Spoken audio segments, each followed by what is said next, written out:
Hanover Square Press and Harper Audio present The Stranger Game by Peter Gadol, performed by Rebecca Ross.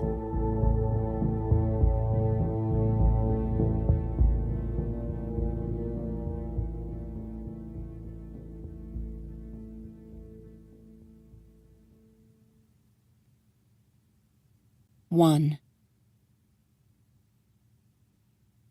The first time I followed anyone was on a Sunday afternoon in late November, the sky still gray with ash some weeks after a wildfire to the north. I had gone out on a hike, hoping to clear my mind by scrambling up the narrow path of a dry canyon, which worked until I walked the down trail back to my car. As I was driving out of the park, I passed a picnic area where there was a party underway, a birthday celebration with a hacked-at piñata twirling off a low branch, smoke rising from blackened grills, balloons tethered to the benches. At the periphery, I noticed a little boy, himself a balloon in red, round jacket and red round pants.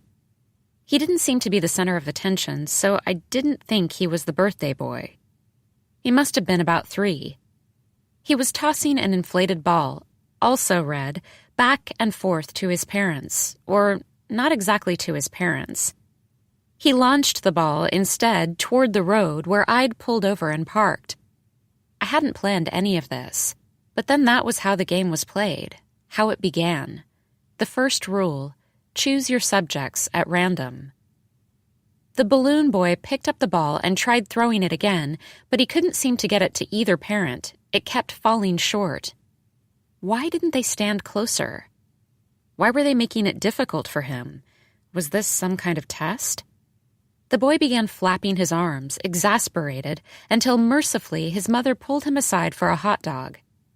The boy's father accepted a beer from another man. Trying to persuade the boy to eat was apparently the wrong move, because he shook his head from side to side, cranky right when the afternoon sun both cracked the clouds and began to fade. The boy's mother scooped him up in her arms, although it looked like he was getting heavy for her, and carried him to a bright green box of a car parked 3 spaces in front of mine. Did she notice me? No. Why would she? There was nothing so peculiar about a 40-year-old woman sitting alone in a gray car idling in a city park. Although that afternoon I was full of longing, and who really knew what I was capable of doing? The mother fit her boy into a car seat, strapped him in, and brushed his hair off his face. The boy's father had followed them to the car but didn't get in. The woman turned toward him to give him a quick, meaningful kiss, and I heard the man shout as he walked away that he'd call her later when he got home, which elicited an easy smile from the woman. I revised my story. She was a single mother, right now only dating this man. She'd brought her son to a party the man had said the boy might enjoy. The woman and the man had been seeing each other for 6 months, and he was the first guy in a long while who she felt was good with her son, better than the boy's actual father. I should have been rooting for them, for their happiness, but I wondered, if the woman and man wound up together permanently, would he be one of those guys who believed their marriage wouldn't be complete until she gave him a child of his own? How would the woman's son handle it? Would the challenge of a new sibling prepare him for all of the other uncertainties ahead, his body changing, the girls or boys he'd want to take to his own picnics, the inevitable dramas of his own making? Would he continue wearing red jackets with red pants? Would he come into his body as an athlete? Or would he excel at piano or math or debate or all of the above? No, something else. But what? These were the questions I was asking while trailing the green car out of the park and east along the boulevard, then south, skirting downtown. Traffic gave me cover, but it also meant I had to drive aggressively if I didn't want to lose them. There was an unexpected pleasure in trying to remain unobserved while in pursuit. 20 minutes later, we ended up on the east side of the river, heading into a part of the city I didn't know well, and as traffic thinned, it had to be obvious I was behind them. Did the woman see me in her mirror? Did she call her boyfriend and chatter for the sake of it, keeping him on the line in case she needed to tell him a woman wearing dark glasses was following her home? We were coasting through a newer development, the streets as flat as their map. When the woman turned into a driveway, I continued on and pulled over at the end of the block, 5 houses away. Now I watched them in my side view mirror.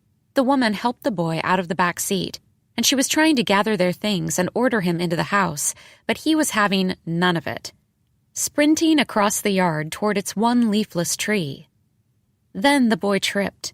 He fell first on his knees, then his palms. He wailed. The woman jogged over and knelt down next to him, righting him, shaking her head, neither angry nor concerned. It wasn't a bad fall. She reached her arms around him, and once again she brushed his bangs across his forehead. The boy probably had learned that the longer he wept, the longer his mother would hold him, and so he kept crying. His mother rocked him, and was she smiling? How long would she be able to comfort him like this, her silly boy? I wondered what it was like to be needed in this way, and to know it was a fleeting dependence. The autumn sky turned amber with the last trace of light. Suddenly, from the open back door of the woman's car, the red ball fell out. It rolled all the way down the driveway to the street. Neither the woman nor her son appeared to notice. The breeze carried the ball down the grade toward where I was parked. My first instinct was to hop out and retrieve it and bring it back to the boy, but then I would have revealed my position and possibly alarmed the woman if she put together how far I'd followed her. Also, I would have broken the second rule of the game: no contact. The red ball continued to roll down the middle of the street, pushed on by the evening wind. Would the boy ever find it? Would his mother notice it missing? Was it lost for good? I would never know. I would never see them again. The third rule of the game was never follow the same stranger twice, and so I drove away. I preferred to be in my small, tidy house at night rather than during the day because after dark I was less apt to notice whatever I might have been neglecting: the settlement cracks along the ceiling edge or the chipped bathroom tile. No matter the hour, though, there was no avoiding the long wardrobe closet I could never fill on my own, or the open corner of the main room once occupied by a plain birch writing desk. Then there was the garden all around the lot that existed in a state of permanent disgrace. My ex-boyfriend had been the one who tended to the knotty fall of chaparral down the back slope, although when Ezra moved out, he promised he would come by and take care of this, plus the dozen succulents he'd potted during a period of unemployment. He did at first, but then stopped. I noted in my datebook to drench everything every 5 days. I'd probably overwatered the poor things until they gave up on me. I'd never wanted to own a house by myself, let alone tend its garden. That wasn't the plan. I'd bought the house with marriage in mind.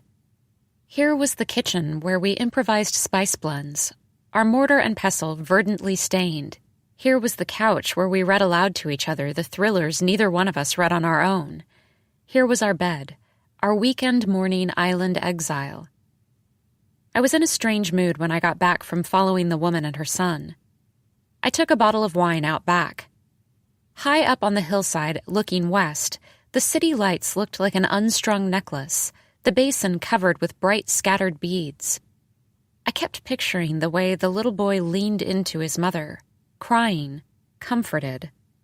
I thought of myself as someone who would have the capacity to be a good parent to a happy-go-lucky kid, and there was a time when Ezra and I talked about getting pregnant, or more likely, adoption.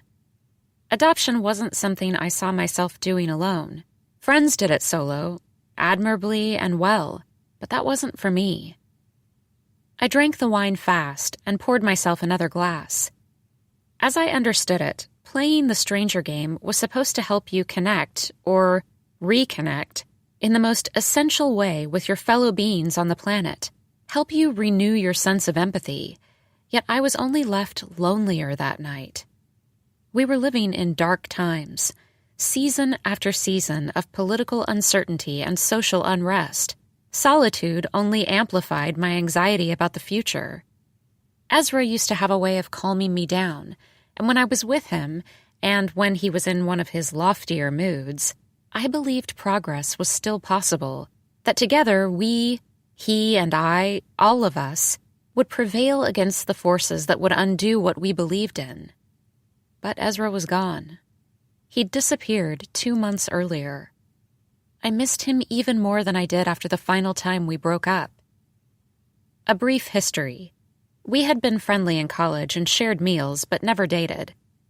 We took an art history survey together and then another course on modern movements, and I probably resented the way everything came to him so effortlessly. Good grades, girls smarter than him. I didn't take him seriously. 2 summers after graduation, we re-met at a rooftop party. I was in graduate school, and Ezra was copy editing at a magazine. We stood off in a corner and made up stories about the guests we didn't know.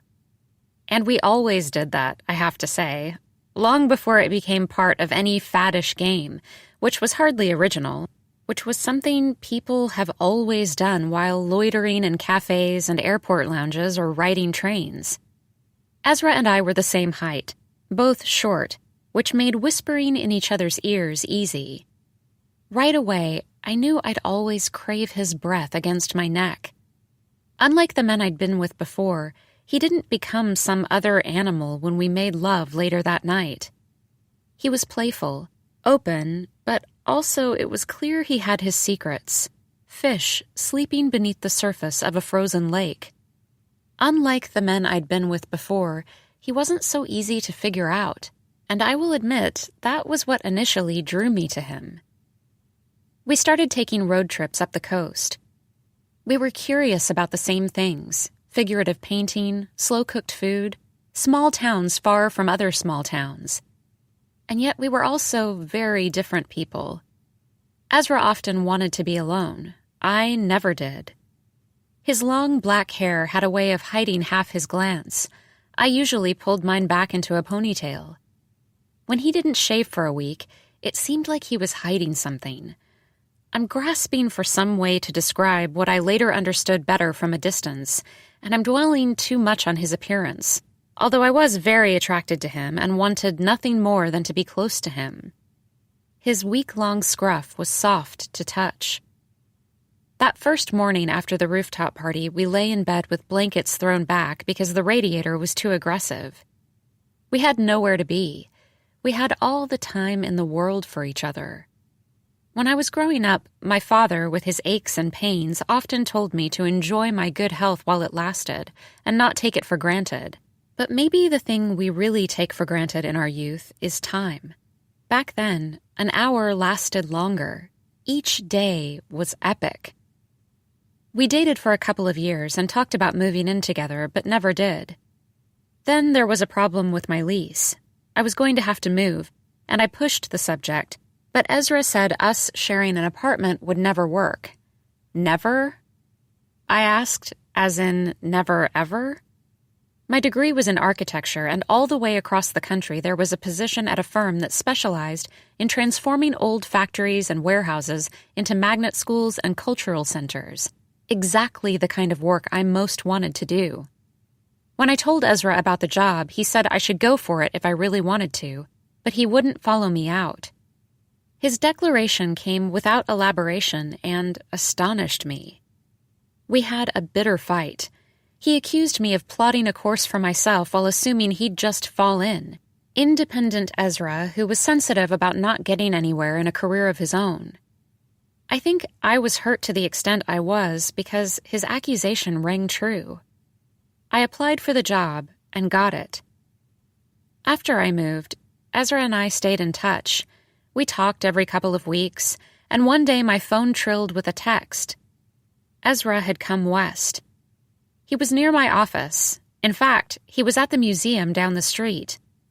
More specifically, he was in the room with Madame B in her library, which he knew was my favorite painting, a tall, early modern portrait of a woman confined in a black buttoned-up gown, yet grinning at the viewer with conspiratorial bemusement.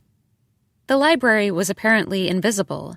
The woman was painted against a brown backdrop with no books in sight. I didn't believe Ezra was there. He texted back that there was only one way to find out. He didn't let go when he hugged me. his narrow shoulders, his veiny arms, his soft beard. "Oh, Rebecca," he said. "The biggest mistake of my 30 years was not following you out here." "We're only 28, I said. "Whatever. I'm here now." "What makes you think I'd want you back?" I asked. "How do you know I'm not seeing someone?" "You're not." "You don't know that. I don't tell you everything." "You're not," he said again. "You can't be." His breath warming my neck. We lived together for 8 years, at some point moving into the house on the hill, using money my grandmother left me for a down payment. Those first 2 or 3 years in that house were the happiest of my life, a paradise to which I would struggle to return. Our last 2 years together, we argued frequently. I'd left my original job to form a studio with 3 partners, and we became busy entering every competition we could. We often worked late and through the weekend. Meanwhile, Ezra wasn't busy at all. He was always home, waiting for me. I kept up a stupid, prolonged flirtation with one of my partners who was married, which I am pretty sure Ezra never knew about while it was happening. My partner and I never had an actual tryst, and things cooled off, but my infatuation distracted me. The last year with Ezra was terrible. He kept saying he didn't have a place in my life. He was a visitor. I'd tell him he was my life, but that sounded thin. "I don't have a place in my own life," he'd say. "I'm a visitor there, too." I'd say that I didn't know how to respond to that, or what he meant, and he'd snap, "Why do you think you have to say anything?" Some version of this conversation kept recurring. Then he'd say, "I never wanted this house. It's too much." "I never wanted this garden," he'd say, "or this view." And I'd say, "You know that's not true. You're the one who always looked at the listings first." We weren't making love. First, tenderness left, then joy. When I got to my studio in the morning, I'd stretch out on a couch for a half hour with my eyes closed until I felt a yoke loosen across my shoulders. We agreed to try living apart for a time, although we knew this was less a trial than a prelude to our disillusion. Ezra moved into a small apartment up by the park and wanted to be free to see other people. He'd always been very sexual. I didn't want to know about any of it, but eventually he told me when he came round to take care of the plants, and I didn't interrupt him. The years fell away quickly, and we saw each other often. We were never out of each other's lives. In many ways, we grew closer again, confiding in each other once more, or, that is to say, he told me about the women he saw, none very seriously. I tended to tell him about my clients and projects. Ezra didn't earn much as the assistant manager of the local bookstore, so I helped him out occasionally when he let me. He traveled with me to both of my parents' funerals 9 months apart. We met for dinner regularly, a movie sometimes. I cooked for him, he cooked for me. But I didn't take him to dinner parties or events as my plus one. He didn't spend any time with my friends. When we met up, it was always only the 2 of us. I never felt as centered as I did when I was driving back to the house on the hill after being in his company. Whenever Ezra was involved with someone, we saw each other less. During these periods, I missed him, but wanted him to settle down with someone new in a meaningful way. Only then would I be able to pursue my own happiness. Then it would be my time. I can see now this was my thinking. The longest I'd ever gone without hearing from him was 2 weeks. 2 months ago in September, I hadn't heard from Ezra for 3 weeks. I was busier than usual, working on the conversion of a landmark insurance headquarters into a charter school. Something had happened between us. I won't go into it, and I was trying to achieve some distance. When Ezra didn't answer a series of texts, I thought, well, I hope I like her. Another week went by, and he still wasn't answering my texts or calls, and I became worried. I dropped by his apartment. When I was knocking on his door, the property manager stepped out and said she assumed Ezra had gone away because he had missed his rent. This was very unusual. Weirdly, though, his car was still in the garage. She'd checked that morning. Ezra had known some dark days, and I didn't think his depression ever became so unbearable that he'd harm himself, but I panicked. I had my key out before the property manager grabbed hers. The wool blanket I'd given him for his last birthday was neatly folded across his made bed. Pillars of art books doubled as night tables. Ezra's clothes, shoes, and luggage were in his closet. He had always been neat. The dishes were put away, but there were some salad greens going bad in the refrigerator. There was a stack of bills and magazines on his writing desk, along with a fat biography of a poet bisected by a bookmark and a mug marked by rings of evaporated coffee. And next to the mug and the book was a printout of an article. It was the essay that had launched The Stranger Game. The day after I'd followed the woman and child home from the park, I went into the office early to work on some renderings, but had difficulty focusing. For a change of scenery, I walked to the museum at noon and slipped into an exhibition of recent acquisitions by younger artists. The very first patrons I noticed were two men standing in front of an expansive abstract painting of layered squares, off-whites floating over delicate blues, floating over earthy browns. The work looked like a painting, but was actually a collage of ephemera, boarding passes, sales receipts, postcards, circulars, all of which were sanded into one smooth plane and drenched in resin. It was unusually beautiful. I observed the two men. One was tall, scantily bearded, wearing steel glasses. The other was younger, tightly packed into his sweater and slacks. Both of them admired the work too, as far as I could tell. I stepped closer and stood with my back to them, facing a kanji-shaped cardboard sculpture. The taller and older man solicited the younger man's reaction. What did he see? A landscape, the younger one said. Hills rising in the distance, like when one looked north in the city. Do you see it? Hills spackled with low-lying homes. He speculated about how it was made, and the older one recalled something useful about decoupage, then chuckled. He said he didn't know what he was talking about. He was talking out of his ass, which, I noticed when I looked over my shoulder, prompted the younger one to pat the taller man's behind. They were new lovers, I decided, and it was the younger one's idea to spend a day off at the museum because the older one had written in his dating profile that he felt equally at home in museums and sports arenas, and the younger one had said, well, let's see about that. Should we start with an exhibit or go to a basketball game? They continued holding hands as they shifted left toward the next work. I slipped in front of the collage. The younger man had a way of tipping back his head in laughter no matter what the older man said. The older man, older by 15 years, gestured with his free hand, making ever wider, enthusiastic circles, and then, suddenly pointing at one corner of a photograph. The younger man was looking first at his new boyfriend, then the sleepy portrait of a teenager slouching back on a bike seat. These roles were fine for now, mentor and acolyte, but what would the younger man teach the older one to keep things even? Here, listen to this song. I love this band. Hey, let's go camping in the desert next weekend. You did say you'd go camping. The men were quiet when it was only the three of us in the elevator, me staring the whole time at my shoes. And I wondered if, with this proximity, I was breaking the no-contact rule, even though I said nothing, never met their glance, and preserved a safe distance following them out of the building and into the courtyard.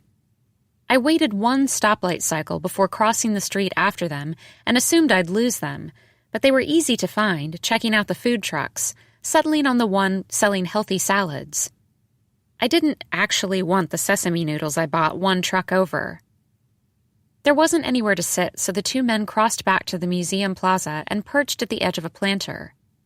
For now, they were protected in new romance, but maybe the older one had been single so long he'd become set in his ways, and he was annoyed by a flaw he'd observed lately in the younger man that he refused to acknowledge when he didn't know enough about a topic, especially politics, because he probably thought expressing a strong opinion was better than offering no opinion.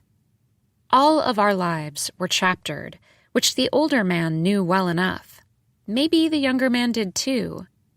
But if the older man was writing his 4th or 5th chapter, and the younger only his 2nd, would they last together?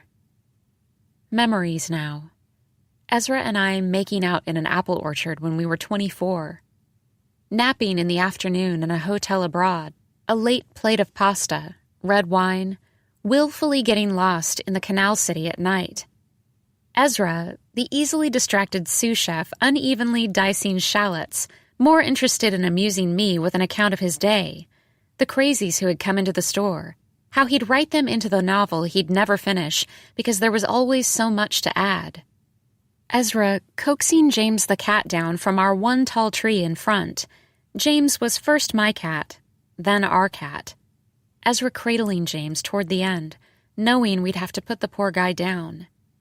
Ezra the troubled sleeper, slipping back into bed after a 4 a.m. neighborhood walk, thinking I wouldn't notice.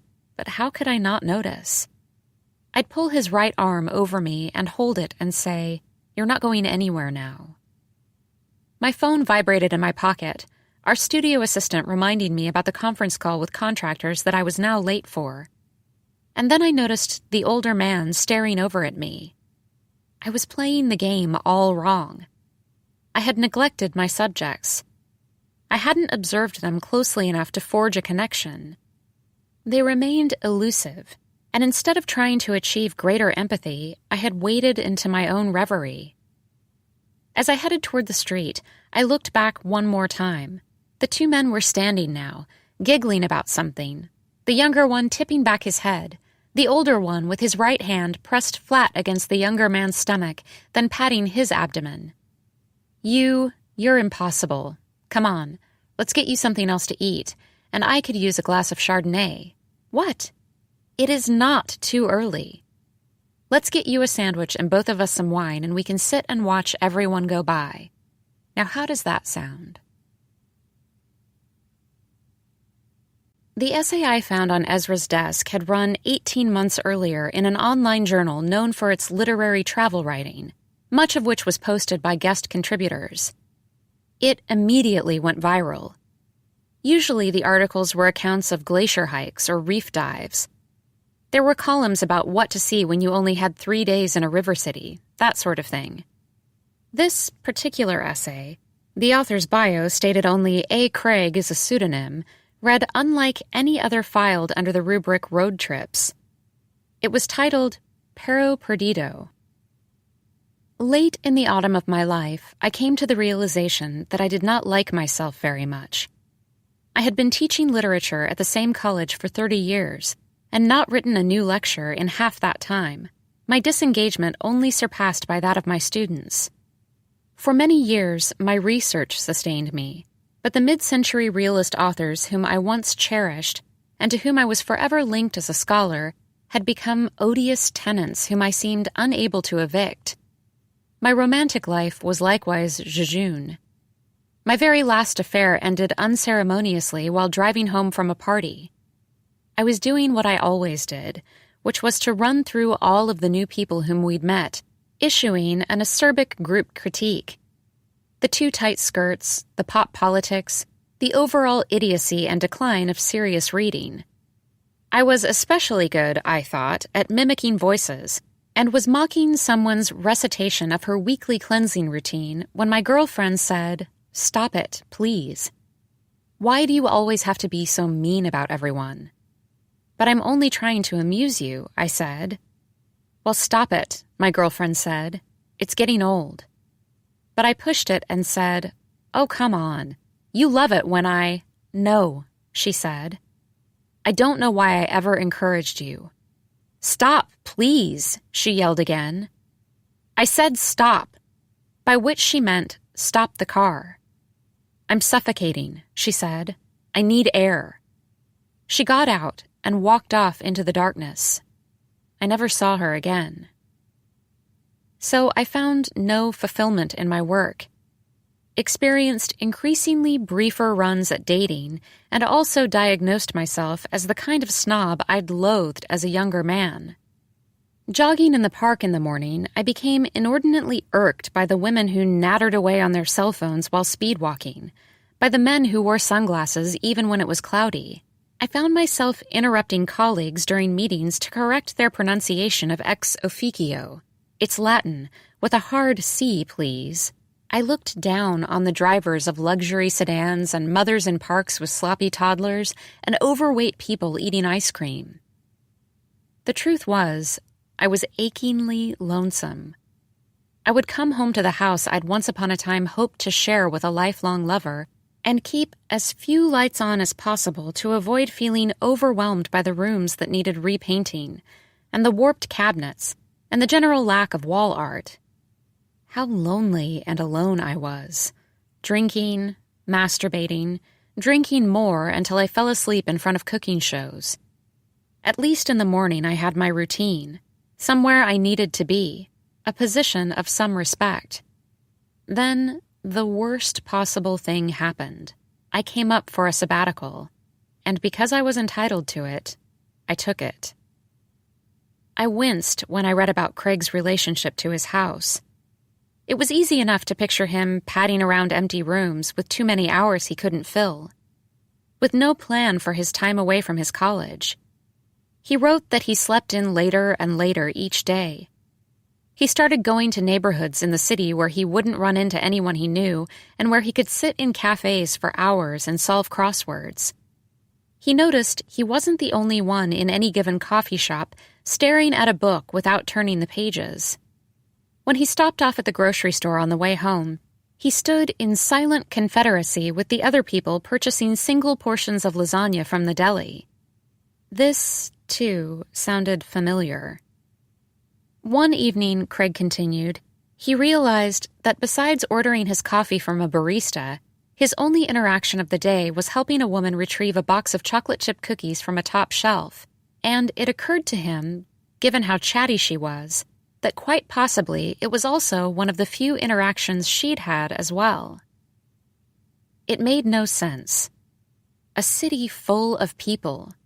Why was there loneliness everywhere I looked? The next day, I walked down the hill from my house to a taco stand on the boulevard.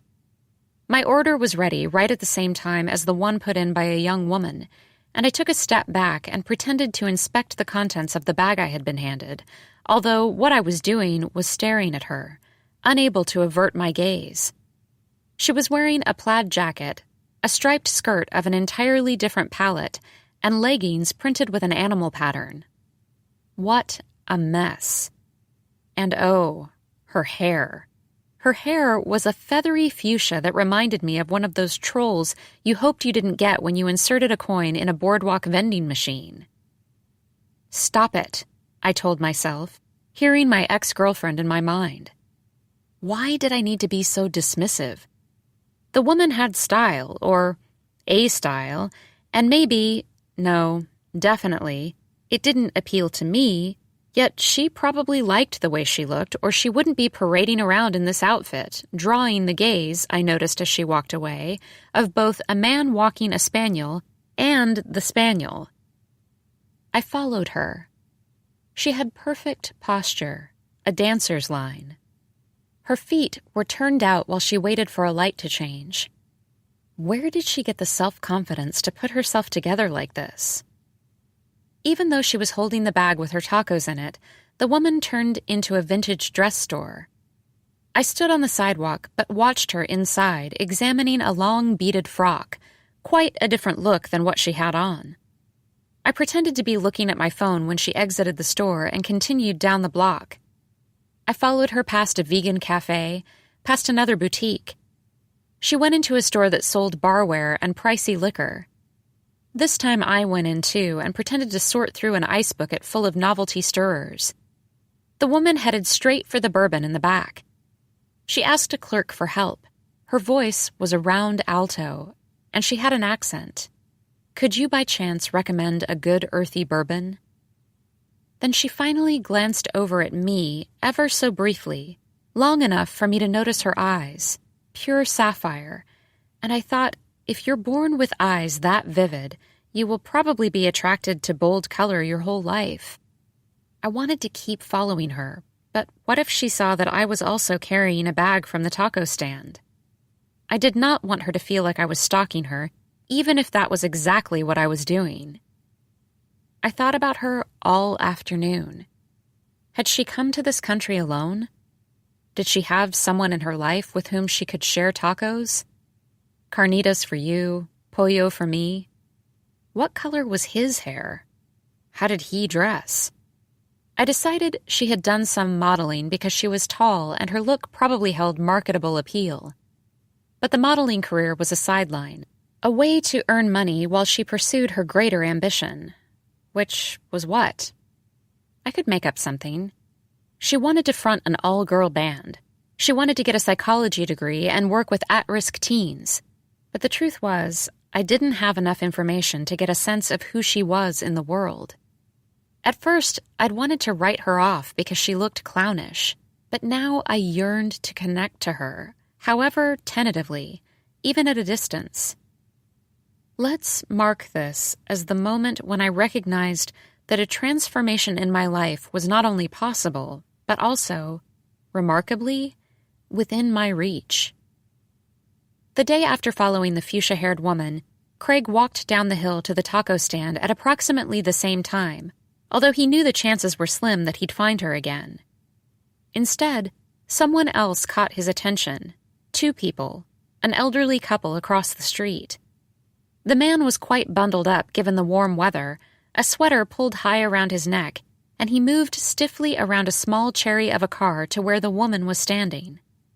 It seemed reasonable to assume they were married. The woman appeared both serene and distant. She was wearing a knit cap.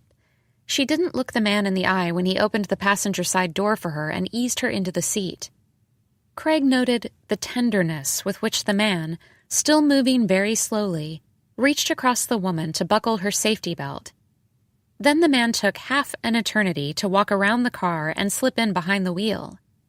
Eventually, he sped off, and, not at a pace commiserate with his mobility, he drove fast, dangerously fast, as if with the potential speed of the car the man were compensating for his diminished agility.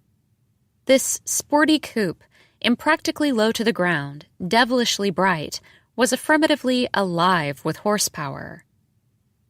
At home that night, I found myself thinking only about the fuchsia-haired woman and the sports car couple, and I experienced the pleasant erasure of time that I always imagined writers must enjoy when they submerged themselves in their characters.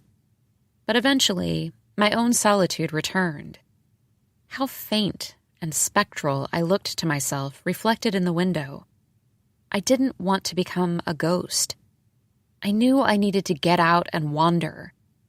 This was how I came up with my scheme, rules and all. I imagine that, given what A. Craig subsequently started doing, no matter the boundaries he set and no matter his intent in posting this so-called travel log, he knew most readers would consider him little more than a sketchy voyeur, thus the pseudonym. His first real follow, his term, involved driving across the city and slipping into a table at a boardwalk cafe, the ocean loud on the other side of the wide white beach. It was sunny out, and there were volleyball games in progress, skaters in slalom around tourists, sunbathers, and most important, a crowd ample enough for me to become one more nobody. I ordered a sandwich and coffee and watched a group form around a gray-haired older woman wearing a red bikini and performing what might be described as an exotic dance. A muscular, significantly younger man with a boombox hoisted up on his shoulder moved in a circle around her. I focused on one woman in a purple dress, standing at the edge of the group and taking in the spectacle. That I picked out this person at random and stuck with her was part of my plan. When she began continuing her walk south down the boardwalk, I left cash on the table and followed her, moving quickly out of the touristy commercial stretch into a neighborhood of beach houses and walk streets. The crowd had thinned, and so I had a better view of her, but I also became more conspicuous, especially when she abruptly came to a halt and I had to stop too with nothing to duck behind. The woman had spotted a cat basking in the sun. The cat was round, cared for, orange, on its back. And docile. It neither righted itself nor skittered off when the woman bent down to pet it. After a few good strokes, the woman pulled something from a tote bag, which caused the cat to flip around onto all fours and sit back on its haunches. The cat dug his snout into the woman's open palm and devoured what must have been a treat. When the woman stood, she waited while the cat rubbed up against her legs. I maintained an even distance as the woman turned into a block of bungalows. A few houses in, she saw a gray cat laying out on a broad porch, and she walked right up the front path to pet this one, too. A cat who also did not run away, who also eagerly accepted the woman's caresses and eventual treat. Among these cats, she apparently enjoyed renown. Around the corner, yet another one appeared to be guarding a local election sign planted in the lawn. He received the same treatment. 2 blocks east, the woman ministered her affections to a fat black Persian. Having slipped behind an easement eucalyptus, I was close enough to hear her friendly lilt, but not close enough to hear what exactly she said. I hadn't been in this part of town in a while and didn't know it well, and the farther from the beach the woman strolled, the tighter the plot of streets became. When she turned a corner, I lost her.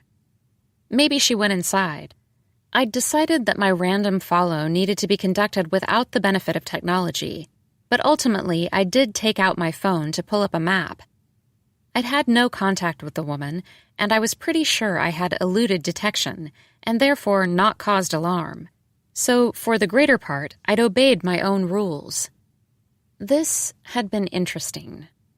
Here was a cat lady who had a routine, a neighborhood. She belonged somewhere, but I didn't know anything else about her, like if she herself had cats. Maybe she couldn't because she lived her life with someone allergic to them, so she distributed her affections elsewhere. Or maybe she did live with cats and had extra love and treats to spare. I had no sense of how she'd spend her afternoon. Would her evening be as solitary as mine? Like me, did she have too much time to think? I accepted I'd never know. The final rule I'd made for myself was in many ways the most important, which was that if I tried to follow the same person twice, I might be perceived of as a threat. I wanted to be extra sure I went unseen, so the next day I started following strangers by car. Maybe it wasn't true, but I thought it'd be less noticeable driving and able to get away faster if I was discovered. I drove over the hill into the valley to a development of white stucco houses with red tile roofs. I coasted around a while, not spotting anyone, and then I saw a woman loading 3 children into a minivan. Where were they going at 11 in the morning on a school day? I stayed with the minivan on a 6-lane boulevard, even though the driver didn't believe in using her turn signal. I worked out a scenario. The kids attended a parochial school, and today was a religious holiday, but the woman wasn't pious, and she'd promised to take them out for lunch somewhere fun. A diner where the waiters all sang if it was your birthday, a bowling alley, something like that. I could see the kids in the back of the minivan were a wild bunch, bouncing up and down, jabbing each other. Or maybe what was actually going on was dark. She was one of those evil mothers whose tale was told too late. She'd snapped and was going to drive the minivan off a bridge and kill them all in one sudden swerve. Weren't they now headed toward a bridge that spanned the freeway? Should I call 911? No need. Where they ended up about 10 miles later was on another sun-flattened street, not unlike the one they'd started out on. A man roughly the same age as the woman stepped out onto his stoop. I parked across the street and unrolled my window.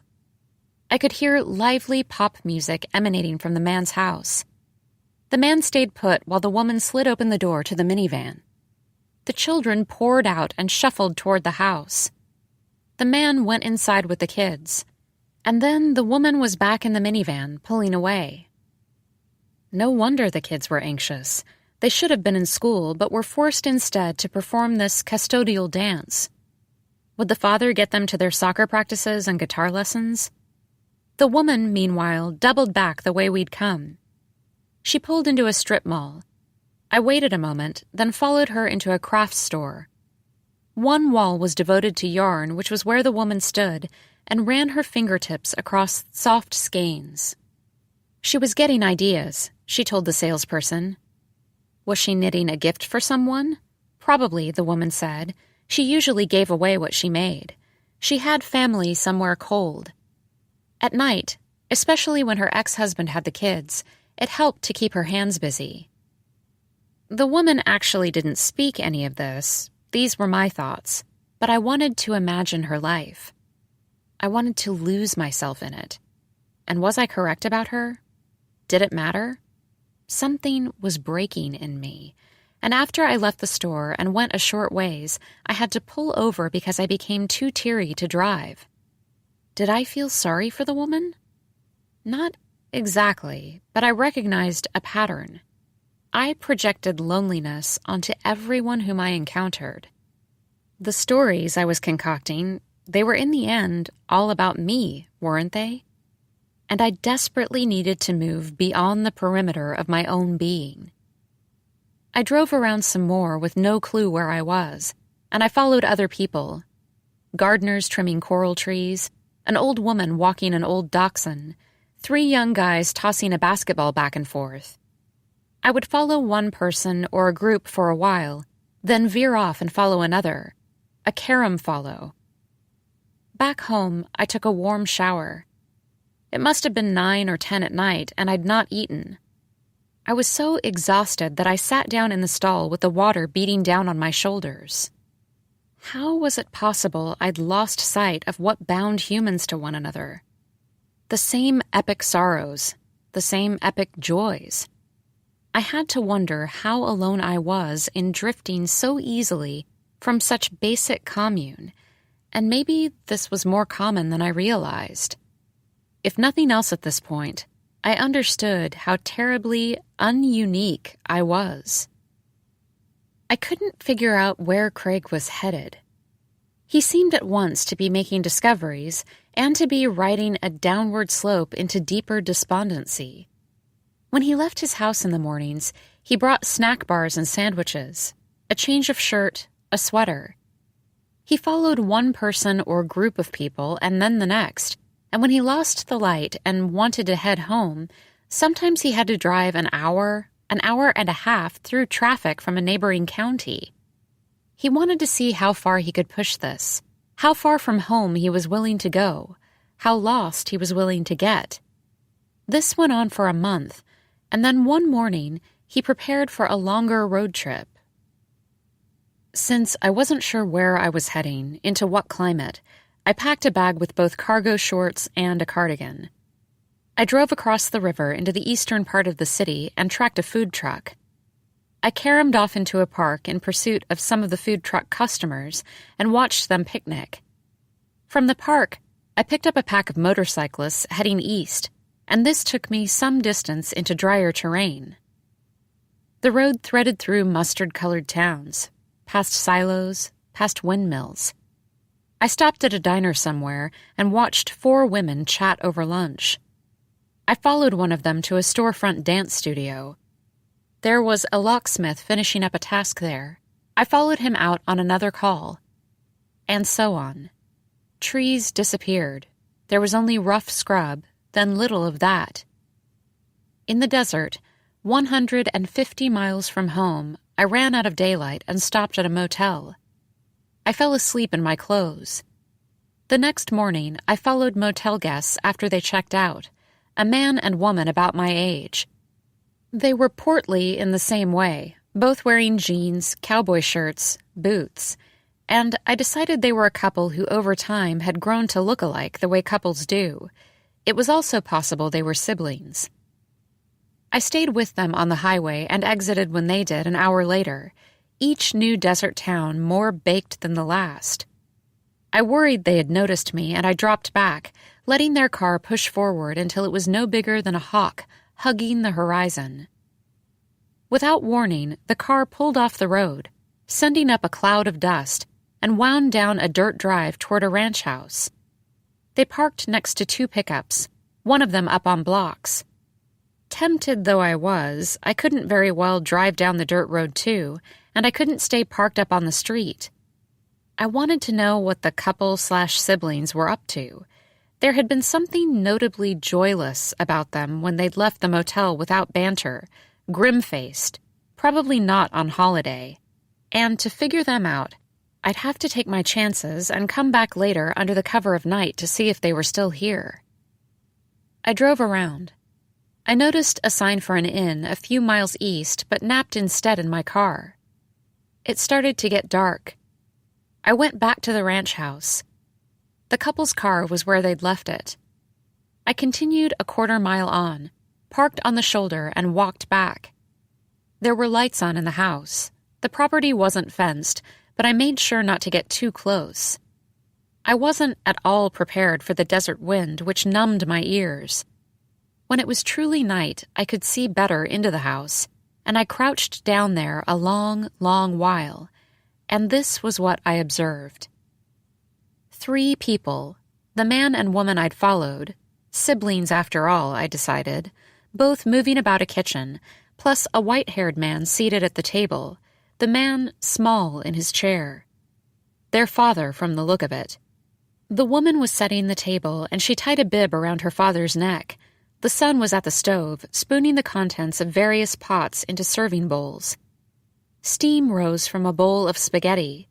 Then the siblings sat on either side of the older man, and they held hands in grace.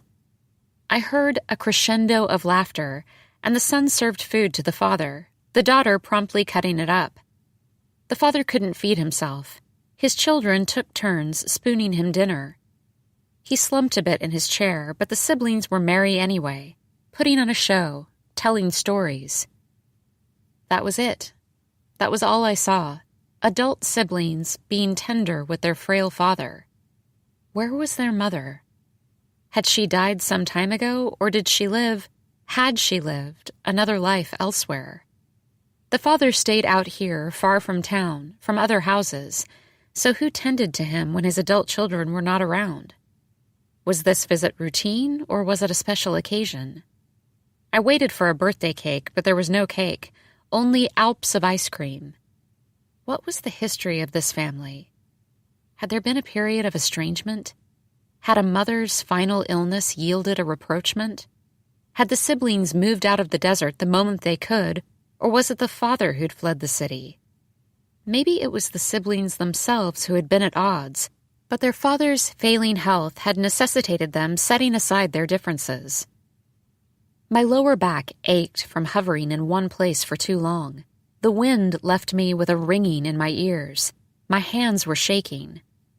I drove slowly, following the signs to the nearby inn, and before I stepped inside, I noticed a flyer taped up to a utility pole, and on the flyer an image of a small dog with pointy, tufted ears. Across the top of the page, someone had written, "Perro Perdido." When I stepped inside the inn, I was delirious with hunger and melancholy, and to the woman who set her book down to greet me, I asked, "Are there generally a lot of lost dogs in this town?" The woman thought about it. "Not particularly," she said. "Now and then, I suppose." "Are they ever found, the dogs that do go missing?" The woman shrugged. "Some," she said. "That's the hope." "That is the hope," I said. When I asked if there was a room available, the woman of course wanted to know for how long, but I didn't have an answer. Then for some reason she asked if I was looking for work, because she was only filling in and they needed a new night manager. Was I qualified? I wrote this essay over a series of slow nights at the front desk. I have turned my sabbatical into an extended leave, and although I suspect one day I might return to my city life, I am in no hurry. I no longer follow strangers, but I do interact with new guests at the inn every day, and when someone wants to find the old turquoise mine or a desert trailhead, even if it's the morning and the end of my shift, I usher the guests where they want to go. Along the way, I try to find out as much about them as I can, what brought them here, what they are escaping and/or to what they eventually will return, where they are headed next. Once upon a time, I was an avid traveler and left the country twice a year. I used to keep a checklist of places I needed to see, the monuments, the landscapes. Now I am less interested in places than people. I can't get enough of people. I very much doubt that most of you reading my account have or will become as closed off as I did, as cold at night, as folded inward. But for those of you who do worry that you too might slide into similar despair, I suggest you study the nearest stranger from a safe distance and watch him or her a long while. Forget about yourself. Don't make an approach. This is your only chance. Look. Keep looking. How can you draw a line connecting you and this stranger? How can you make that line indelible? The first questions the investigating detective asked me about the last time I'd seen Ezra were the obvious ones. Had he appeared restless or preoccupied? Was he evasive about anything? Did he seem manic or hopeless?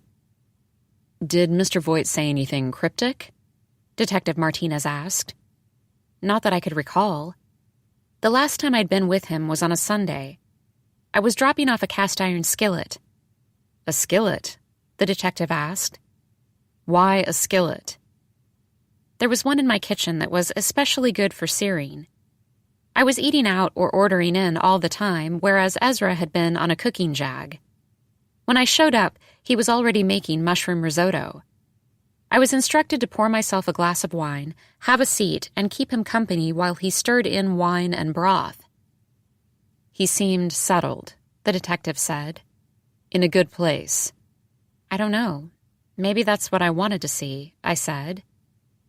The risotto was loamy and rich, and we shared a bottle of the same wine he'd cooked with. Ezra was excited about an art book he'd purchased. Even with his employee discount, he spent too much on books, but I didn't say anything. It was a monograph of an artist we'd both long admired, plates of prints made over the years when this artist wasn't producing the monumental sculpture she was better known for. In pencil, she would cover a page with notations, numbers, a schematic drawing that looked like a blueprint or a plan for an imaginary city. And then, within the grids and boxes, across her notations, she would lay in geometric blocks in powdery pigment. One bold color per print, usually cadmium orange. She made the same kind of work again and again for years, and as we were sitting next to each other on Ezra's couch, the book open on his lap, what he remarked on, what he found extraordinary, was the way an artist might latch on to an idiom early in a career, and his or her whole output for decades would become variations on an initial theme. But the work never got dull. The opposite. It only grew subtler, more sublime. There was the sculptor with his steel plates, the composer with his arpeggios, the author with her driving, declarative refrains. How did they know at such an early age that they were onto something?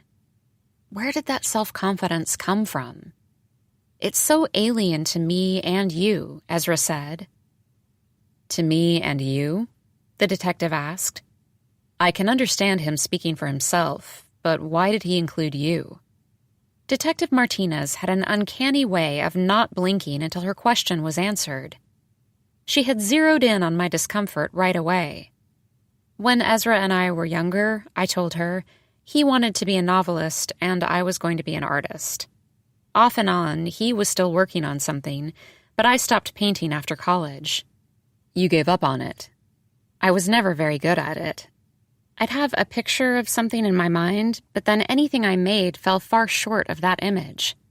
But painting led me to art history, which led to architectural history, and when I imagined becoming an architect, I became so much happier. But Ezra thought you'd left something behind, Detective Martinez said. Maybe he thought that you thought he should likewise give up his writing, too. No, I always encouraged him. Earn a real living. You're putting words in my mouth, I said. Ezra used to say there were two kinds of people, Those who looked completely different when they had wet hair, and those who looked exactly the same when their hair was wet or dry. For some reason he never explained, he didn't trust the people whose hair looked the same wet or dry. The detective likely fell in that category. "It's my job to come up with a line and follow that line," she said. "I don't always get it right. Then I try to find a better line. It's an imperfect method, I admit." I accepted her apology, if that's what it was, with a nod. "So, you stayed for dinner and were looking at this art book, and he suggested that you and he were alike in your inability to realize your dreams, even if that wasn't an accurate representation of the situation for you." I could have pointed out that for every artist who found his voice early on, there was the genius who created work later in life. Plus, Ezra and I were not that old. Maybe no longer young, but only 40. He had time, but I didn't say these things that night. "And that was that," Detective Martinez said. "Nothing else happened?" I didn't answer. "Ms. Crane?" "We talked some more, but yes, that was it," I said. Detective Martinez was staring at me again without blinking. She knew I was lying. I glanced around her office, void of personal effects. No photos, no mementos. "I keep thinking about a documentary we saw," I said. It was about a man who disappeared and was found a month later at a hospital not too far from home, but without any ID. He had amnesia. No one would ever figure out what triggered it. The only thing he had with him was a book with a phone number scribbled on the inside cover which belonged to an ex-girlfriend. She was traveling and unreachable. When she finally came home, she was able to identify the man. The man had retrained the ability to do physical things, like ride a bike or surf or make love, even speak French, but he remembered no people or places or experiences. The first time he saw snow after his amnesia, he was both awestruck like a child might be and analytic like an adult, trying to figure out what it consisted of. Amnesia is pretty rare. Oh, I wasn't suggesting... Mr. Voigt liked this film. He saw it several times when it came out. The detective wrote this down, although I didn't know how it would be useful. Then she set down her pen and laced her fingers. She said, "Mr. Voigt has been gone only 1 month, but..." "Only 1 month?" "But you need to consider the possibility that he doesn't want to be found." "You're saying you don't think we'll find him?" I asked. "No," she said. "I'm saying it's possible he doesn't want you to find him." This was a sharp arrow. It went in deep. I already knew that, yes. How could I not have thought about that? She didn't need to say it aloud. Not yet, anyway. "I'll start in on the databases right away," Detective Martinez said, softer. "Let's see if we can learn anything." Protocols were followed. I provided photos, descriptions of physical attributes, including the location of the moles along Ezra's chin that his scruff usually masked, and lists of friends and relatives, although, like me, he wasn't close to his family. I filled out an exhaustive questionnaire about what he might be wearing and carrying in the leather shoulder bag that we could say was missing, and, per Detective Martinez's request, I arranged to have his dental records sent over. I dropped off a pair of shoes, too. That part was disconcerting, walking into the precinct with my right index and middle fingers hooked into the heels of Ezra's worn chukkas, like I was cleaning up after him and returning his things to our closet. Meanwhile, the detective was funneling information into the web of databases operated by various agencies and hospital systems, and morgues. I tried not to think about the morgues. I could access his bank account because he hadn't changed his password since college, but I could see he wasn't withdrawing cash. I'd started paying his rent because I didn't want to move his belongings to my house. That seemed to suggest he'd never be found or never come back. According to the bookstore, he had cashed his last paycheck, so he had some money. At the bookstore, they thought he'd quit without giving notice, which was out of character but plausible. We tracked his credit cards, but he wasn't using them. He wasn't using his cell phone either. He didn't appear on any closed-circuit cameras in local shopping malls or major intersections. He'd never much tapped into social media. I was supposed to tell my friends and colleagues about what was going on to cast a wider net, and I did. They weren't surprised Ezra would pull a stunt like this. A stunt, as if his disappearance were a performance. The detective wanted me to post flyers. Pero perdido, please wander home. I didn't end up posting anything, and besides, the police had already canvassed nearby shop owners and neighbors about whether they'd seen him. After a month, which meant Ezra had been missing for 2, I showed up at the police station unannounced and demanded to see Detective Martinez. She met me at the front desk because she had someone in her office and guided me to a free bench. "I haven't heard anything from you in weeks," I said. "Rebecca, you haven't taken me seriously this whole time. You've implied more than once that there's something peculiar about my history with Ezra." "I don't think I ever said anything like that."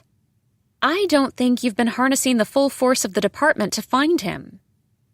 People waiting to be called to pay citations and report petty thefts all stared at me. For some reason, this was the moment I noticed that Detective Martinez's earlobes were both multiply pierced, although she wore no jewelry. She leaned toward me and whispered, "I think we both know you haven't been completely straight with me." Now I was the one who didn't blink. "For whatever reason, you decided not to tell me what you found when you first went into Ezra's apartment with the property manager," she said. I blinked. "I'm guessing the property manager noticed me taking the printout," I said. "Look," Detective Martinez said, "this stranger game is the bane of my existence.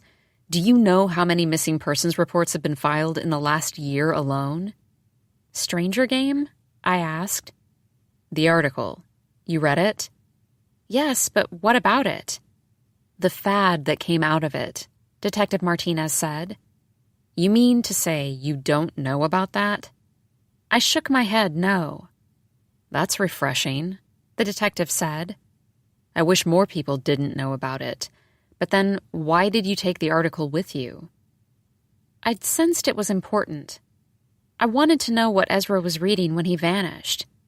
He'd always had a way of being deeply affected by whatever he encountered, be it a book, a song, a dog, a tree.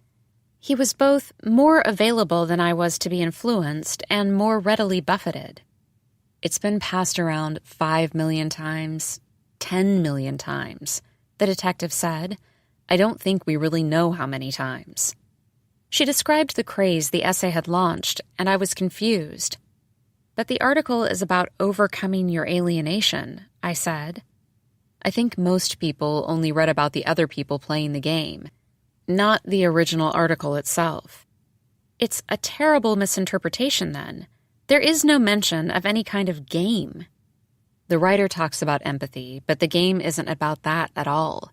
It's about seeing how long you can follow a stranger without getting caught. There are 3 rules because it wouldn't be a game without rules.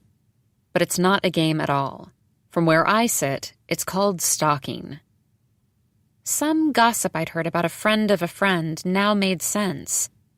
This person was an ambitious associate at a big law firm, the consummate networker, and meanwhile always planning weekend getaways with her fiancé. But some months ago, she had become deeply engaged in an activity that my friend labeled addictive. I assumed it was drugs. Then my friend's friend started showing up late to meetings and went missing for hours, and apparently she lied to her fiancé about her whereabouts. The fiancé assumed she was hiding an affair. It didn't let up. Eventually, the fiancé left her, and the woman was asked to take a leave from her law firm to sort things out.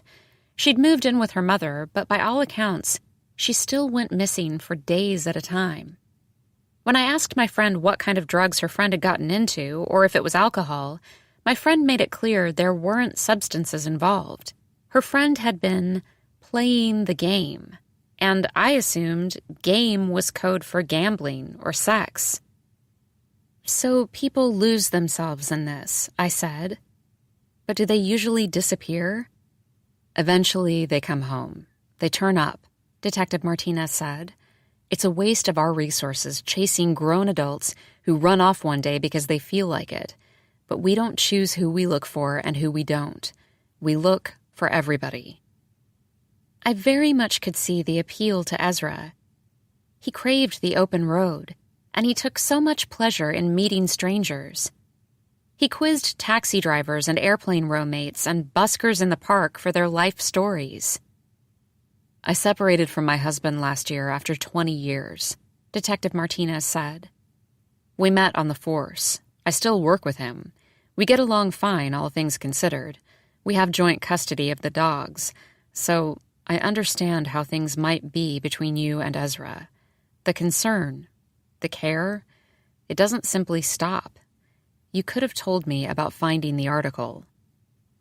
I was still very much in love with Ezra, and the detective was probably still very much in love with her soon-to-be ex-husband, and the whole world was full of people very much in love with lost lovers. We sat there a moment longer before the detective stood up to return to whomever was in her office, and I pulled her arm so she sat back down. I wanted to ask, have you ever watched someone close to you slip away? You see it happening, but there's nothing you can do about it. Has that happened to you? Instead, I said, he was always a little adrift. It was charming for a while, and then it was exhausting. I said, I didn't take care of him. I started sobbing in my hands, and the detective's whole posture changed. She slumped back in the bench a bit. When I looked up, I noticed everyone in the room doing his or her best to look away. I live around the corner from here. I made chicken soup last night. Come home with me now. I'll give you some homemade soup. You'll feel better. Let me get rid of the people in my office, then we'll get you some soup. This sounds unorthodox, I said. Nobody follows the rules all the time, the detective said. Her house was a clapboard cottage painted mint green, the trim also green but darker. Green was clearly Detective Martinez's favorite color because her sunlit, cozy kitchen, with its shelves of cookbooks and pots hanging over the range, was yet another soft green. I did feel calmer sipping warm soup on a warm day. There was a collection of frogs on a windowsill, some crystal, some plastic. 2 large dogs were lolling in the sun in the backyard. I knew that Detective Martinez didn't want to tell me that after 2 months she was pretty sure Ezra wouldn't turn up. She wasn't exactly my new friend, but she knew I needed a friend. Can I ask you something? Detective Martinez said. And I ask this because I'm trying to help. You admitted to finding the article. Great. Is there anything else, maybe, that you haven't told me? Nothing, I said a little too quickly. The detective didn't blink. Now you know everything, I said. Okay, right. No, honestly, you do. All right then, I'll believe you. Let me put it this way. Rebecca, let's say hypothetically that Ezra has moved on. I haven't been to the studio today, I said. I really should go. Let's just say he's moved on. You two haven't been together a while now. Let's just say he disappeared because he wanted a new life, and this was the only way he knew how to find it. So, what about you? What are you going to do now for yourself? I wasn't going to give the detective what she wanted. I thanked her for her soup and sympathy, told her to let me know if she learned anything new, and I left. A memory now. A winter night. Ezra and I tucked into opposite corners of the couch. I might have been half reading a novel, half staring out at the city, considering getting into bed, but Ezra would be up another hour or longer. He was wide awake, elsewhere, studying the maps of a country thousands of miles away. He'd brought home a travel guide from the bookstore, one from the series he liked that came packed with extra history and excerpts by literary heroes, juxtaposed with the usual photos of spires and spice markets. We hadn't necessarily agreed this was where we'd go the following summer, But in his mind, we were on our way, and the planning fell to him. Ezra took such pleasure in constructing the perfect day. We'd followed the path he'd mark out for us, from the chapel with restored frescoes to the house where a poet wrote his odes and died young, across stone bridges, through a cluttered cemetery, coiling up narrow streets until we reached the ledge of a park overlooking the jeweled city, the city a puzzle we'd solved together. Then Ezra would withdraw a bottle of wine from his backpack, a wedge of cheese, bread, fruit, a sleight of hand because I never noticed him packing a picnic, or I chose not to keep track of what he was doing because I wanted to be surprised. These were days of lidless pleasure. My only dread would be the return flight, the arrival home, Ezra's lassitude when we had to fall back into our regular routines. In later years, when he seemed down to me, I'd ask him where we were going next to cheer him up, and this worked for a time. He'd come home with a new travel guide. He'd unfold new maps. It worked, and then it didn't work so much. Nothing did. Another memory, even earlier, from around the time Ezra moved out west to be with me. On Sunday afternoons, post-nap, pre-dinner, he would announce we were going on a drive. A drive where? I'd ask. Oh, nowhere in particular, he'd say. The idea was we'd venture out, allow ourselves to get lost, then figure out how to get back without consulting a map. I myself didn't know the neighborhoods well because I'd been working long hours and hadn't had time to explore.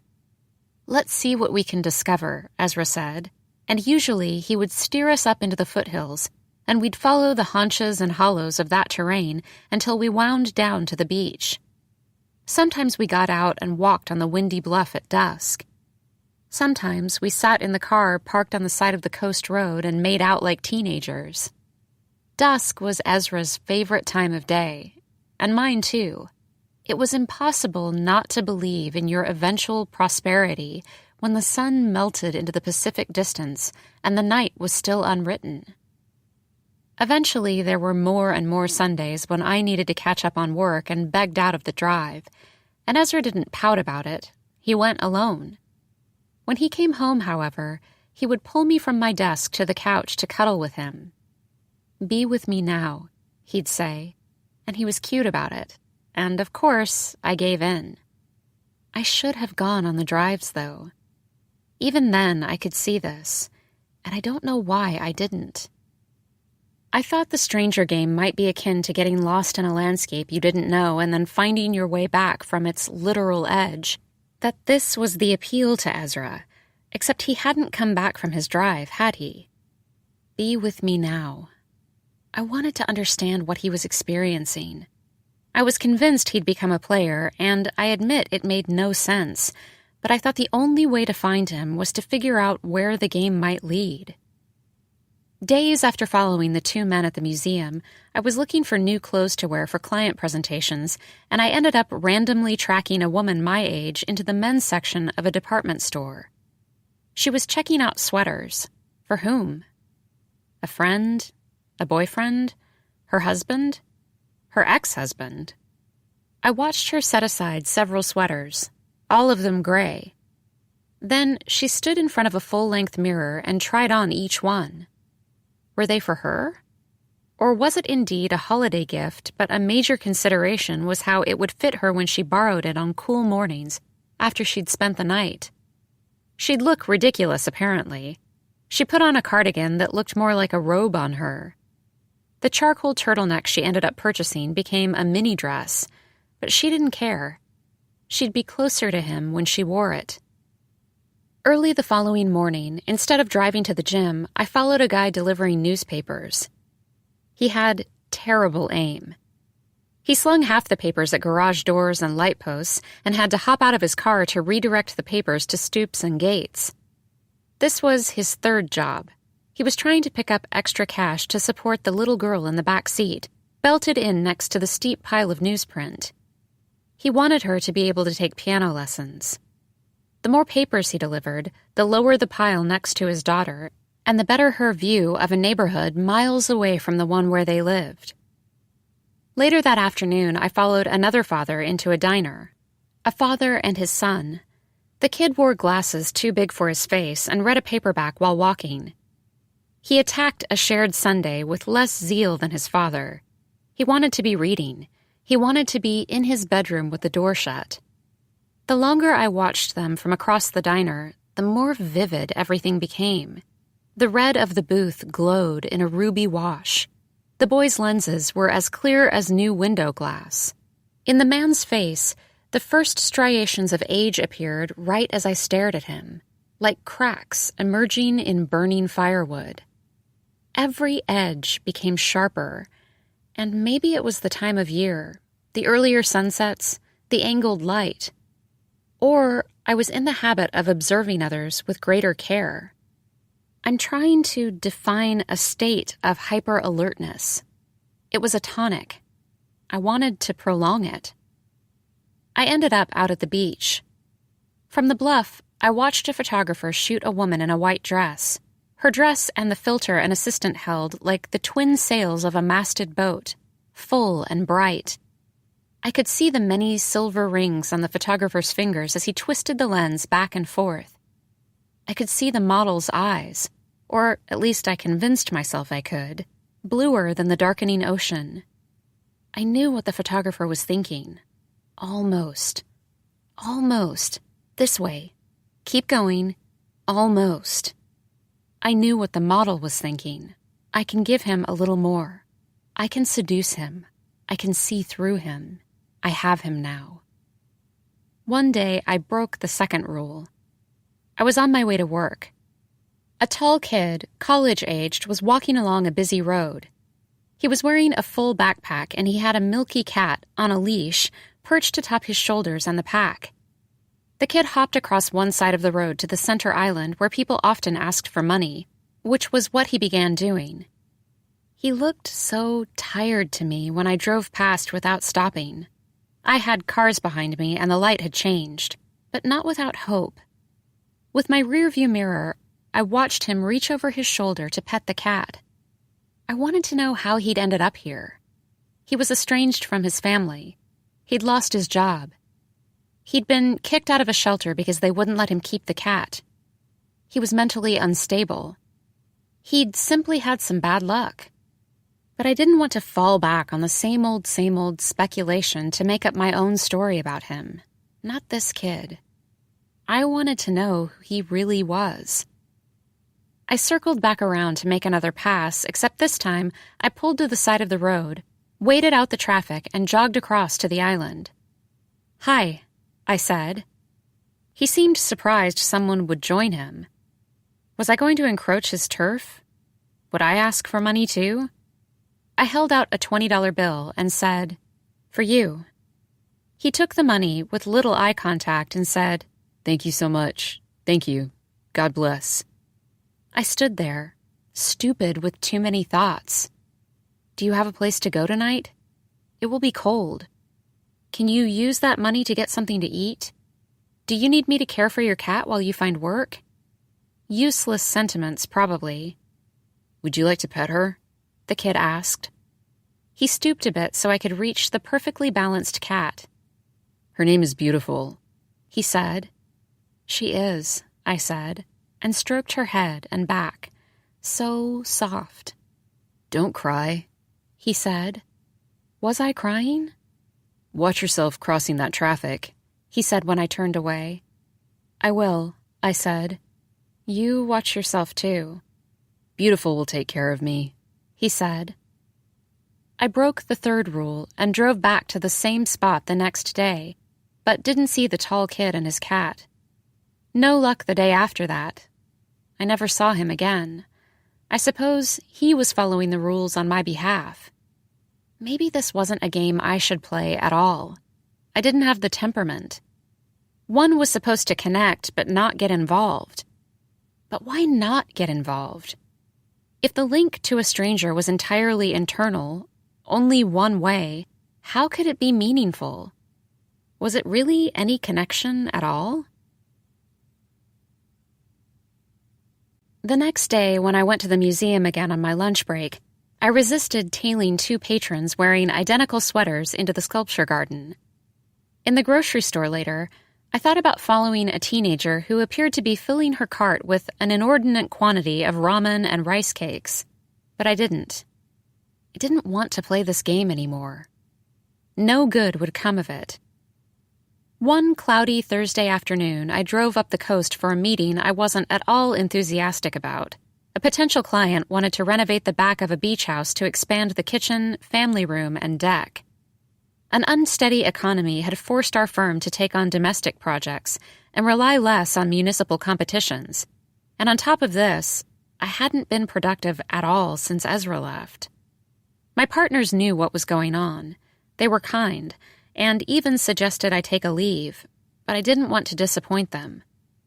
So I followed up on a referral and did my best to secure the job. When I left the meeting and drove back out onto the coast road, I should have headed left toward the city proper and my studio, but a quartet of motorcycles tore past, and I turned right, northward, after them.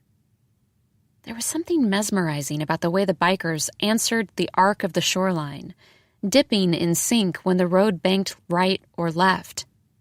I could see one beard tucked into a helmet chin strap and some long tresses emerging like streamers from the back of another helmet, but I couldn't really get out in front of them to guess anything about them. That was fine.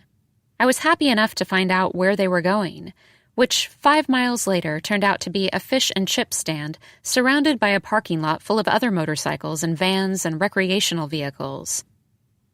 I had done a good job of following the bikers this far, but lost them when I tried to find parking.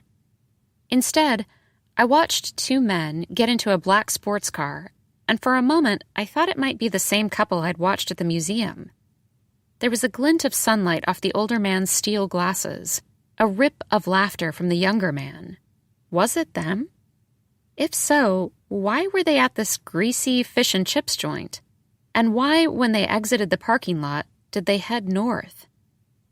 The road took a sharp turn around some rocks, and I lost them briefly. Then we were on a straightaway, and I let another car slip between us to give me a screen. It occurred to me that finally I was more or less following strangers the way Craig ultimately had, which was to say, I'd originally been after the 4 bikers but switched subjects, a carom follow. We drove 10 miles before hitting a stretch of car dealerships and outlet stores. Maybe another 5 miles after that through the flat back streets of a port city. I lost the sports car, but then I caught it again, where the port city ended and the highway opened up once more. The car was a polished scarab scurrying away from me, but I wasn't going to let it get away. It began misting. I knew that pretty soon we'd reach another coastal city, a college town, but first there was a series of roads that spun off into inland valleys, and the sports car tore down one of them. The rain dissipated, but this road descended into a bowl of fog. I caught the car swinging off onto another road. By now they surely must have noticed me following them. I stayed with them. Was Ezra even playing the stranger game? I'd made a leap. It seemed like something that would capture his imagination, and he'd have heard about the fad at the bookstore. He'd have needed to go back to the original article, but it was possible also something terrible had happened. Detective Martinez had checked the morgues and found nothing. She'd scoured the databases. Nothing. No unidentified white males matching his description. I was too much the optimist to believe he was injured or worse. If I couldn't picture him harmed, then he couldn't be harmed. Night had fallen, and we'd driven far from the coastal highway with no houses around. It was raining now, and I lost the sports car, although it had to be out there. I reached a turnoff, a narrower gravel road. They must have taken it. The road tapered even more and curved around. I came to an abrupt stop. I was all alone out here. With some difficulty, I managed to turn around, but when I made it back to the valley road, I wasn't clear which way to go because all of the switchbacks had left me disoriented. I didn't want to guess. I only wanted to go home, and I pulled over to find my phone. Technology my only guide now. Sorry, A. Craig. The rain drummed against my windshield. My phone wasn't in my bag, nor was it in a cup holder or in the glove compartment. I groped around under the seat. It wasn't anywhere to be found. Oh no. I remembered taking it out during my meeting to retrieve some contact information, and I'd left it on the table. I could picture it sitting next to the drawings I'd unfurled during my presentation. I was furious at myself. I leaned on the horn. I needed to find the coast road. The downpour made the road slick. Oh, Ezra. I pounded the steering wheel twice with both fists. 2 syllables. Ezra. The last time I'd seen him, he'd made me his mushroom risotto. We drank a bottle of wine. We looked at his new monograph, the pencil and pigment prints. And that was that, Detective Martinez said. Nothing else happened. She knew I wasn't giving her the complete story. Ezra closed the art book and set it on the end table next to the couch, and when he turned back toward me, I kissed him. He squinted at me, not so much confused, but trying to read me. I shook my head and laughed. He laughed too. What were we doing? He parted my hair with his fingers. He leaned in, hesitated. His breath against my neck. He pulled me around, up, over him so I was straddling him. His hands slid up my sweater. I tugged his shirt up and over his head. The warmth of his chest against mine brought such relief. I was unbuttoning his trousers. Relief, rescue. I stood up. I was naked. He stood up. He was naked. He sat back on the couch. I went back to where I'd been. I would like to say what followed was hurried, an accident, entirely about needs fulfillment and nothing more, but that wasn't the case. We were slow about it, without any awkwardness, without utterance, deliberate, tender. We were smiling. I remember thinking he'd been with other people, but he and I hadn't used condoms since we were young, so we didn't now. We shifted. We were prone. He was inside me. For the longest moment, he didn't move. I didn't move. In that stillness, we were as close as 2 people can be. But it couldn't last. Soon there was motion again, breathing, noise, and we were flying apart, very far apart. As I got dressed, I filled the space with chatter about my week ahead, oh, my busy life. Ezra was quiet, politely solicitous. Then I left. And that, detective, was that. This had all happened once or twice before, early on after we'd split up, but not in a long while. The next day, we didn't talk about what happened. Then more days passed. I should have called him, but then again, he could have called me. Then the weeks went by without contact and he disappeared. But how could he do that? Simply vanish? How could he do that to me? I turned onto the coast road without realizing it at first. I was burning up, for the first time in 3 months, allowing myself to be angry. Ezra had left me one more time.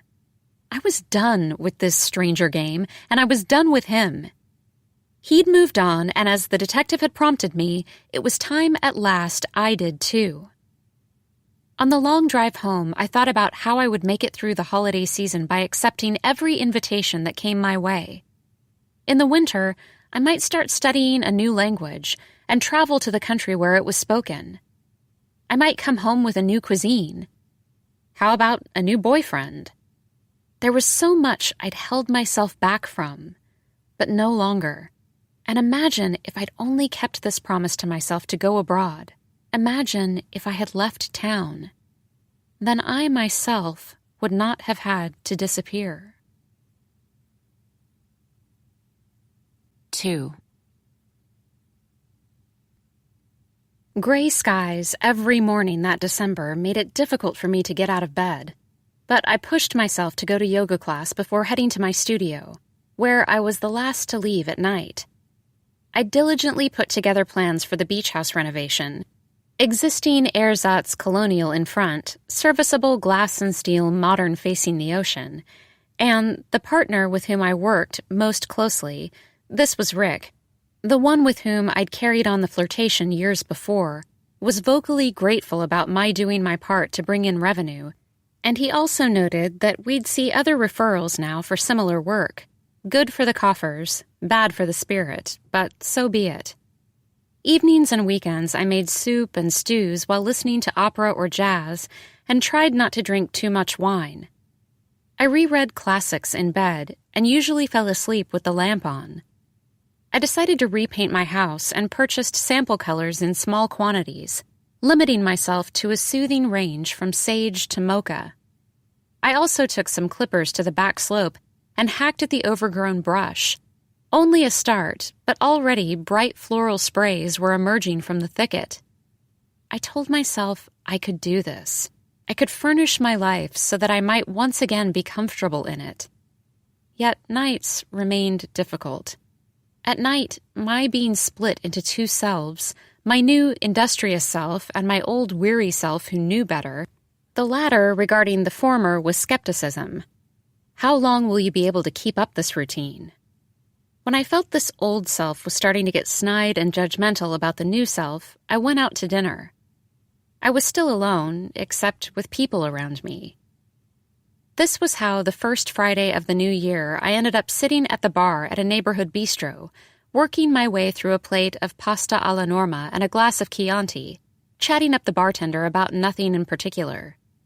Even though I was staring right at the mirror behind the bar and could see the waiters in long aprons sweeping about the candlelit room, I didn't notice a man take the open stool next to me, not until the bartender asked him what he wanted. Unlike me, the man was tall enough to sit on the stool with his shoes on the floor. A dense cosmos of freckles covered his arms, revealed by rolled-back sleeves. When he smiled hello, I noted the way his hair was impeccably parted, like a straight, flat road cut through a field of wheat. "You play tennis," he said. Before I could say yes, but not recently or well, he added, "I mean, professionally." "Oh, heavens no," I said.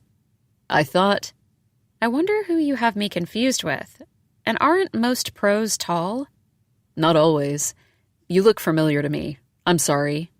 "Don't be sorry. I'm flattered. A professional tennis player? That's a first." He looked familiar to me, too, but I couldn't place him. He was balancing his jacket over his knee. I offered to hang it up on the hook next to me under the bar. "But you must play tennis," I said. "You're tall." "I do, but I can't serve to save my life. Or your life. No one's life will ever be saved by my serving." I had no reason to like him right away, but I did. The bartender uncorked a bottle of the same Chianti I was drinking, and the man, who introduced himself as Carrie, tasted and approved it. "You're going to drink that whole bottle?" I asked. "I certainly hope not," Carrie said. "I drove. You'll help, right?" "Smooth move," I said. "So smooth. I've got all the smooth moves." Of course I needed to be wary of handsome men buying me drinks. But when was the last time that happened? "I should say I suspected you weren't a pro," he said. "But I was having dinner over in the corner with my friend. Oh, she's gone. She left." "Wait, you were on a date?" I asked. I hadn't noticed him when I'd come in. No, she's just a friend." "Wow, that would be icky. I get rid of one date and then come over here to flirt with you?" "Ah," I said. "You showed your hand." He scrunched up his face. Caught. "You were about to withdraw the compliment that I looked like an athlete," I said. "This isn't going well," Carrie said. "I'm flattered you came over to flirt with me, and I wouldn't mind another glass of wine. Thank you." "What I was going to say was that it was my friend who was wondering about you, and she said you looked like a professional tennis player." So they were watching me, coming up with a story about me, which was what anyone would do when observing a woman dining alone. Or were they playing the stranger game? Well, no, because if they were, he wouldn't be telling me about it. And what did you say to that? I asked. I said... He paused. Make it good. Artist, he said. More specifically, a painter. Are you a painter? I had been sitting on the bar stool with my best posture, but I slumped briefly. Not for a long time, I said. I wasn't in the mood to be coy or make him guess, so I told him about my work. He turned out to be a developer. The corporation he worked for had made its name replacing citrus groves with gated communities. What I called a house, he referred to as inventory. In a way, his whole career was pitched the opposite from mine. His chief ambition, he revealed, was to make enough money to buy a lake house somewhere remote and permanently decamp there with a lover. I said, I hate to disappoint you, but I'm a city person through and through. You'll come around, he said. Oh, you think? Give me time, he said. Like how much time? Carrie shrugged. A half hour? I should have stopped drinking, but I kept going because drinking at the bar seemed to be the premise by which I could keep talking to him. The conversation wound back to my projects, about which he asked good questions and showed interest, which made it difficult for me to write him off as a political troglodyte. He did proceed to tell me everything that was wrong with our city, and therefore why he wanted to abandon it, and I did want to say, bye, nice knowing you. Although, after a half hour of wine, no, more like an hour, the lake house scheme was beginning to appeal to me. Every now and then the bartender asked me, Still doing okay? I wondered what we looked like that brought out the chaperone in him. I glanced outside and noticed that it had started to rain finally. It was coming down hard. We need that, I said. We do, Carrie said. But too much all at once can be bad too. Oh dear, I said. We're talking about the weather. It's come to that. I noticed that he had a need to align the objects in front of him. The dessert card parallel with the edge of the bar. The dessert forks the bartender laid out so we could share a slice of chocolate cake, parallel with each other. The empty wine bottle in longitude with his empty glass. He might be controlling, intense. His charm made me suspicious. But I was smitten. Also, drunk.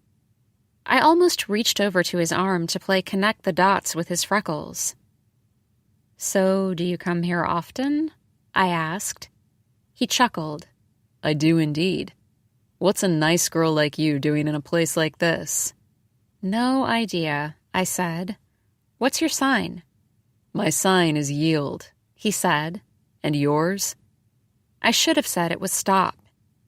Want to drive me home? I asked. I'd called a car to get to the restaurant so I could drink and not worry about driving. Carrie signaled the bartender for the check, and when he looked back at me, I was even more smitten because he was rosy-cheeked, boyish, like he very much wanted not to mess this up. As I was handing him his jacket and putting on my own, he said, By the way, I like your sweater. He said this with his head cocked, one eyebrow arched, waiting for me to respond. I was wearing a lavender cashmere V-neck, and it looked fine on me, but wasn't tight, not the sort of sweater to show off anything. The opposite. I wasn't sure how I should respond. With counter innuendo? Was that how this worked? I wanted what I wanted that night. I will freely admit it, but didn't know if I would be bold enough at the critical moment. All I said was, Thanks, it's new. Of course, it was stupid to get in a car with him, both of us intoxicated. Thankfully, we didn't have to drive far, and he parked in front of my house and came in. I gave him a tour, switching on lights as we went. He noticed the patches of sample paints and pointed at a color he liked. The lighter green would be better for resale, he said. I'm not thinking about selling.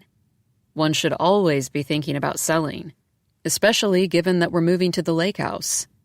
Good point. But at certain times of day, the lighter green seems anemic to me. You need to see it in the morning, I said. Yes, that was an invitation, and I knew what I was doing, showing him the main room, the kitchen first, saving the bedroom for last. I turned on 2 lamps. He turned off one. Was he modest? He had to bend down a little bit to kiss me. I discovered he was freckled everywhere when I unbuttoned his shirt and pulled it free from his trousers. Then we were on the bed, and things picked up. I was too much in my head and tried to let go. He slipped off everything. He was even better looking naked. I was still mostly clothed, wearing my admired sweater, though he'd unzipped my pants. They were tight, and as he stood and tried to pull them off, they turned inside out and got caught on my ankles.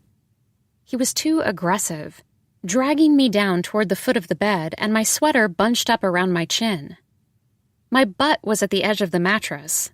I almost fell off. And in that moment, a turn. Carrie managed to tug one pant leg off, but left the other inside out and cuffed around my ankle. There was nothing lovely about this, and when I pulled my sweater down so I could see him better, he looked neither soulful nor sexy. He swayed a bit. We'd had too much to drink, and I thought maybe we ought not go any further, but he was moving forward now, eager, super hard, not the man I'd bantered with earlier. A wave of panic rose up from my stomach to my throat. Farce seemed the quickest way out. I deliberately slipped off the bed onto the rug. Oops. Carrie remained standing, frowning, neither helping me up nor kneeling to be with me on the floor. He simply stood there. I watched his erection all but vanish. I wanted to cover myself up. "Game over," he said. "You win. Or maybe I win. Does anyone actually win?" I'd managed to get the pant leg over my foot and pulled my sweater down over my hips, and I was sitting on the bed again, pushing myself back. Now Carrie was the one who sat down on the floor, naked, exposed. "What do you mean, does anyone actually win?" I asked. "Your sweater," he said. "What about it?" "You didn't see me? You never saw me? Maybe then I do win." I started shivering because suddenly I knew what he would tell me next. "I was there when you bought it," he said. I'd picked out this lavender V-neck that same day I'd followed the woman who tried on men's sweaters. I'd walked back across the department store to continue shopping for myself. This was a month ago. "And you really never saw me?" he asked. "All this time? Never?" "Get out," I said. Carrie held up both hands, surrendering. "Like I said, game over." "You've been stalking me this whole time?" "I wasn't stalking you," Carrie said. He was standing again, stepping into his briefs. "I was playing—" "Then why would you talk to me tonight? Those aren't the rules. How is this even the stranger game?" "But that is how it's played," Carrie said matter-of-factly. I didn't know what he was talking about. "Get out," I said again. "I'm sorry," he tried, but I was having none of it. I wanted him gone. "I really am," he said. "I screwed up." "Get out." He didn't explain himself or try to stay, and he also didn't look back at me when he let himself out, although he did apologize one last time. I jumped up the moment the door was shut and bolted it. I waited a good 10 minutes after his car drove off to make sure he didn't return. I wanted to call the police, but to say what? To report what? The end of civilization? I thought about contacting Detective Martinez, but again, to what end? So she could admonish me for being so reckless? I thought about all of the places I'd been in the last weeks and wondered when Carrie had been watching me. The irony was acidic. I thought I was so expertly stealthy when I followed strangers, but most of that time, I'd been a subject too. Although He couldn't have been trailing me the entire time because I certainly didn't spot anyone that rainy night when I got lost north of the city. He probably had learned enough about my routines to know where to find me whenever he wanted. He knew where my studio was and my yoga class and where I liked to hike and get takeout. It was likely that before coming home with me, he already knew where I lived. I scrubbed myself in the shower.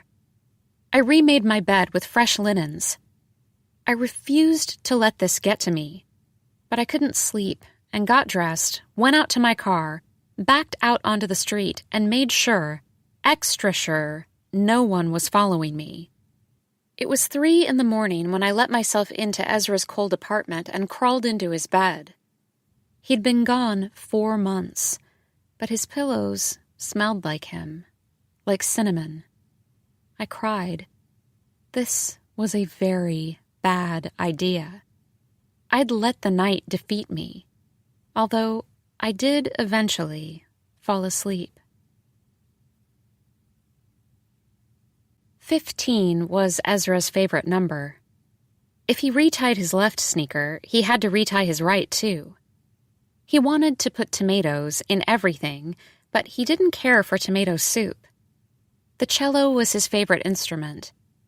His favorite color was green, but brown greens, not blue greens, and definitely not yellow greens. He was left-handed and couldn't use a fountain pen because he'd smear the ink when he tried to write anything with it. The novel he was writing was set in Paris, though the longest he'd lived there was for 3 months one summer during college before I knew him well. He had been to France 2 or 3 times before that. However, he said writing the novel kind of killed the place for him, and one reason he might never finish this book was because he'd fallen out of love with its setting.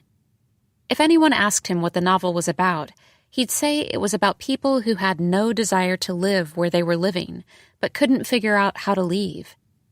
The working title was Landlocked. Ezra got cold easily, and when we were together, rather than have a duvet on our bed, we'd come up with a system of layers of blankets so I could throw off some when I became too warm. I loved the parts of his body where he was ticklish, like the side of his chest. He was lean, and I liked to run my fingers along the grooves between his ribs, and he'd learned to tolerate this, if not enjoy it a little. He knew that my favorite number was 45, 3 times his favorite number, he always noted, and a long while ago he'd promised we'd go on a fantastic trip when I turned 45, not 40, not 50. He knew I was fond of men's watches, and he bought me several over the years, calling himself my royal timekeeper. He knew I loved anything with mushrooms, and it was no accident he was ever perfecting his mushroom risotto, that this was what he was making when I saw him the last time.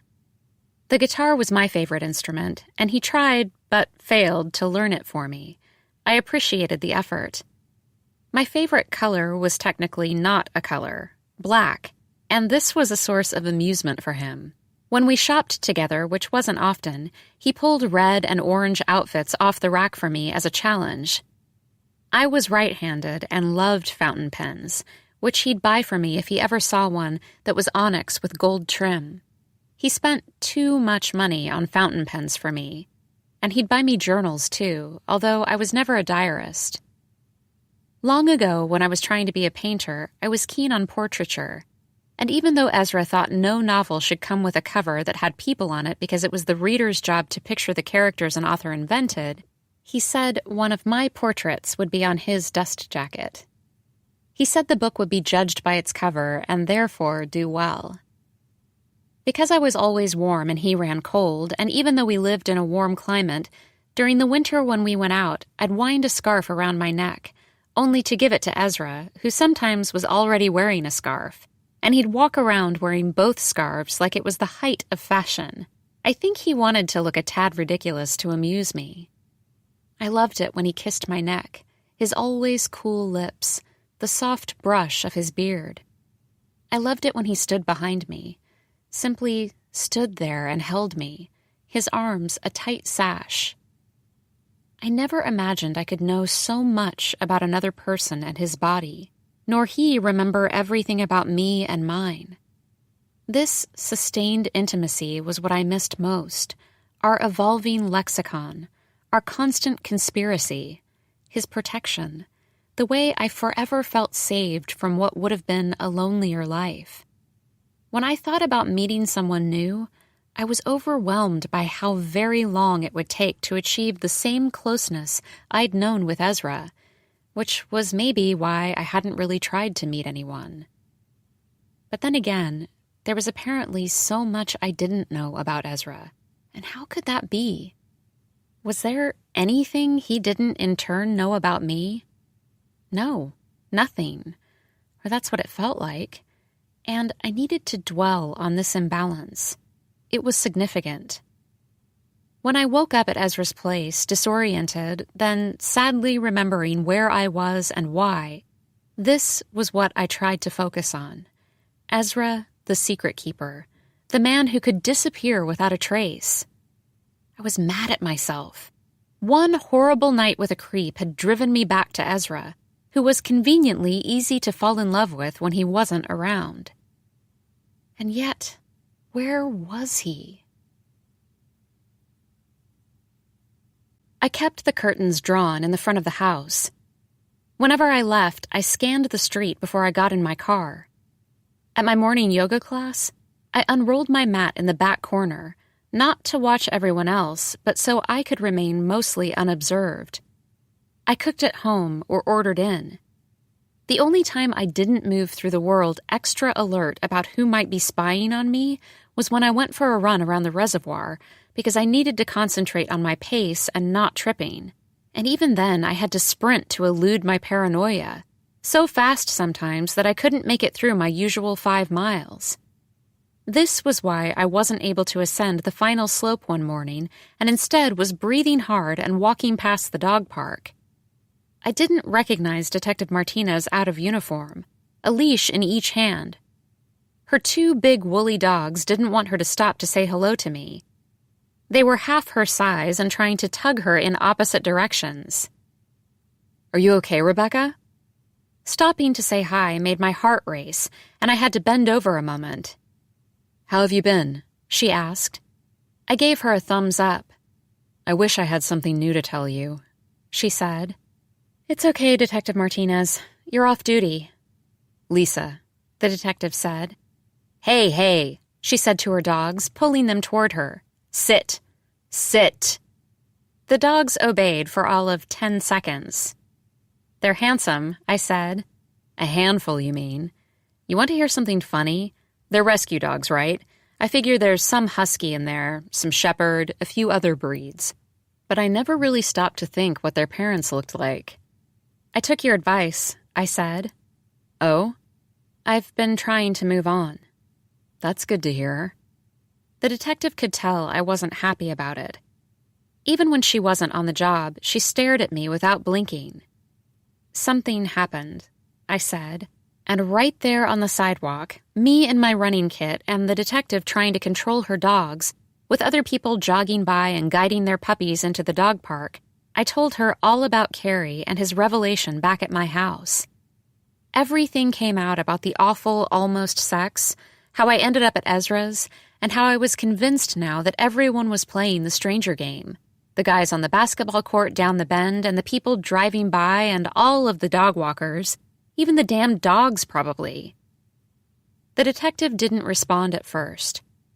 I waited to be scolded for bringing Carrie home without knowing him, but instead, she held both leashes with her right hand so she could squeeze my arm with her left.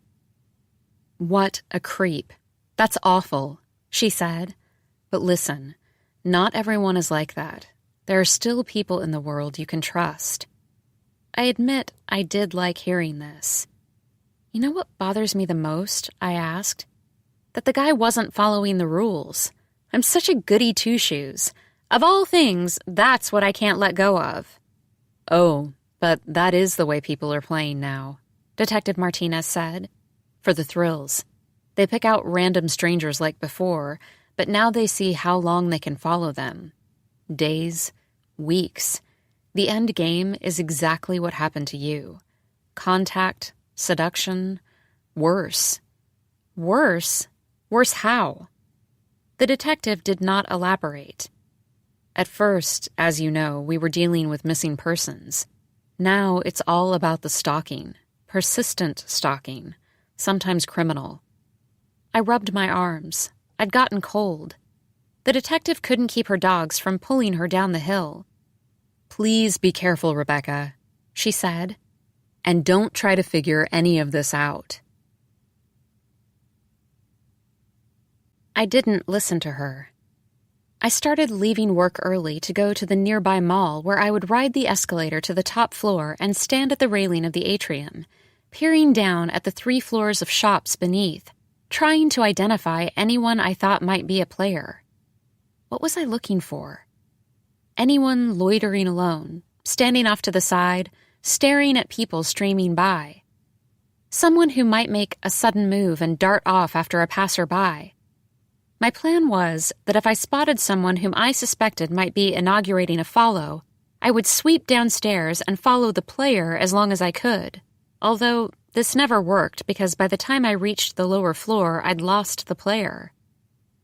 At the museum on long lunch breaks, I tried to do the same thing, deciding the man in the untucked black shirt and black jeans with tinted glasses wasn't looking at the exhibit of color field paintings. He was, in fact, trailing the woman with the jacket tied around her waist and 2 sets of glasses, the ones on a lanyard that she put on briefly to read the wall text, and the ones she let slip off her forehead onto the bridge of her nose to look at the art. Then it looked to me like the woman with 2 pairs of glasses herself may not have been truly studying the art or reading the wall text, and that this was all a ruse because she was following 2 teenagers in love, a boy and girl with equally narrow bodies and their arms coiled around each other. At least they couldn't be players. They were too preoccupied with each other to follow anyone. But where did this end? Because in the mall, in the museum, I began to think that anyone and everyone could be playing the stranger game, and every follower, him or herself, could be a subject in an infinite regression of pursuit. I was thinking a lot about the broken rules, and sure, I could see how the first rule might fall away easily enough. Followers might want to track subjects who intrigued them rather than those who at any given moment happened to pass by. I understood how, according to Detective Martinez, ignoring the second rule had become the norm, but I suspected that making contact wasn't merely an act of seduction. It was also the case that followers wanted to know if there was any truth in what they speculated about their subjects. However, breaking the third rule mystified me. What did it feel like to violate someone's privacy not once, but repeatedly? Was there no hesitation in this? No shame? One morning, the second week in February, I was having trouble concentrating while working on a proposal for a new charter school and decided to ride the metro, something I hadn't done in a long while. Riding trains always had a way of relaxing my mind. At one station, a man and a girl who could only be his daughter boarded and sat down across from me. They had the same pale complexion, with faintly penciled-in eyes, the same small mouth and dot of a nose. He was wearing a suit. She was in a plaid school uniform. They sat very close to each other, didn't speak to one another, and each stared straight at me. Not in my direction, but at me, making eye contact. At first, I looked away, and then when I turned back, they were still staring. I focused on the girl and stared back. She blinked.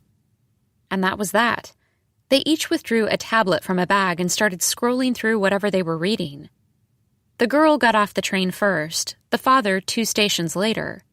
To school, to work. Nothing unusual. The next day, I took the same train at the same time to catch the man and his daughter again. They appeared on the same schedule, wearing more or less the same outfits, exhibiting the same effect, but this time they took tandem seats at the other end of the car from me, the same middle car as the day before. Once again, they stared at a woman sitting across from them, and like me, the woman looked away, looked back, and engaged. I couldn't tell, but I thought she was staring at the man, not the girl, and also this time it was the man who appeared to blink first. Once again, the man and his daughter removed their tablets after losing the staring contest. The next day, the same routine. Not with me, not with the woman from the day before who wasn't on the train, but with a teen boy who took on the girl. And as far as I could tell, the boy blinked first. Were they even aware of what they were doing? They had to be, but their shtick was so deadpan it was hard to say. Was this their own private version of the stranger game? And then I wondered how many kinds of games people played with strangers every hour, every day. We were, each of us, isolated creatures who ached for proximity, for intimacy with others, but who also, out of primal self-preservation, insisted on and maintained a safe distance. These stranger games we invented shuttled us somewhere halfway between stations of affinity and detachment, but more often than not, we ended up at the latter destination. It was a miracle anyone ever connected with anyone. Most of the time, we were cast back into our own longing. I got off at the airport, the end of the line, and, as often seemed the case these last months, I was going to be late for a meeting with my partners. I clicked a ride-hailing app on my phone. As was also the case recently, I was easily distracted, and when the car appeared, I'd forgotten to type in my office address. When I got in, the driver said, "Say when and I'll go." This sounded odd. "Go?" I said. And he pulled away from the curb. "Oh, wait, I didn't say where," I said. The driver pulled behind a black sedan and changed lanes again when it did. "You don't say where. We just follow when you say go." "I'm sorry, what?" The driver slowed down and checked me out in his rearview mirror. He let the black sedan roar off ahead of us. "My apologies," he said. "I thought you were playing. Where do you want me to take you?" "You thought I was playing the stranger game?" We had exited the airport proper and were driving too slowly down a wide boulevard. The driver behind us honked. "It's okay.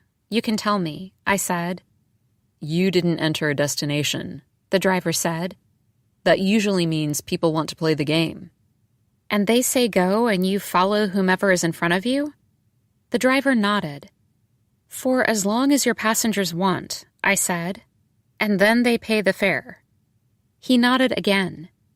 "Is it mostly people coming into the airport who want to play?" "Not always, but yes, lately. Mostly from the airport," the driver said. "Tourists." I guess it's a good way to see the city? A fare was a fare to him. Or maybe he liked the challenge. Follow that car. "So do you want to play, or do you have somewhere you need to be?" he asked. I thought about seeing what a taxi-assisted follow might be like, but I said, "I have somewhere I need to be." Then 1 week later, there was this. I was hiking an upper trail of the park canyon that bordered privately held land. There was a scattering of houses farther down the ravine, but only one notable house up here, a never-occupied stucco hull wrecked on a sharp tor. A steep white wall made it next to impossible to peer in, but from where I was standing up top, right at the point where a secondary trail veered off, I could see the way the house stepped down the slope, a layer cake jostled during an earthquake. Some windows had been installed, many had not, and only part of the red tile roof was in place. The drop-off beyond the house was severe, likely making for a panoramic view from the broad terrace, which didn't appear to be finished as yet with any kind of parapet or rail. There were rumors about what might have happened. Cost overruns due to real gold being used to trim imported marble, the accidental death of a child on the site, familial side. Most locals ignored the article that had run last year offering a more mundane explanation. The original owner had died 10 years ago, and his aging widow still hoped to finish the project in tribute, although with every passing year that appeared less likely. Her heirs would no doubt unload the property. I was resting a moment and drinking from my water bottle when a bald man in a tracksuit rushed past me. He was pulling a woman behind him, a woman with wild eyes and a Medusan fall of blonde hair. He wasn't holding her hand so much as gripping her wrist.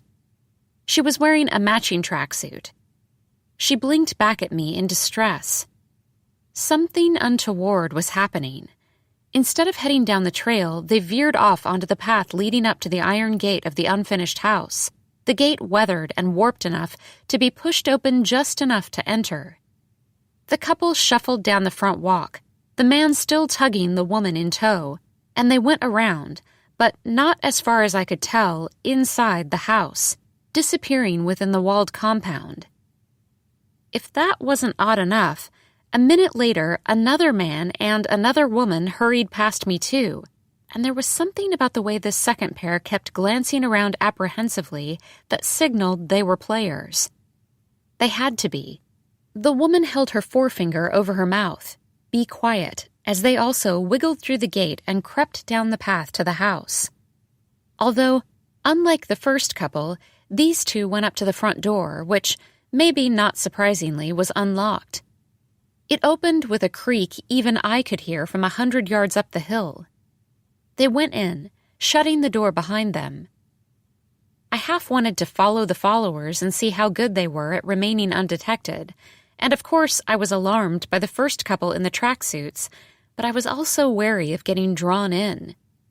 I returned to the main trail and headed down the hill with the steep wall on my right. I continued around some rocks and down a ways, and then I thought I heard yelling coming from the abandoned house. I stopped. Silence. Then, yes, a bass voice shouting, a soprano in response. I went back up the main trail and back down the side trail, this time all the way to the gate, which I now shimmied through too. The shouting became clearer. Him, don't you. Her, stop it. I took out my phone and pressed 911 without completing the call. The creak of the front door announced my entry, and I had to wait what seemed a dangerous amount of time for my eyes to adjust to the dim, dusty interior. Him, you told me you were through with all that. Her, I said let go. Him, I trusted you. You swore it. I followed a corridor toward daylight.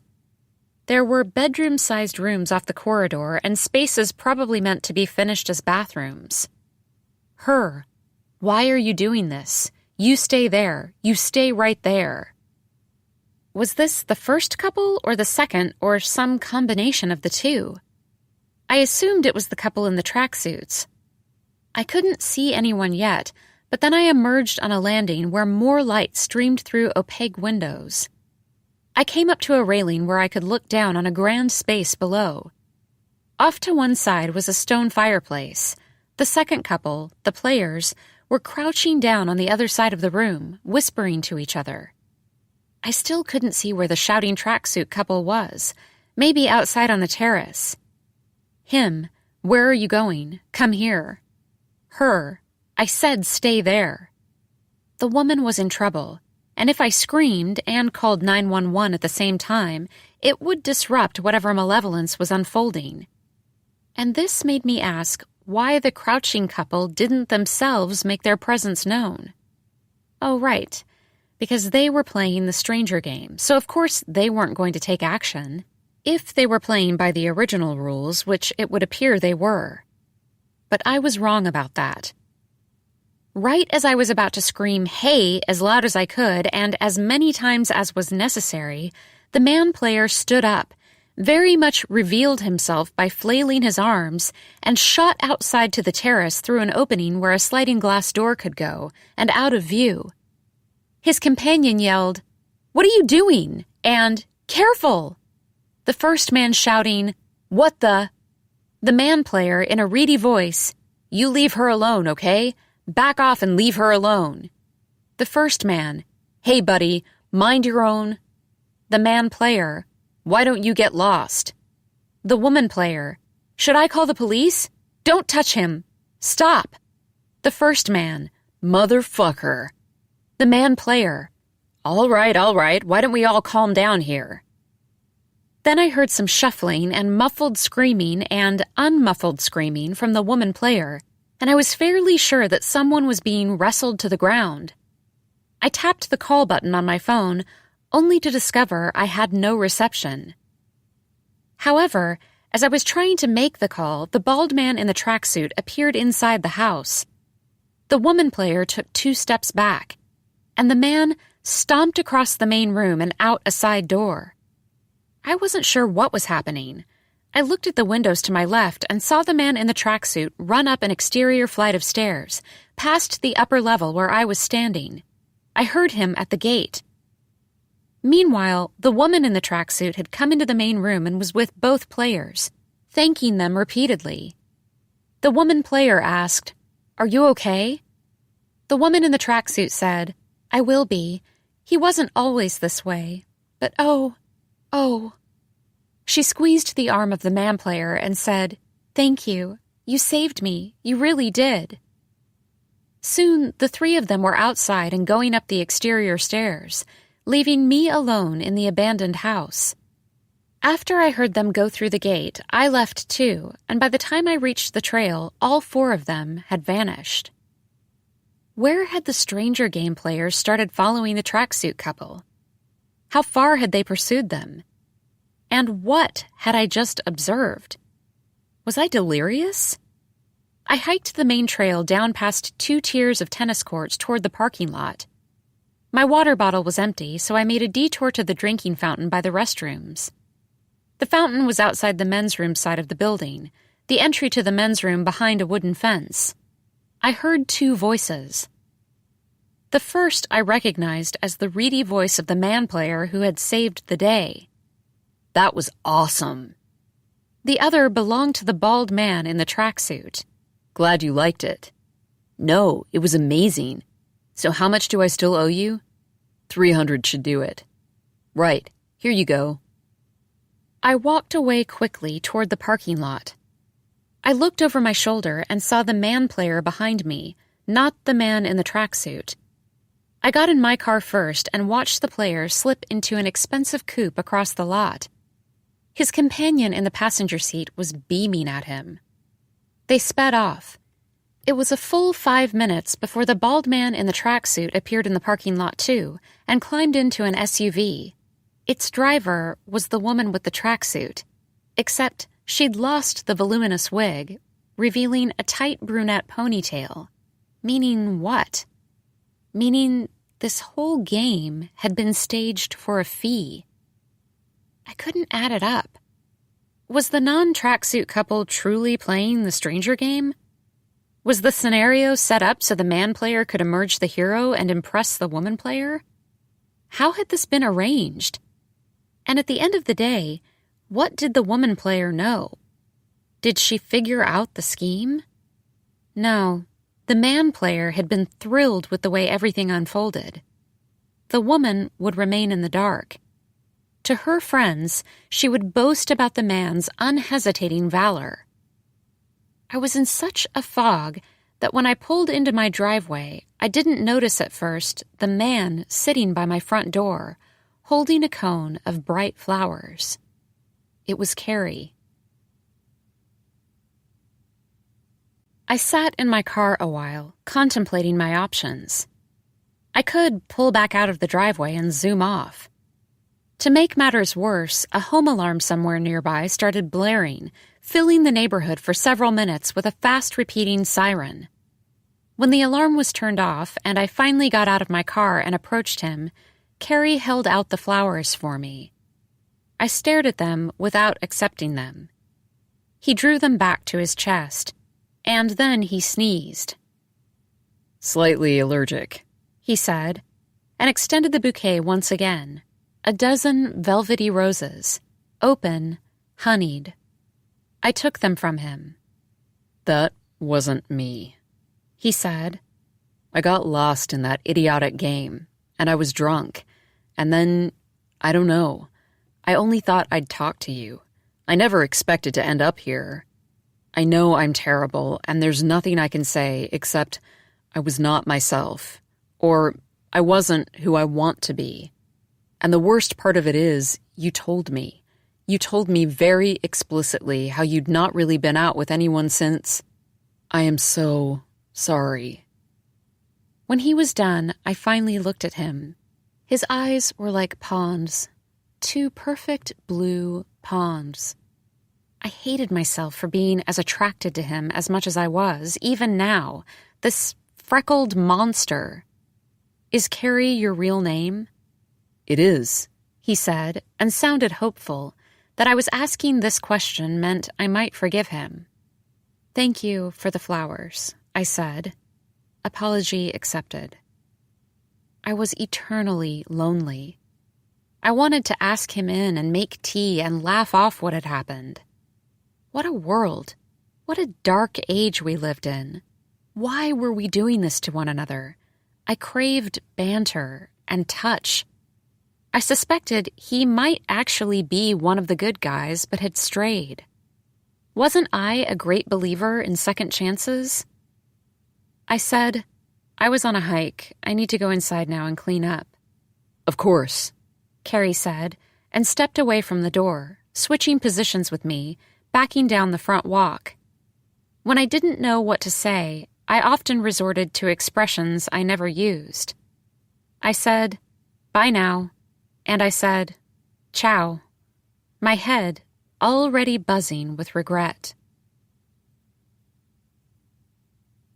I moved through my days at a slower tempo. I showed up where I was expected, met deadlines, and even managed to get my bedroom repainted a color that rightly should have been called weak tea. However, the time between appointments and driving from place to place, lying in bed at night, in the morning, this time seemed endless to me.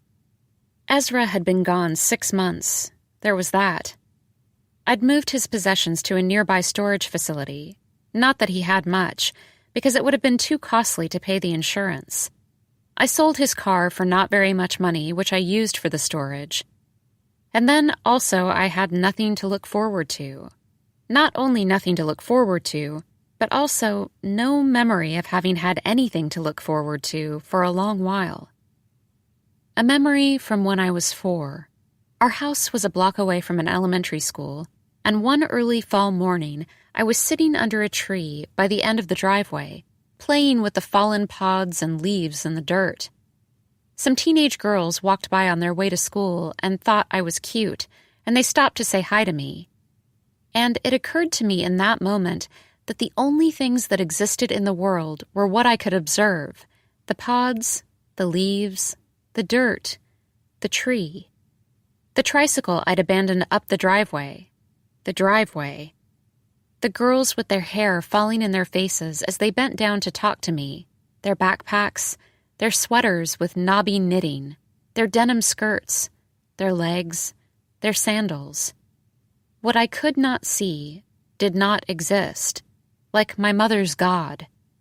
I say I had these thoughts that morning when I was 4, true, but naturally my ability to articulate them only came years later, and Ezra was one of the first people I met who didn't think I was strange to have had this epiphany so young. The opposite. He said, "Me too."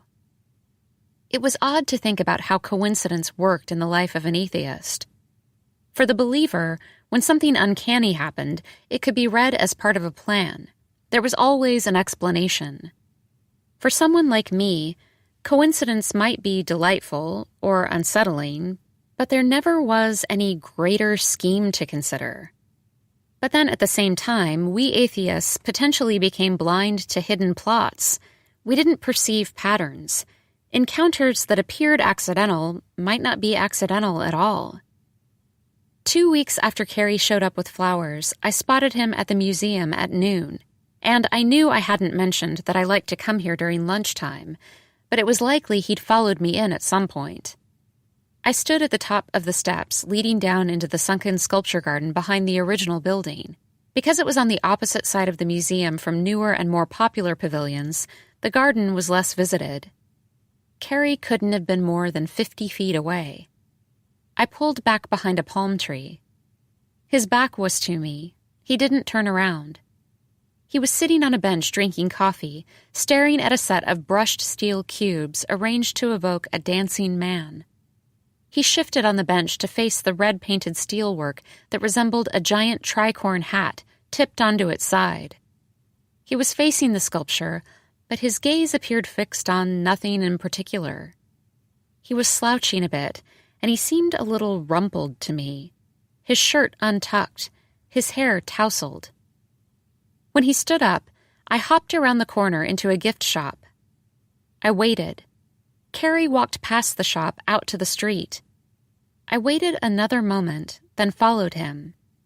He was headed in the same direction as my studio, and I was paranoid enough to think he was looking for me again.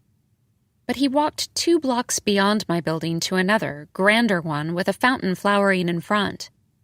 I'd forgotten he'd mentioned how close his office was to mine. I watched him go inside. There was something defeated about his rounded shoulders, something pressing against him, an unseen weight.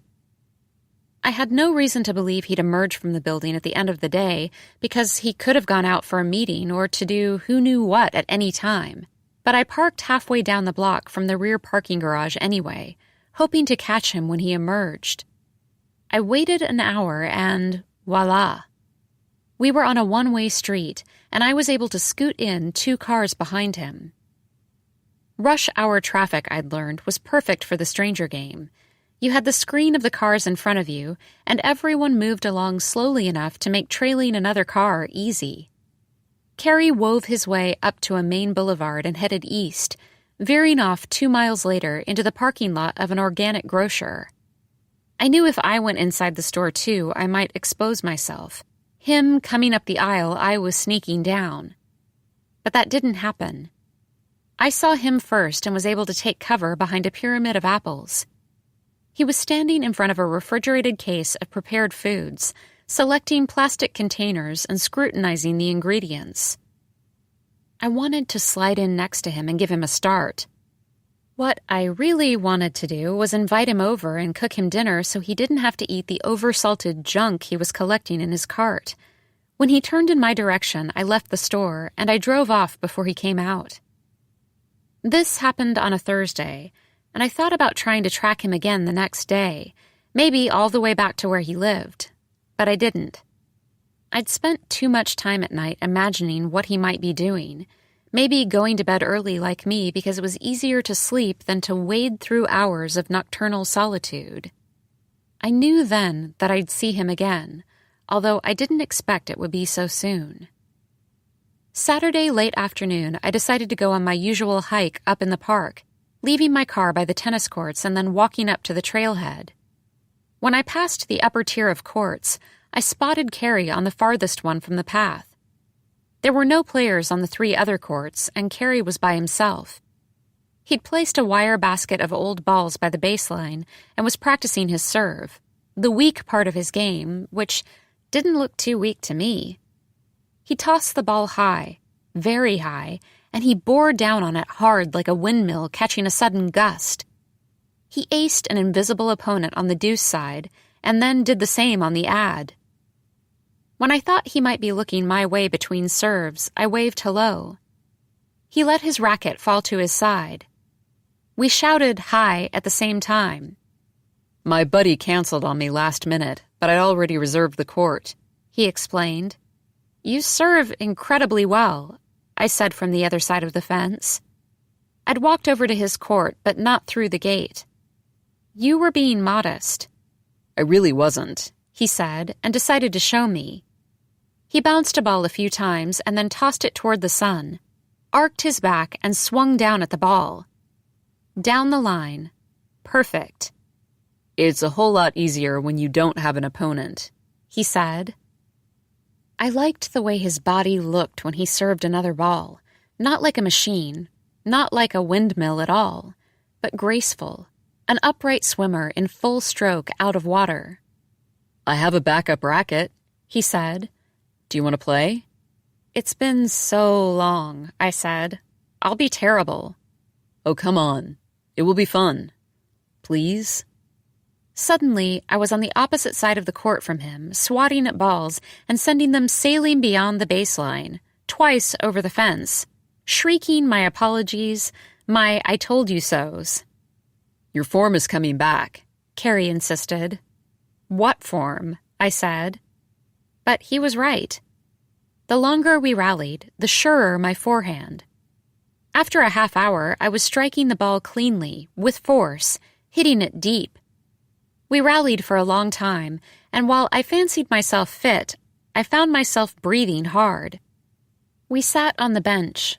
I had to admit that this was satisfying, finding my old rhythm.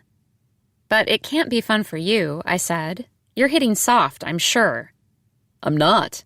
Honest. Want to hit some more? I trotted over to the other side, which had some shade, and which meant I didn't have to stare into the setting sun when I tried to serve. We played points. We would have kept going, but soon would lose the light. These courts weren't set up for night play. That was really fun, Carrie said. It was. Would you like to go on a date with me? I asked. I probably looked as surprised as he did. A proper date, I added. He blinked at me in disbelief and nodded quickly. You probably have plans for tonight, I said. Not anymore, he said. Now wait. Don't go canceling on some other girl. I was only going to hang out with the same tennis buddy who didn't show up today. Him and his silly friends. Trust me, they won't miss me. That all sounds very guyish, I said. Very guyish. Grr, you were saying? Dinner, dancing, something like that, I said. Maybe without the dancing. 2 hours later, he picked me up and we were sitting out under a heat lamp on the back patio of my second favorite neighborhood restaurant, not the one where we'd met. Carrie was wearing a crisp white shirt, a trim blazer. I want to hear more about your work, he said. How'd you get into it anyway? I ended up talking about myself all through dinner, answering Carrie's questions, although my deliberate choice to leave Ezra out of my monologue was noticeable to me. When, for instance, I described a meaningful formative train trip through Europe looking at neoclassical architecture, I didn't mention that I'd traveled with Ezra. And you? You always wanted to be a developer? I asked. Carrie laughed and said, I wanted to be an artist. And at first I thought he was making fun of me. He wasn't. I had no talent. Like you're no good at tennis? I will admit I'm okay at tennis, he said. Anyway, I interned for a real estate agent one summer, a family friend. One thing led to another, and I had my license, and there was a boom. I was off. But it's not like I chose this career. It happened to me. Business has been pretty rough lately, though, so we'll see what happens next. We should change the subject. You're much more interesting than I am. He seemed down. I tried to pour him another glass of wine. He'd had a glass and a half, but he said the rest of the bottle was mine. It was obvious he was trying to chart a different course for us than the last time. He pulled up to my house to drop me off and said that the whole day had been unexpected and wonderful.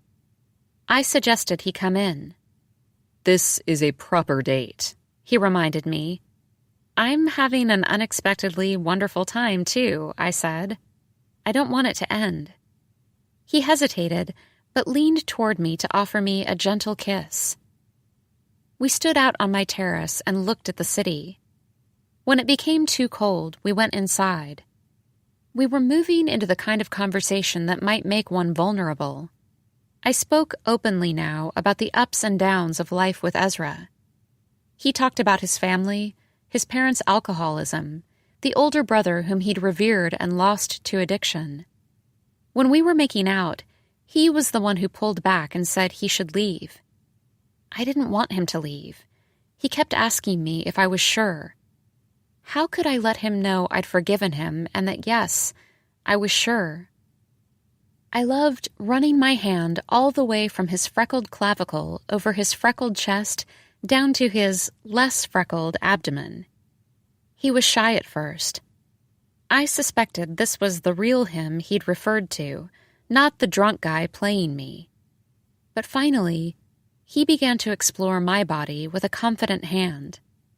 Before we fell asleep, he thanked me for giving him a second chance, but in my heart, I felt somehow like it was the other way around.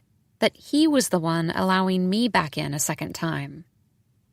When I woke up in the morning, facing the wall with my back to him, I was certain I was alone and that he'd crept off in the middle of the night. I couldn't feel his heat, his weight on the bed, and I rolled over quickly. But there he was, at once far away in sleep and close, here with me. What complete joy. I plotted our Sunday. We went to the farmer's market and returned to my kitchen with zucchini and mushrooms and parsnips and thyme. Carrie turned out to be a fast chopper. We made a frittata. Later, we retreated to the bedroom, slipping beneath blankets when the afternoon became cool and we didn't want to shut the windows. This had been an epic date, and I didn't want Carrie to go, although he did, and I worried all night he'd disappear on me. My anxiety was for naught. He came over the following evening and spent the night again. Same the night after that, and the night after that. The weeks uncoiled rapidly. Carrie and I spent all our time in my house on the hill, now huddled in bed, now moving about the garden. Watching Carrie take charge of my sorry plans naturally made me think of Ezra and his botanic savvy, and a part of me wished Carrie and I were playing house somewhere new. But when I thought about Ezra, I had perspective now, and I could only hope that wherever he was, he had achieved the same contentedness. During the week, we trotted off to our respective offices, and although most people I had known in real estate worked evenings and weekends, Carrie made time for me. He was between homes, as he put it, renting a studio somewhere he said was so provisional that he'd be embarrassed to show it to me. I didn't care one way or another, so I never saw where he lived. We didn't go out into the city much, although we discussed heading to the museum to see the retrospective of a minimalist painter we both liked, and to the new neighborhood sushi counter, and to the rehabilitated Riverside Park. We talked about going, but never did. I did not introduce Carrie to my few friends. I did not show him past or current projects. He did not talk about his work, and as far as I could tell, he was as alone in the world as I was. I knew better than to ask him to give up his temporary housing and move in with me. It was too soon. But I did ponder when in the near future I might propose it. Even so, he began to care for my home as if it were his. He rehung a closet door that, with settling, wasn't closing completely. He built the shelves I've been wanting to put in my pantry. Together, we started in on repainting the exterior stucco. One April afternoon, I left him patching the wall in the back while I made a run down to the hardware store. I was in the paint supplies aisle sorting through brushes, rollers, and whatnot when I could have sworn someone was watching me. I turned toward the end of the aisle. No one. But I had such a funny feeling about this that I stepped around to the next aisle. And there was Detective Martinez, out of uniform like the last time I'd seen her, pricing dimmer switches. "Oh, hi," she said. Were you? No blinking. "Hi," I said. "Weekend project?" "Always. It never ends," the detective said. "How have you been, Rebecca?" "Wonderful," I said, and her eyes widened. Do tell. I didn't mention that Carrie was the same guy I'd told her about before. "What's his name?" Detective Martinez asked, and I revealed that much, and to be polite, I asked her about her own life, not expecting her to be forthcoming. But she said, "My ex and I reconciled, and it's been great, actually." "Wow," I said. "Love all around." "Sounds like it." "Well," I said. "Right," she said. "I should get home with a light switch." I headed back to the paint supplies aisle. "Rebecca," the detective said, "I don't know if I should bring this up." My heart thudded. "I'm assuming you've seen the same bank statement we did. Ezra's account." I hadn't been paying attention to it because there was almost no money in the account, and in order for me to access the information, I had to go to the bank in person. Honestly, I'd forgotten about it. He closed it out 2 months ago. We haven't been tracking it closely. We haven't been working the case much, but you knew that. He was here? He closed it out in person? No. The money was wired to another account. A different bank. Where? The detective shrugged. We'd need an order to find that out, she said. There's nothing criminal we can investigate. There's nothing that signals he's in harm's way. Nothing we can act on. It's not like his landlord wants to evict him since you moved out his things. I had no reason to believe she wasn't telling me the truth, but I was pretty sure, in fact, she did know where Ezra was, and either wasn't permitted or didn't think it prudent to tell me. I see. Did you close the case? The detective didn't answer my question, but she said, "This means he's alive. At least you can rest easy knowing that." I could. I would, yes. But he didn't want me in his life, and that was cruel. I sighed so deeply that both the hardware store employee mixing paints and his customer stared at me. The detective looked at me with concern. "You know what? It's okay," I said. "I'm with someone great. I'm happy. But thank you for telling me." I wished she hadn't. Instead of driving directly home, I went to the storage facility. I borrowed a dolly from the manager and took the elevator to the top floor and found the numbered closet. Light from the hallway lit up the stack of book boxes. Not much. I could probably get them all downstairs to the dumpster in 2 or 3 trips. I slumped down in the hallway and sat on the floor. I was not going to get rid of anything. I couldn't. Not yet. 2 thoughts at once. How much I hated Ezra, that selfish betrayer, and how much I missed him. When I got home, Carrie said, "You were gone a long time. I got worried." I buried my face against his chest. "You've been crying," he said. I lied to him for the first time. It was such an unnecessarily elaborate story, too. Driving to the hardware store, I'd had to swerve to avoid these stupid boys on their skateboards, but one teenage girl driving behind me also swerved and hit an easement tree, causing the sapling myrtle to snap and fall in the hood of her car and shatter her windshield. The safety glass stayed in place, her airbags deployed. She was fine, shaken up but fine, and I'd helped her call the police. The boys ran off, and contact her mother, and I'd waited for her to get there. Carrie held me tightly and told me everyone was safe. I'd helped. I'd been a good person. We would return to our weekend now. Everyone was safe, he said again, and because I wanted to, I believed him. But the lie I told had cracked my new life open just enough for skepticism to seep in. Doubt, suspicion, the old familiar dread. Friday nights, we turned off most of the lights in the house and sat close to each other in the dark, the 2 of us facing the city, the vista like a long film we were never done watching. Our conversations were never linear. We would digress and then have trouble winding our way back to whatever we'd initially been talking about. Sometimes we gave up. So I don't remember how we arrived here. I asked, "How did you start playing the stranger game anyway?" I found it peculiar that this never came up. We never discussed the way we'd met and what happened that first night. Carrie had been contrite. I had forgiven him.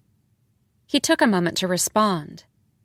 "I'm never going to be able to make that up to you." No, I said.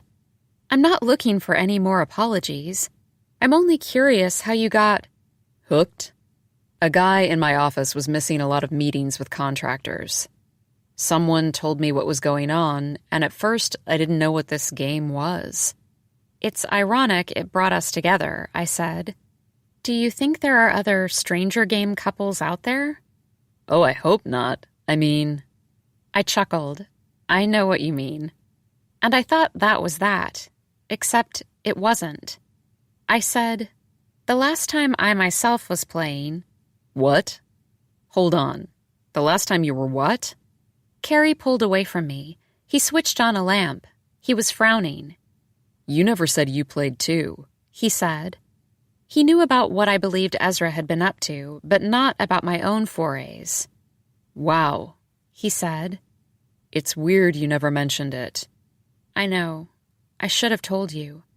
Are you mad? He shook his head no. How often did you play? And here again, another lie. Once or twice, I said. A few times. To understand what Ezra might be experiencing? Exactly. Do you want to hear about it? It's not that interesting. No, I don't need to know, he said. You weren't in as deep as I was. I always followed the original rules. For the most part, I said. It starts with for the most part. I described the driver who had picked me up at the airport thinking I was a tourist player, and then I told him about the scene I'd witnessed at the abandoned house and what I'd overheard by the men's room. Wow, Carrie said again.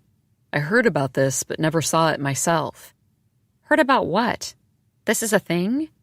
It's apparently become a thing. There's a whole network now of followers and stagers. Stagers?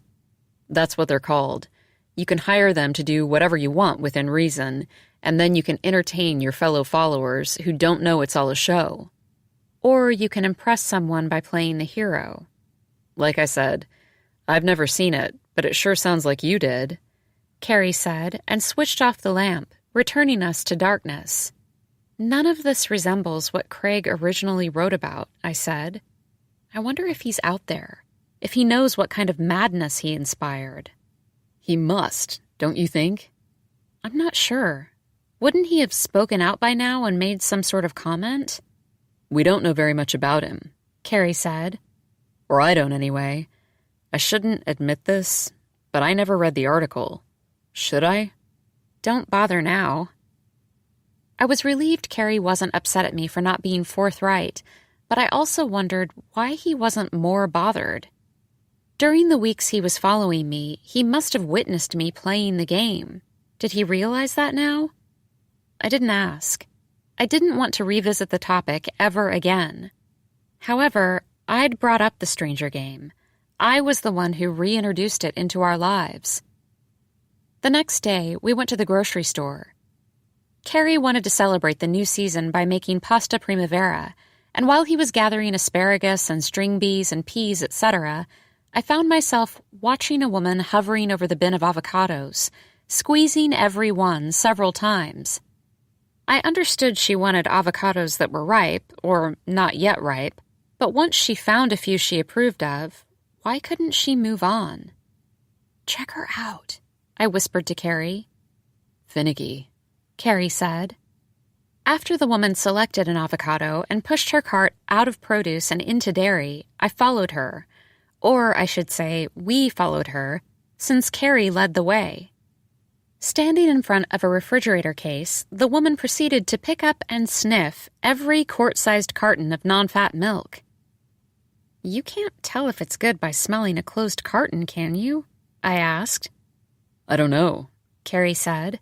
I hope she doesn't do this now with the... Before he could finish his sentence, the woman was opening every carton of large brown eggs. She wasn't going to stop at a carton with no broken ones. She had to survey every egg.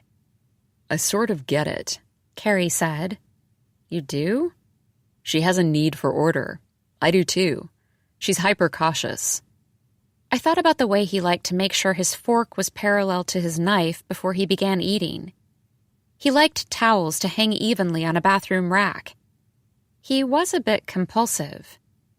But with her, he said, this is all because of some childhood accident involving...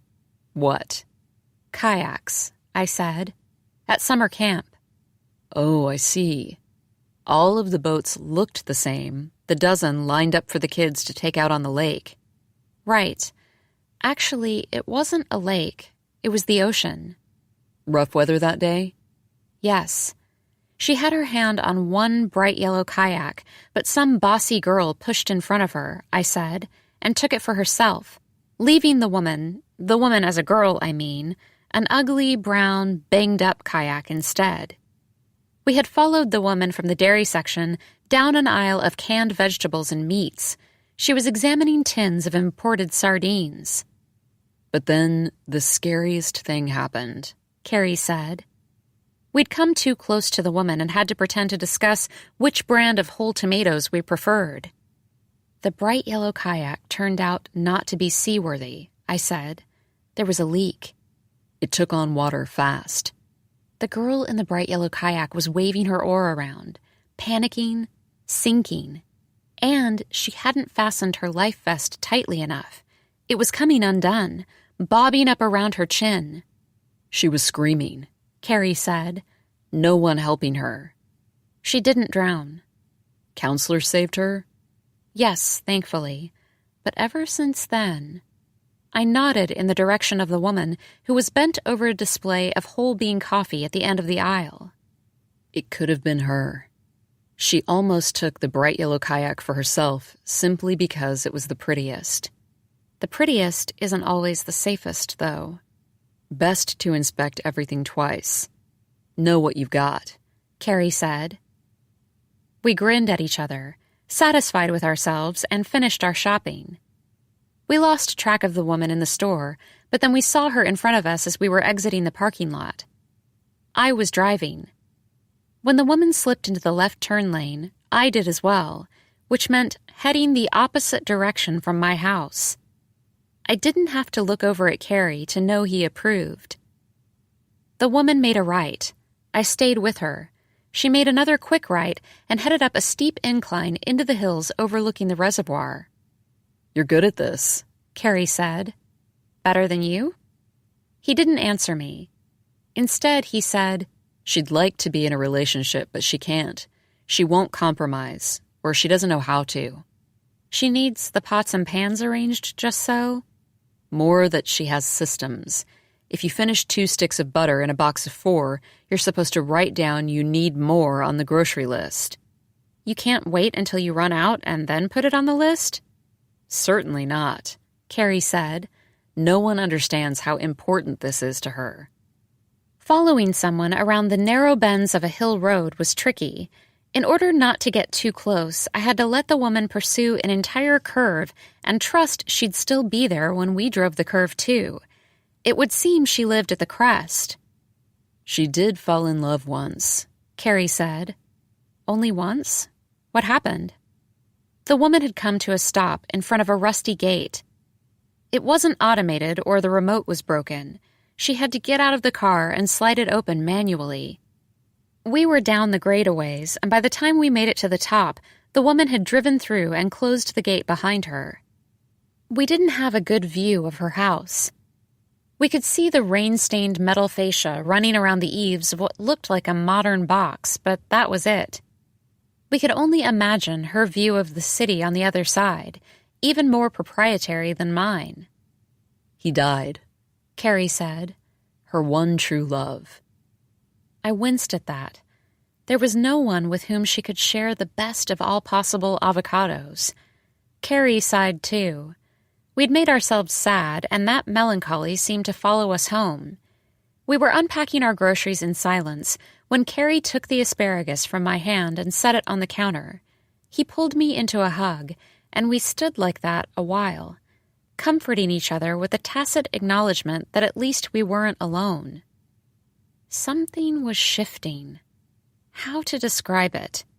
That night, we embraced the way we usually did as we started to fall asleep, except we didn't eventually migrate to our separate sides of the bed, and I was surprised when I awoke at 3 a.m. to find us still entwined. This was a new need, authentic, urgent, and I liked it. I wanted more. The next afternoon, we were on our way to the movies when Carrie, driving now, pointed out a minivan a few cars ahead of us, the minivan packed with teenage girls in pink satin gowns. The driver was a guy in a tux, not much older. Where are they headed? A wedding? I asked. A quinceañera, Carrie said, and he glanced over at me in the passenger seat. Should we? We followed the minivan to the park. to a fountain popular with event photographers. The teenagers filed out of the minivan and joined others already fanning out around the girl of the hour, all in white. We weren't so much focused on them, however, as much as the driver, who didn't get out from behind the wheel. He smoked 2 cigarettes in a row. "What's his deal?" Carrie asked. "He's the older brother chaperone?" "I'm not sure," I said. "His mind is elsewhere." The driver abruptly pulled out in reverse and then drove away from the fountain and out of the park. I speculated that he probably had to collect another group of celebrants and bring them up here, but Carrie disagreed. We followed him a mile or 2 down the road, and then he turned back into the park through a different entrance. This road wound past a one-time Western movie set turned into a playground, a miniature golf course, and then up into the hills. I thought Carrie was getting too close to the minivan, so we dropped back, and when we found the driver again, he'd pulled into a small lot by a lookout point. There was the panoramic view, yes, but more immediately below, a clear shot of the fountain in the park where everyone was having photos taken with the birthday girl. The man sat on a bench and withdrew another cigarette from the breast pocket of his tux. He looked back at us, sitting in Carrie's car with the motor running. Our cover was blown, but the man didn't seem to care and peered down again at the girls around the fountain. We couldn't agree what he was up to. I thought he was being creepy, spying on a young girl it would have been inappropriate to stare at close up.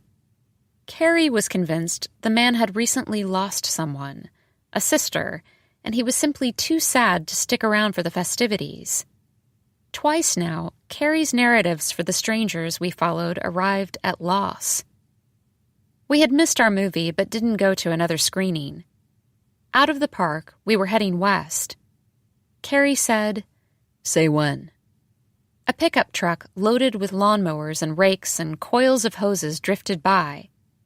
There were 2 women in the cab. "When?" I said. It was a Sunday, not when I would have expected to find gardeners working, and I was used to seeing men in these trucks, not women. The boulevard took us through a series of commercial strips and then a pricier part of town with old mansions set back from the road and newer ones occupying the entirety of smaller lots. Carrie thought the gardeners would turn off into one of these estates, but they didn't. They kept going, on through the next neighborhood. The road dropped down toward the ocean eventually, 10+ miles from where we'd picked them up. They made a U-turn on the coast road to park on the beach side. The sun would set soon.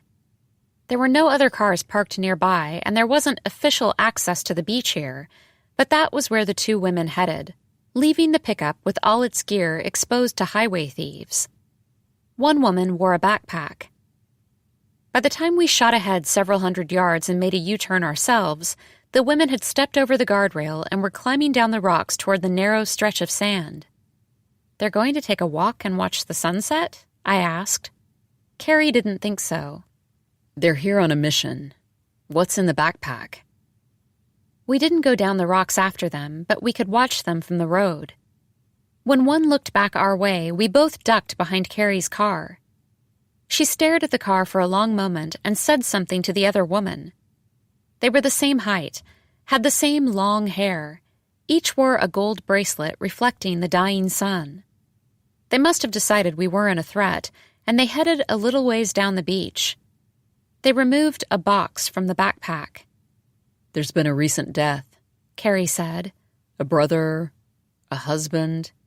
"Carrie," I said, "this is always where you go, to such a dark place." But I had to be quiet because he was right. From the box, one woman removed a plastic bag, into which the other dug her hand and withdrew a fistful of cinders, which she flung into the approaching tide. They were spreading someone's ashes. The second woman took a turn.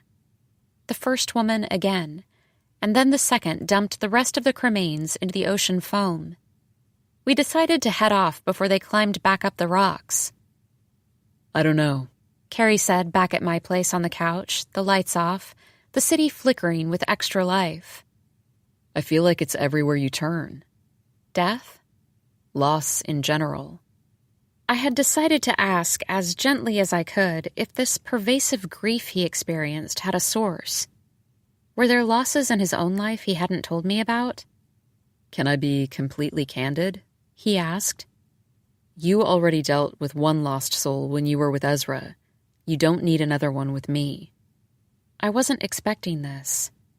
There was something sweetly considerate about his thinking, even if he was off.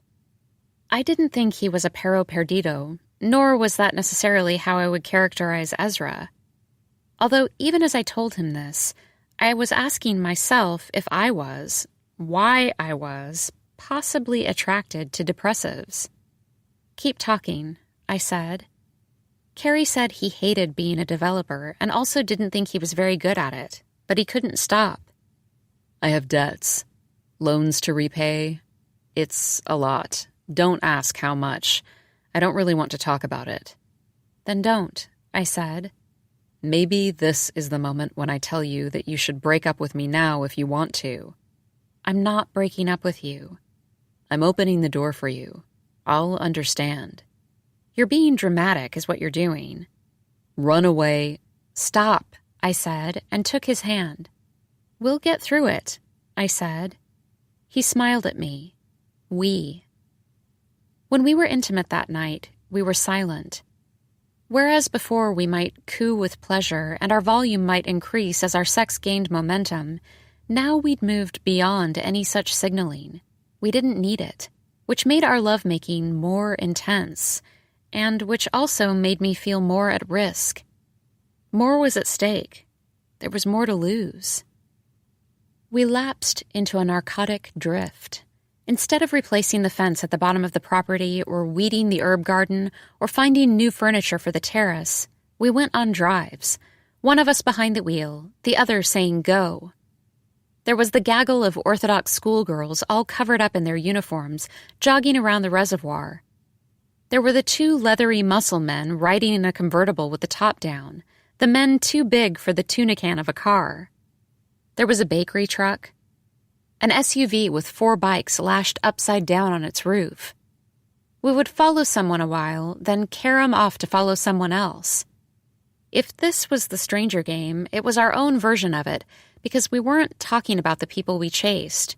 We weren't speculating about them or trying to achieve any empathetic connection. We weren't saying much of anything. Like the first time we played the game together, we always ended up in a melancholy state, yet as soon as we got home, we'd end up in bed. During the work week, Carrie would drop me off at the studio where I had trouble focusing. I was supposed to be working through some concept drawings for a high-profile competition. Some open land along the river was being transformed into parkland, complete with recreation centers, and every firm who did what we did would be submitting a proposal. But I was making little headway, and I overheard my partners talking about how most tactfully to ask me to step aside from the project. At the end of the day, Carrie picked me up, and while we had errands to run on the way home, instead we would follow a yellow bus packed with a middle school soccer team. We'd follow another bus, the field hockey players. We devised an iteration of the game wherein we picked up taxis and went wherever they went, fare to fare. We'd get home late. He'd start the shower. I'd get in with him. He'd pull me up against the slippery tile, and we'd go at it with the water streaming down all around us. I couldn't get enough of him, of this.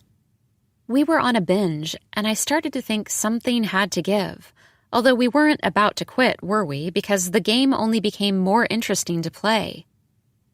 One lunch break, we met up at the museum and were wandering the grounds, ending up at the sculpture garden.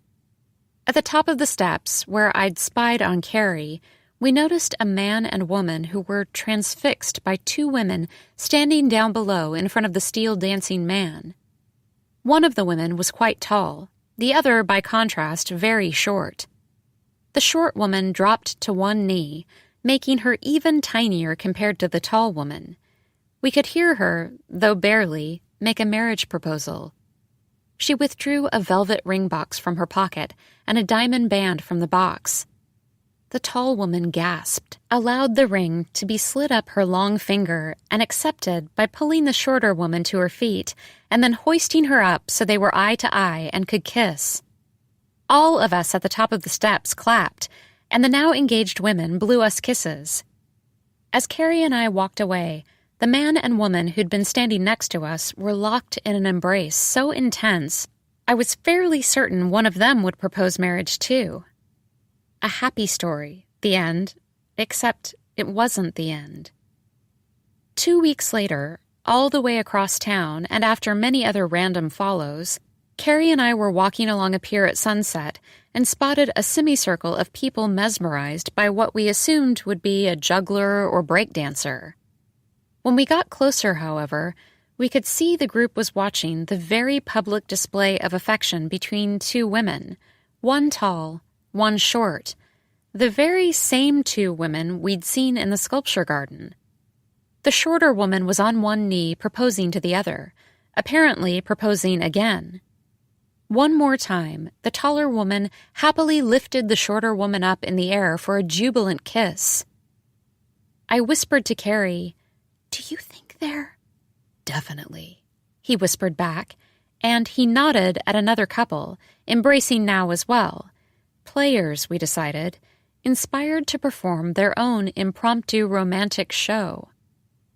There was applause, and as the onlookers as well as the two stagers dispersed, I noticed that the embracing man and woman hadn't moved. Indeed, the man was now kneeling, on both knees as if in prayer, offering his hand in marriage, or so it appeared, though without a ring. We walked away without knowing whether the woman said yes. "So do you think the guy hired the two women to stage a proposal?" I said, "in order to sway his girlfriend so she'd say yes to him?" "That's exactly what I think," Carrie said. "But why not simply propose? Why bother with the stagers?" "Maybe the guy thought the woman needed incentive. Maybe he wanted a story to tell." "How do you think one even goes about hiring stagers?" I asked. "I'm not sure," Carrie said. "But I bet you it's easier than you think." Then it was June, a Saturday morning. The jacarandas had lost their flowers en masse, leaving a layer of fetid purple blossoms everywhere. Light rain had made the air both cooler and more acrid, and before another storm moved in, Carrie said he wanted to go out. "Maybe a hike," he said. "A hike would be perfect," I said. "Actually," he hesitated. "I was thinking of going alone." This took me by surprise. "Oh, okay. I can't come with you? I need the exercise." "It might be muddy," he said. "Only a little muddy," I said. Carrie hesitated again, but then he said, "Okay, sure, come with. But we need to go now."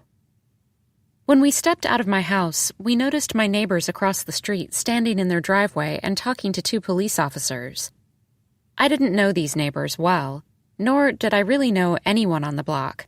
Most everyone had moved in within the last 2 or 3 years, displacing older people who had owned their properties for decades and decided to cash in on the real estate boom.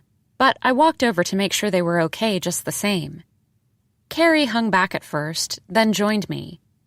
One of the officers told us that the house had been broken into while the owners were out for a few hours, and that while there were a few crooked framed prints and a lampshade knocked awry, nothing appeared to have been taken. It appeared my neighbor's home had been burgled for burglary's sake. Had we seen anything or anyone suspicious casing the house? We had not. Carrie glanced at his watch. "There's nothing we can do for them," he said, and we expressed our condolences and concern and left. Although he regularly played tennis in the park, Carrie said he never ventured up into the canyon beyond the courts. I led the way. I took the slower ascent that wound around to a footbridge fording a ravine. Twice again, I noticed Carrie check his watch. Were we in a hurry? Did he have plans for us for after the hike? We passed almost no one else at the crest, and the path was a little more slippery than I'd counted on, making for a tricky descent. When we were on the western flank of the canyon with still a way to go, Carrie said he wanted to see the abandoned house. It was around the bend. It would rain again sooner than later. I didn't think we had time for the detour, but he was determined. "It should be this way, right?" he asked. "Right," I said, and steered us down the side trail. The house came into view, a brighter white in the cloudy weather. I nearly lost my footing but caught Carrie's arm before I fell. "What's your preferred rumor about what happened here?"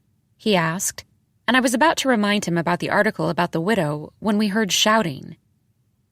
It wasn't clear at first if it was coming from the house. Noise could rebound around the canyon in odd ways, its origin not always clear. But then two men, both of them lanky and bearded with strapped cameras bobbing off their chests, ran out of the house and up the slope, pushed through the gate and sprinted back up to the main trail and scurried down along the property wall until they were out of view. "Damn it," Carrie muttered. The sight of these two men plus more shouting sent him into action. He headed for the gate. I grabbed his elbow. "Wait," I said, withdrawing my phone from my pocket. "I can call someone." "You told me you couldn't get reception up here," he said, and pulled free. Had I given him that detail? He was already on the other side of the gate when I threw up my hands and headed down the path too. "Wait!" I called to him again, useless. Then I heard a familiar, low, menacing voice. "You told me you were through with all that." And a woman, I said, "Let go." Was it possible we were hearing the same stagers? The same routine? If so, we could relax. Any distress was false distress, a hoax. No one was in trouble. The man, "I trusted you. You swore it." "Carrie," I whispered. He'd entered the house the way I did the first time. I followed him in and went down the corridor, darker on a gray day, but I couldn't spot him in front of me. "Where are you, Carrie?" I assumed he would be standing at the balcony and observing the two players for whom the scene was being enacted. In a few moments, our hero would leap into action. The woman, "Why are you doing this? You stay there. You stay right there." However, Carrie was not standing at the balcony overlooking the lower room, and it was hard to see much of anything. At the railing, I peered down. There was the fireplace on the left and someone else. Someone by himself? Over on the right with the vantage of the terrace below. The man, "Where are you going? Come here." The woman, "I said, stay there." I was confused. I could only locate one silhouette. Where was the second player who didn't know what was going on and would be impressed by her companion's valiant intervention? Had that part been played by the two bearded men who had already run off? They'd run off to get help? My eyes adjusted and I could see Carrie standing at the top of the stairs down to the next level. He was staring at the solo player too. When I made it to his side and started to whisper, he shushed me. Then the woman stager howled. The solo player bolted out to the terrace. Carrie headed down the stairs and would have kept going all the way out to the terrace as well had I not grabbed his arm again at the bottom step. "They're only stagers," I whispered. "It's theater." My eyes adjusted once again, and the expansive terrace beyond came into view. The two men, the stager, the bald guy in the tracksuit, and the solo player, a man with silver hair dressed all in black, looked like they were trying to wrestle each other to the ground. With both hands, the bald man gripped the player's shoulders. The woman, also the same stager with a ponytail minus the wig, was moving away from the two men, who were locked in a peculiar two-step, 1-2, 1-2, moving gradually toward the edge of the terrace. It was drizzling now, everyone getting wet. The woman said, "Wait, where'd they go?" "They're gone," the bald man said. "This guy, this mother—" The silver-haired player mumbled something inaudible. "Stop," the woman shouted. "That's not what—" She didn't finish the sentence. All of this was happening so quickly. Carrie made a move toward the terrace, and one more time I held him back, this time shouting his name. And when I spoke, the silver-haired player on the terrace turned in our direction and gazed into the house. The bald man's back was to us. He didn't swivel around. I noticed he was wearing surgical gloves, as white as milk.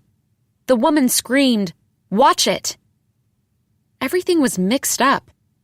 I was trying to keep Carrie from lunging into the fray, and the silver-haired man was trying to wriggle free from the grip of the bald man and searching the house for us, for help.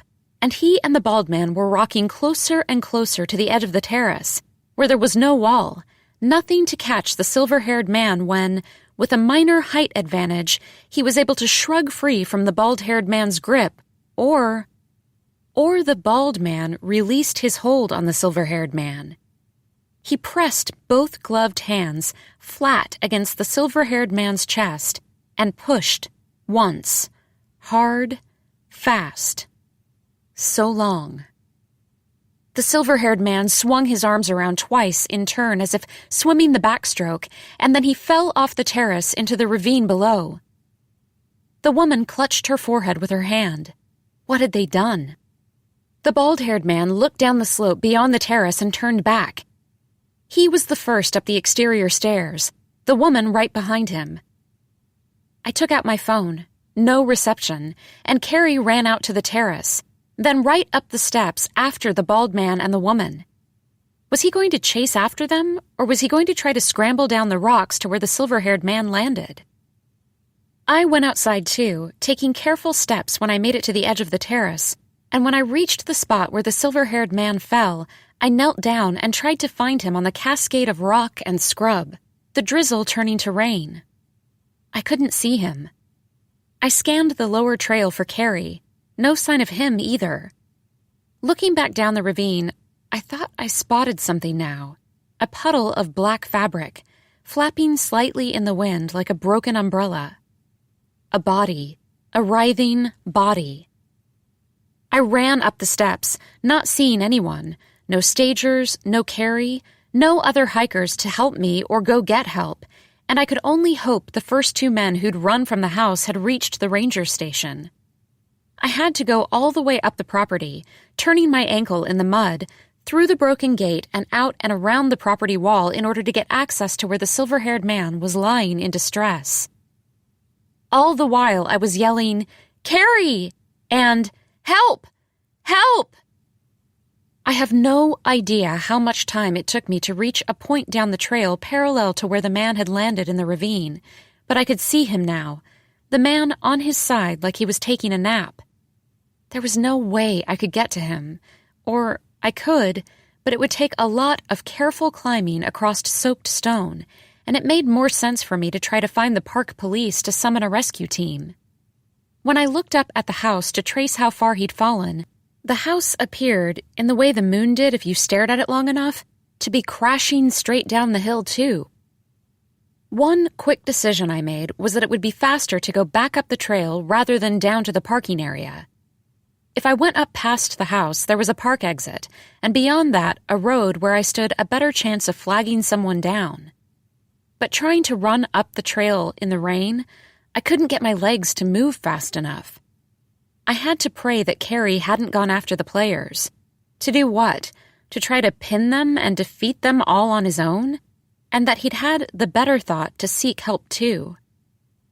I reached the top of the hill, and as I was moving toward the exit, I saw 3 police officers pouring out of a truck that came up the road. 3 cops sprinting toward me, their guns drawn, their guns trained on me. I held my hands up high, but I also was trying to wave them down. "Freeze! Stop right where you are!" one of them shouted. I kept my hands in the air and shouted, "There's a man down on the rocks who needs help!" "On the ground!" a second officer yelled. "There's a man," I said. "He fell. He was pushed from the house." "On the ground!" the officer shouted again. "Hands on your head!" "Now!" the first officer said, and I did as I was told, my knees sinking into the mud, the rain coming down hard now, a cold spring rain. which in a land of drought was always so desperately desired. Once they frisked me and understood what I was trying to tell them and radioed for support, they treated me well, with one officer escorting me down the trail because I explained that that was where I thought Carrie might be. Even wrapped in a blanket and sitting in the back of a squad car, I couldn't stop shivering. Carrie and I had driven up to the park in his car. His car was nowhere in the lot. At the precinct house, I was allowed to exchange my soaked hiking clothes for a hoodie and sweatpants several sizes too big for me. The sergeant at the front desk volunteered to make me some instant ramen to warm me up, but I asked for tea. Meanwhile, I told 2 officers everything I could about what I had witnessed and how I'd seen these stagers once before. I asked them how they knew to come to the house. Had Carrie run down the trail to where he could get reception and called them? As far as they knew, the call came in from hikers who maybe had heard my screaming. Were they 2 men? 2 tall, bearded men? The officers didn't know. While we were talking, they received word that the silver-haired man had been successfully transported to a trauma center. "He's alive?" I asked, and they said he was, albeit unresponsive. All I wanted to do was go home and take a hot shower and get in bed. The police, however, kept asking me to run through my account of what happened. "You're saying the bald guy shoved the victim off the terrace?" "It looked that way," I said. "If Carrie was here, he'd offer his own version." It occurred to me that he might be in another room in the very same station. Would they tell me if he was? I asked. They said he wasn't there. After an hour, the 2 officers were replaced by a detective. His posture was entirely different. Detective Allagash wasn't rude, but I wouldn't call him friendly. His single long eyebrow ran parallel to his mustache, forming an equal sign across his face. It was only the 2 of us in the room, a room in which everything was bolted to the floor, the steel table, the steel chairs. "Ms. Crane," he said. "Rebecca, is it?" He pointed at the wall-mounted video camera behind him. "We're being recorded. Are you okay with that?" I nodded yes. I wasn't told that they were recording our last conversation, so why was that happening now? "Actually, Rebecca, I need you to say it aloud." "It's fine," I said. He had me run through my story yet another time. I tried to be patient. Detective Allagash, too, kept returning to the question of whether the victim had been pushed. He stood up and asked me to show him how it went down. I stood next to him and hesitated. "Go ahead," he said. I pressed my palms against the lapels of his ill-fitting herringbone jacket and said, like this. I pushed gently, but the detective didn't move, and I was the one who took a step back. When we sat down again, Detective Allagash asked, "You were alone when you witnessed all of this?" "No," I said. Wasn't he listening? I was with my boyfriend. This was the first time I'd called Carrie my boyfriend. "And where is he now?" Detective Allagash asked. I think I told you. I don't know. "You don't know?" No. "After something so traumatic..." "He'll turn up," I said. "Turn up?" Where was he going with these questions? And then I pictured the bald man, his glowing surgical gloves flat against the victim's chest, surgical gloves that one wore for surgery, obviously, or to leave no fingerprints, no trace. This was the moment when everything began to crash in on me, all at once. "Turn up," Detective Allagash said. "like a lost cat." Should I have a lawyer here with me? I asked. The detective leaned back in his chair. He stroked his mustache with his thumb and forefinger. "Do you want a lawyer?" he asked. Do I need a lawyer? The detective started to say something, but I didn't let him speak. Can I call anyone? I asked. I still had my phone, although I'd been asked to turn it off, and hadn't checked it since changing into the borrowed clothes. Would it be okay if I called another detective? I asked. Lisa Martinez. She's at a different precinct. Detective Martinez, Detective Allagash said. You want to call her? He thought about it. Was he trying to suppress a smile? That's fine. Take what time you need, he said, and shut the door behind him. When I turned on my phone to make the call, I noticed there were 3 messages from an unidentified number. I assumed they had to be from Carrie, finally, and that for whatever reason he was using a phone he didn't normally call from. I didn't bother to listen to the voicemail and tapped the callback button. It was not Carrie who answered. There you are. I couldn't speak. Hi, Rebecca. I started shivering again. I'm sorry. I am so sorry. Where are you? I asked. Well, when I called earlier, I was visiting Madame B, but now I'm at the house. Your house. I couldn't hold it together. Too many thoughts. I started weeping. Ezra, I said. Hi, Ezra said, a small, apologetic voice. But wait, Rebecca, where are you? 3.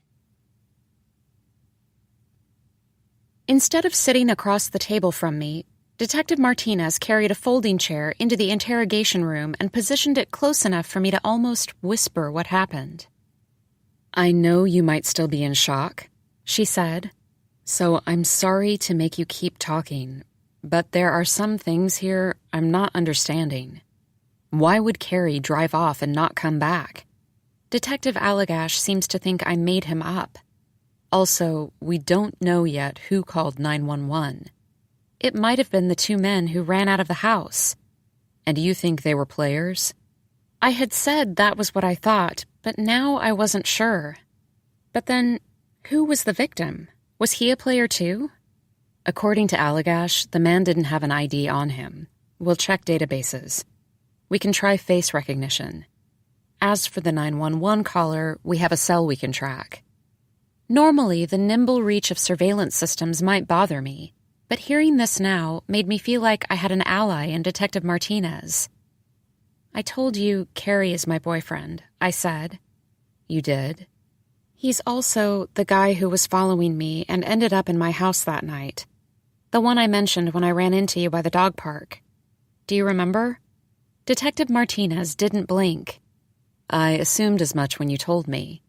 Oh, I said. Well, look, there probably is a good explanation about where he is. Maybe when he ran after the bald man and the woman, he slipped and fell. He fell? And he's fine, the detective said. He's fine, but he's at urgent care. Then he would have called, I said. Maybe he dropped his phone along the way. This seemed plausible. He'll get in touch. I bet he will. At which point, I'll let you know, I said. Please. Does Allagash think... Am I... I didn't finish my question, but the detective knew what I was asking. You're the only witness we have. You've been nothing but helpful. Do I need to find a lawyer? I asked. You're not under that kind of scrutiny. How about I let you know if I think you should? Keep in mind, though, I'm your only friend here. This is Allagash's investigation. She was letting me know the extent to which she could get involved. She wouldn't interfere with her colleague's case. Whatever leads he had were his to pursue. His approach can be rabbity, she said, so be prepared for that. Rabbity? She didn't elaborate and stood up and straightened her gun belt. There's something else, I said. Unrelated. Ezra. He called. He's back. The detective sat back down, closed her eyes, and shook her head. I know, I said. She groaned. I know. Don't get pulled back in, Rebecca. Don't let him charm you, as if you don't have enough to worry about. I was confused. Enough to worry about? I thought you were telling me not to worry. I meant with what you've been through. Detective Allagash opened the door but didn't step into the room. Detective, Detective Martinez said. Anything new? There was not. I braced myself for a new line of questions, but instead, a noticeably kinder Detective Allagash thanked me for my assistance so far and let me know where I could meet the officer who would give me a ride home. We'll be in touch shortly, he said. We know how to find you. Entering my house, I could see straight across the main room and kitchen to the back terrace, where he was sitting in a chair facing the city at dusk, and my first thought, even only studying the back of his head and shoulders, was that Ezra occupied less space in the world than the last time I saw him. He might have heard me come in and turned slightly so I could measure him in profile, but he didn't look back into the house. He'd cut his hair short, although his chin was still dusted with scruff. He looked gaunt. He was wearing a denim jacket, the collar turned up on one side. My instinct was to step outside and straighten it for him, or turn the collar up on the other side, too. I didn't want him to see me in the ill-fitting police hoodie and sweats, so I skipped into my bedroom and changed into jeans and a sweater. I washed my face and tied my hair back. I rarely wore much makeup, but rubbed on a little lip gloss. By the time I stepped into the kitchen, he must have sensed my presence, because although he was still outside, he was standing and facing the house, his hands in his pockets. I expected to cry the way I had when we'd spoken on the phone, but didn't. He stepped inside. We hugged briefly. I wanted the embrace to mean less than it did. You went to the museum? I asked, meaning he went to visit Madame B., but it sounded as if I were casually asking if that was where he'd been for 9 months. Ezra cleared his throat. He was the one who was teary. He nodded. I put on a kettle. I couldn't look at him and busied myself finding mugs in the cupboard, selecting loose black tea, tamping it into the infuser. You were at the police station? He asked. Is everything okay? Was everything okay? Was everything okay? What was I doing? Oh, hi there. Nice to see you. How have you been? I don't have any lemons, but would you like some honey in your tea? Rebecca? As the kettle was heating up, it sounded like a sudden gale knocking around skiffs moored in a cove. I was hiking and witnessed an accident, was all I said. I was trying to help. An accident? I was leaning against a counter, not looking at him. How could you do that to me? I said. Ezra had to have been expecting my anger. He let it come at him. All this time, nothing. Nothing from you. How unbelievably cruel, I said. And then I surprised myself. I will never forgive you. The kettle whistled and I let it go. Ezra stepped over to the stove and turned off the flame. And then you actually went to the museum, I said. Thinking what? Thinking I'd show up and take you home with me? Ezra shook his head no. No, he didn't think that. Your things are in storage, by the way, I said. Thank you, he said. And leaving your apartment like that for me to clean up? Your car? Which I sold to pay for the storage. Rebecca. What? What, Ezra? What? He had to clear his throat again. I'm sorry, he said. For some reason, I nodded as if I were accepting his apology and continued making tea. The truth was, I had nothing to say. I couldn't remember the last time I'd been this exhausted. Should I talk about it? Where I went? He said. You don't need to, I said. I don't care. I can understand that. You should probably leave. I started playing the stranger game, he said. Yes, I figured that much out. Oh, you did? You should go now. I'm expecting someone. He should be here soon.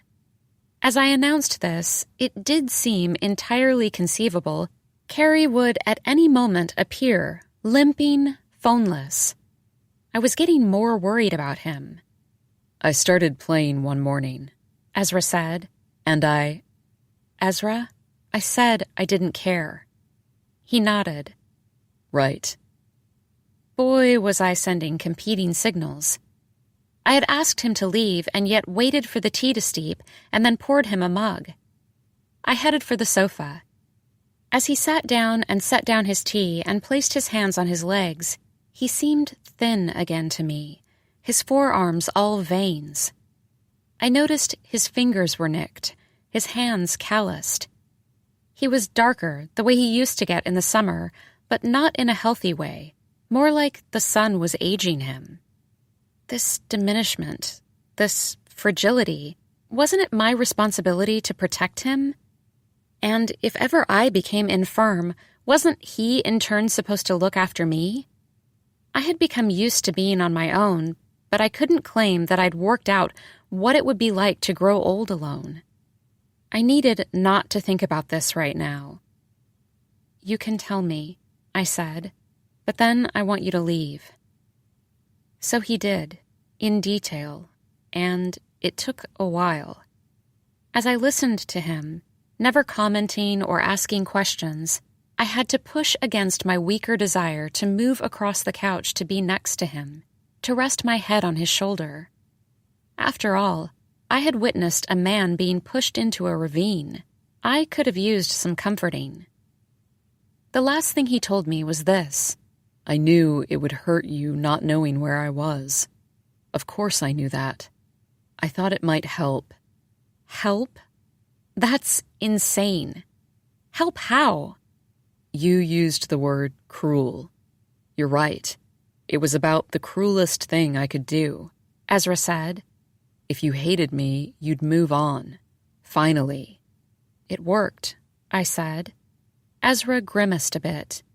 I've been dating someone seriously.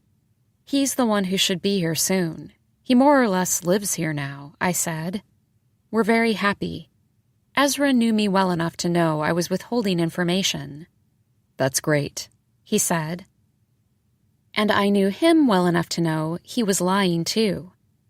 After he left, I sat in the dark. I was hungry but didn't make anything to eat. I curled up and pulled an Afghan over my legs, and that was how I slept, picturing Ezra on foot, in cars, farther and farther away, then retracing his steps, coming back to the city, back to me. This was the part of his story he left out, why he returned. To describe the low point in his life he'd arrived at before he started following strangers, A. Craig had written a line that had stayed with me. How lonely and alone I was. Yes, this was that. Sometimes when I had insomnia, I tried to coax myself to sleep by picturing in chronological order every bed I'd ever slept in, starting with the earliest I could remember, the wrought iron cot that I outgrew when my family moved when I was 5. This first bed covered with a great-aunt's quilt and a blended family of teddy bears. Then in the house where I lived until heading off to college, I slept in a converted attic bedroom. The bed pushed into a corner beneath a sloped ceiling and angled in such a way that I wouldn't hit my head on a beam. There were the late-for-class/unmade bed years in college, the first sex beds, the first boyfriend bed banked by skiing posters, the queen-size futon on a low frame that took up all of the space in my first apartment during graduate school, and a few other boyfriend beds, one belonging to an artist who made black paintings. These canvases, the antithesis of snowy skiing posters. This was the only time in my life when I consistently had nightmares. There was Ezra's mattress on the hardwood floor at his place, surrounded by used books and library discards. He had a better night if he took a hot shower before we went to sleep, and I would wait for him, paging through outdated atlases. At some point, James the cat started nesting at the foot of my blankets, beneath the blankets in winter. When I moved across the country, James preferred sunlit rooms, and after a mild earthquake started spending the nights under the modern plywood bed I'd bought with an early paycheck, the same bed I had now in the house on the hill, the bed Ezra joined me in, the bed he left. There was the headboardless bed in his apartment where I'd spent the night after the first disastrous encounter with Carrie. Counting beds failed. I was wide awake. I checked my phone for messages. Carrie hadn't yet emerged. I tried to recall all of the hotel beds I'd spent a night in, with or without Ezra, but mostly with Ezra in bed and breakfasts and old city inns and oceanside motels and a few grand hotels. It was 3 a.m. I wasn't really trying to fall asleep, was I? This felt more like I was trying to summon renewed warmth for him, prefatory to forgiveness, but I needed to hold on to my anger. I considered deleting his new number from my phone. I also thought about calling him to find out where he was staying.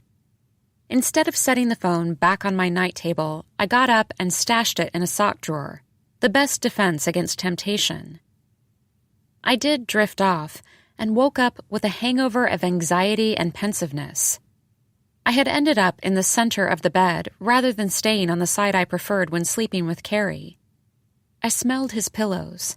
Nothing. No scent at all. I checked the closet. A few shirts on hangers, trousers, some recently folded laundry. This was the only trace of him. If everything were fine, he would have at least called me, and I pictured him unconscious in a hospital bed with a broken leg. No identification on him, no one knowing who to contact. I made a quick list of nearby hospitals and then began calling. I realized I would need to claim a familiar or auxiliary connection to get any information, and so I claimed the latter, deciding that if pressed, I would say we were fairly newlywed and I had not taken his name. However, I wouldn't need to worry about presenting credentials because I reached 5 emergency rooms and no one fitting Carrie's description had been admitted in the last 24 hours. I stood under the shower a long while, almost lulled back to sleep, and when eventually I stepped out of my bedroom into the main room, I noticed a dark sedan parked in front. Detective Martinez had never come to my house before. When she rolled down the window, I asked how long she'd been sitting there, and she said, "A few minutes." "Would you like to come inside? I'll make coffee." I noticed the detective was already holding a white cup in her lap. She raised a second at me. "Do you have a moment?" she asked when she unlocked the door. "I won't stay long." The latte wasn't too warm, which led me to believe she'd been parked out front a while. "You could have rung the bell," I said. "I didn't want to disturb you. We know the identity of the victim. His name is Carlos Garcia, a professor, retired. Does that name mean anything to you?" "To me? No. Should it?" "Not necessarily," Detective Martinez said. "How is he?" I asked. "Is he conscious?" "No. He's still critical." "And do we know why anyone would want to harm him?" "We do not. Not yet." "What about the 911 caller?" "We have a name, but haven't located him yet." "Definitely not Carrie," I said. "That's correct." "I called around to some hospitals to see if he'd been admitted," I said. "I mean, if he didn't fall or I don't know." The detective nodded. "I'm on it." "Occam's razor," I said, wanting to appear sanguine. The detective didn't respond. "I mean, as far as what happened to Carrie, the simplest explanation—" "Allagash thinks it's possible you pushed the victim," she interrupted. "What?" "It's one line he's following. You're joking, right? And, according to Allagash, Carrie is in hiding because he's afraid he'll get dragged into the investigation, and he doesn't understand why you did this, and so forth." I was dumbfounded. "I know," Detective Martinez said. "It makes no sense. That's why I'm telling you, which I shouldn't be doing." "What possible motive would I have?" That's what I asked. Allagash wasn't more forthcoming. The detective blinked. "This is fucked up," I said. "I agree, but Allagash is pursuing this, and maybe the best thing you can do for yourself is to find Carrie." "To corroborate my story." "I'm looking for him too," Detective Martinez said. "But you know him, his habits. You know where he hangs out, where he might lay low." Did I? To be honest, I don't know what angle Allagash is working here, the detective said. So can you do me a favor? Can you let me know if he talks to you? I should probably have a lawyer with me if he does. No, Detective Martinez said. No? Not yet. I want you to tell me what questions he asks you. If you have an attorney, I don't expect he'd be as casual. But can you do that for me, Rebecca? Please? Why was she asking this of me? Why couldn't she confer with him directly? I will let you know what he asks, I said. Thank you, Detective Martinez said. Not for the first time, she added, please be careful. And not for the first time, I knew I would not heed her warning. When I went into the studio early the next morning, my partner Rick was the only person there. He'd been designated by our other partners to ask me if I would take a leave. Given that cash flow was touch and go, it would need to be unpaid. I wasn't being asked if I would do this so much as told. It wasn't only that I wasn't bringing in clients and not completing the tasks I took on, but also that when I was in the office, I wasn't present. What do you mean I'm not present? I asked, although I knew what he meant. You've been playing that game, haven't you? Rick asked. I hesitated a beat too long. What game? Oh, come on. I'm right, aren't I? You said you thought Ezra was playing, and you're all caught up in it too. I didn't want to lie to him, but didn't confirm his suspicion. Sorry if I'm wrong, Rick said, but it does seem like something has taken hold of you. Then he handed me a card, the name of a therapist who specialized in treating people who had become obsessed with the stranger game. This is a specialty now? I asked and laughed. Rick saw no humor in this. I pocketed the card and thanked him for putting up with me, promised I'd be back healthy and cured, and left without taking anything from my office. I had some savings.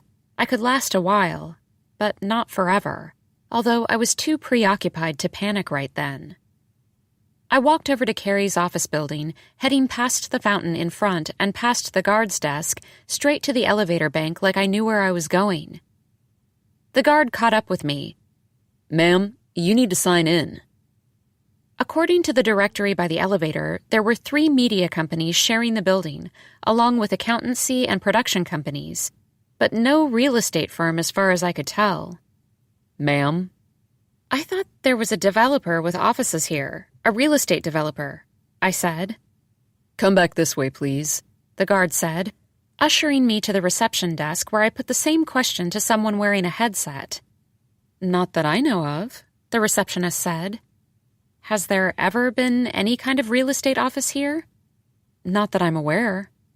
How about someone named Carrie Taylor, I said. I should have asked that to begin with. We don't keep track of every employee, the receptionist said.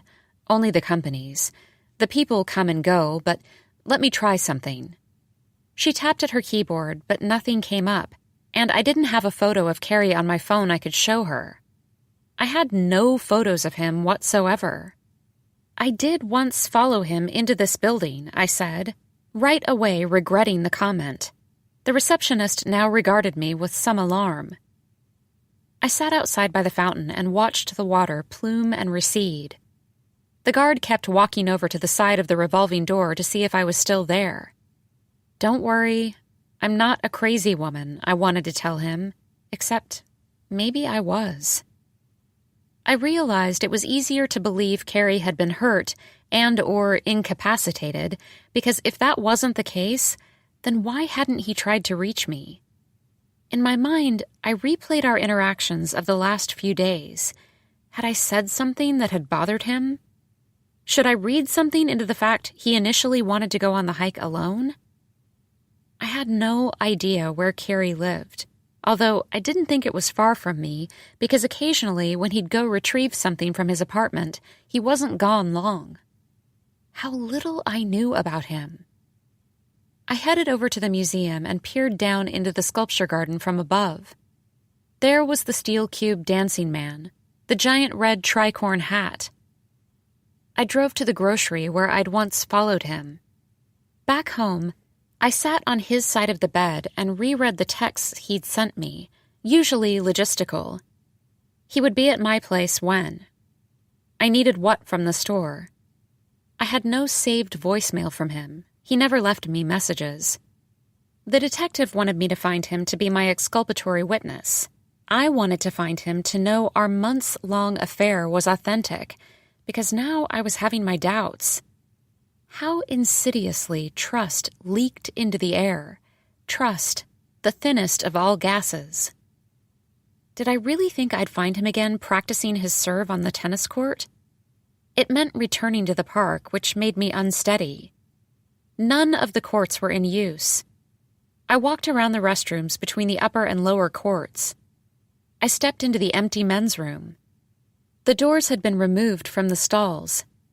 Someone had scrawled graffiti, "Careful, snakes," as in, "Watch out, humans, be on the lookout for snakes," or as a warning to the snakes themselves, "Beware, we're on to you." I had no reason to believe Carrie had even remained in the city, but I also couldn't understand why he would flee. He had to be nearby. He had to be. I thought I could find him, and the only method to do so that made sense to me was to wander around without a plan, although I knew that wandering around without any set destination was harder to do than it might seem. I needed some kind of vague scheme, or I would only end up driving in circles through known parts of town. The first lake I drove to sat in the hills a few miles west of the park.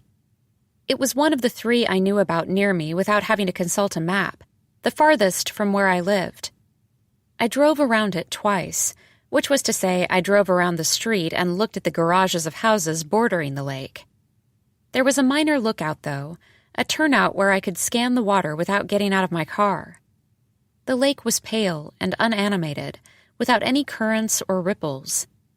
Carrie had said he wanted a house on a lake, and I knew he probably meant a lake in the mountains, but that didn't stop me from wondering if he was holed up in one nearby. I looked for real estate signs with the thought one might be on the market. It would be his listing. He'd have the keys. He'd hide there. The lake nearest to my house was the reservoir, currently drained and weedy. There were signs explaining how it was being rehabilitated, the water supply secured underground in new massive tanks because that was the age we lived in. Exposed drinking water was threatened drinking water. Above the buried tanks would be a shallow decorative pond behind a tall wire fence, not that it would matter if anyone got to it. I knew all of the houses around the reservoir well since this was where I ran, but I looked for Carrie here. Another lake, not far, was the only one where you ever saw paddle boats or children with toy boats. The park was empty now, too hot at midday, no one out. I ventured farther out to the lakes at the edge of the city, but still within the county limits. Another reservoir, another pale body with concrete banks. South in the county, there was a series of square pools where a marina had been planned and never finished. I crisscrossed the city 3 times in one day. Did I really think I would find Carrie this way? No, but as long as I kept moving forward, I was able to quiet my mind. I found several more lakes to visit the next morning, each smaller than the previous, odd blue parabolas interrupting the otherwise strict grid. I knew a heat wave flattening the city had to be why I was seeing very few people around, but I did check on my phone to make sure I wasn't the only person who hadn't heard the news of a disaster, radiation everywhere, a toxic cloud. And in that scenario, did I really think the one other soul who would be out and about would be Carrie? Would he pedal by on a bike? Would he be casting a rod into one of these fishless bodies of water? All told, I drove around looking for him for 2.5 days. I say there weren't other people around, but I'm exaggerating. Of course there were, and at one point, I noticed a small white hatchback in my rearview mirror that I was fairly certain I'd caught a glimpse of the day before as well. I had to assume that once again I had become the subject in someone else's game. I had driven north and west along the spine of hills through a gulch of newer homes and car dealerships to a park where fast-growing eucalyptus dropped pods into a pond to the point the pond looked littered with reptile carcasses. I didn't get out of my car and instead tore around a curved road and exited the park by a different road than the one I'd entered. I didn't go too far into the neighborhood before pulling over and waiting. And there it was, the white car, peeking tentatively beyond the park gate, also pulling over, its driver, whom I was too far away to see in my mirror, holding back, probably scanning the road for me. I revealed my position by driving forward fast and veering right at the first possible street. Again, I pulled over and waited, and I saw the white car come up the road past the turn I made. He'd lost me. I swung into a fast U-turn, made the right, and now I was the one following the white car, which after 5 or 6 blocks pulled over again, the driver likely spotting me behind him. I drove in slowly, not exactly wanting to scare him off, and also unsure if I was up for a confrontation. Maybe this was a dangerous idea. The closer I came, however, the more I began to recognize the back of the driver's head, hair once long, now short. I slammed the door when I got out of my car and marched over to Ezra, who got out from behind the wheel of what I guessed was a rental. "What are you doing?" I yelled. "You're following me now?" Ezra mumbled something I didn't understand. "I saw you yesterday," I said. "You're pretty lousy at this." I had to wonder now what it must have looked like to him, my zigzagging the city lake to lake. "You're what, concerned about me? Is that it?" I asked. I am, Ezra said. Yes. "Don't be," I said. You've been driving. It seems like nowhere all day, he said. "You said you played the game and disappeared as a way to hurt me," I said. It wasn't the only reason. A way to make me see, once and for all, what a wretched soul you were so I'd move on. Except, I don't think that's what you were really up to. I waited for him to correct me, but he didn't say anything. Maybe you sold yourself on the idea you were helping me, and this made you feel better about your selfishness, but I had very little to do with it. You were only concerned about your own destiny, not mine, not ours, yours alone. In the distance, a siren rose and fell. "Say something," I said. I don't know what to say, he said. Yes, you're right. Yes. You can't follow me, Ezra. I don't know what you're doing, and I'm worried, he said. Something's going on. You're in over your head. Oh, fuck off. Fuck you for disappearing, and fuck you for coming back. If I see you stalking me again, I said, I will get a restraining order. When I drove away, Ezra was still leaning against his car. High overhead, a dark chevron of long-tailed birds coasted north, and I wondered if he was thinking he should follow them back to where he'd found sanctuary. When we were sitting on my couch and Ezra told me about the months he was gone, he said it was indeed from a fellow manager at the bookstore that he first heard about Craig's essay, although his colleague had described it disparagingly. Craig had walked away from the wreck that was his life and gone into hiding, and in the end, maybe he himself achieved clarity, but was the world a better place with strangers randomly chasing each other? Ezra said that no, it was not. Privately, he was intrigued. He couldn't remember how long he'd been running in circles, around and around past the same markers. And then he'd cooked me his mushroom risotto, and we'd looked at the art book and had sex. Had was the word Ezra used, and had was the right verb. To make love was to create something. To have sex was to answer a fleeting appetite, nothing more than consumption. But it had been consequential, and Ezra admitted he was miserable the next day. Would he ever come into his own? Could he make a life apart from me? He wanted to be re-meeting me on a midsummer rooftop, our 20s ahead of us. He wanted never to have met me at all. He wanted to blame me for his unfulfilled self. Blaming me, he decided, was childish. One morning over breakfast, he said, he reread the printout of the essay. He packed his shoulder bag with his journal, pens, a spare t-shirt, a pair of boxer briefs, socks, and a few toiletries. He left behind his phone, no technology, as well as his car. He wore his best walking shoes and sunglasses and a baseball cap. He checked himself in the mirror before he left, squeezing the brim of the cap. Incognito man. The first person he spotted was a woman walking a big dog, the dog tugging the woman, who was having trouble keeping up. Ezra stayed on the opposite side of the street, a half-block behind. The woman looked frail to him, and he speculated she'd recently survived difficult but successful surgery, survived in large part because she enjoyed the affections of this dog. But now that she was well, she found the dog tested her strength and what? He didn't answer his own question because he was distracted by a man pushing a stroller his way. Ezra assumed he shouldn't make eye contact, but he did, in part because the father was familiar. An actor, maybe. Both father and infant had espresso beans for eyes. When the man glanced back over his shoulder, maybe wondering what Ezra was up to, Ezra stopped at a bus shelter and sat on the bench. The only logical thing to do now was get on the next bus, which he did, and which carried him to the ocean. It was easy to follow an elderly couple at the boardwalk, the two of them loping along, unable to lick their ice cream cones before the ice cream melted. He was moved by how much they seemed to be enjoying each other's company.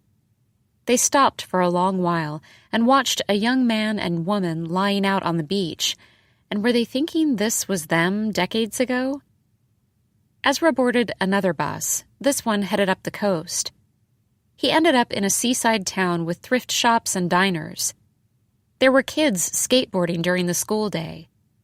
He watched a man clipping stems in the alley behind a florist. He watched a woman look at pottery in an antique store, flipping every vase to check the price tag. Another bus, one more town to the north. He followed two teenage boys into a movie theater and sat 2 rows behind them. The movie was nothing more than a sequence of detonations, but when he noticed the boys were holding hands, he was happy. I understood what Ezra meant when he said they filled him with vague hope about things. It was dark out when he emerged. He considered sleeping on a park bench, exposed to the salt air, but it was too chilly for that, and instead he found a cheap motel. The next morning, a man in a baggy suit left the diner where Ezra had breakfast and got on a bus. So Ezra did too. He liked the idea of riding buses regardless of the destination. Like me, he had always been a rule follower, and playing the game the way Craig had set it up came easily to him. In another seaside town, he picked out a mailman at random, then followed a guy wearing a narrow black tie and handing out religious pamphlets, then a martial arts instructor sweeping out his studio. He had nothing in common with any of these men, but he did his best to forge a connection. The mailman needed to finish his rounds early so he could run errands for an elderly aunt. The pamphlet distributor wasn't comfortable being evangelical, but he had to trust he would be in time. The sensei was worried about making the rent this month, what with fewer kids taking his classes, but it was best to stay busy. Ezra spoke with no one he followed, which he didn't have to tell me ran counter to his natural outgoingness. At night, he slept in inexpensive rooms. He wanted to keep his head clear and didn't drink any alcohol. He ate well enough, but would pretty soon run out of cash. Each day, he journeyed farther north. Each day, he observed acts of kindness. A woman letting an older man check out before her at the grocery store. Another woman helping another older and confused man get his bearings. A man refilling hummingbird feeders in front of his house. A guy who, while walking his miniature pinscher, had to stop, kneel, and give the dog a good nuzzle because he simply loved him so much. Humans were innately good. This was the conclusion Ezra wanted to convey to me, although this sounded less like a revelation than the renewal of a long-held belief.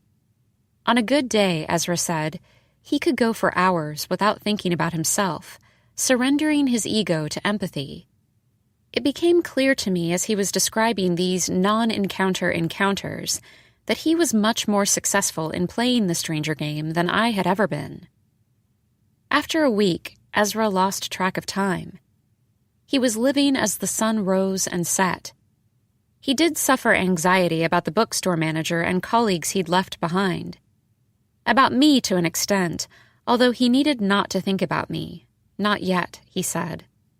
He calculated he had 2 more weeks before he would run out of money and would need to curve homeward, but he had the sense he was on the brink of transformation and wanted to keep going, to give himself over completely to the unpredictable, to surprise. It was exactly 2 weeks later that he ended up sitting at the counter in a restaurant 150 miles north of the city and 100 miles inland. A woman asked if the stool next to him was free, even though all the other stools at the bar were unoccupied. Ezra noticed that she was carrying a mug of coffee with her, and it became clear that she'd been sitting in a booth by the window and maybe had been watching him. She asked if he had been traveling a while. Yes, she suspected he had. She said he looked like someone who had no particular place he needed to be, and also that he was relying on public transportation. Ezra had to interrupt. How did she know all of this about him? The woman was old enough to be his mother and was wearing a gauzy scarf and gauzy blouse that didn't seem heavy enough clothing for autumn this far north. Her lipstick was too orange for her complexion. Maybe she had been playing the stranger game too and now was breaking the rules. But no, he was wrong.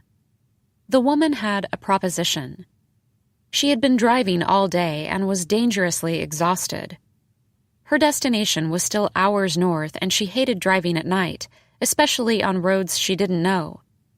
She was headed for an artist's colony at the top of a mountain, and she was wondering if Ezra could drive her the rest of the way. She would pay him and give him money for an overnight stay somewhere and for his next bus fare. Why did she trust him? Ezra wanted to know. Forget whether he was a rapist. How did she know whether he was a good driver? The woman, whose name was Lois, tilted her head and stared at him a long moment and said she didn't necessarily trust him, but her greater concern was getting where she needed to go. Although he never admitted it to the artist, Lois, her faith in him was flattering at a moment when he needed flattery. He liked the idea that he appeared dependable and open.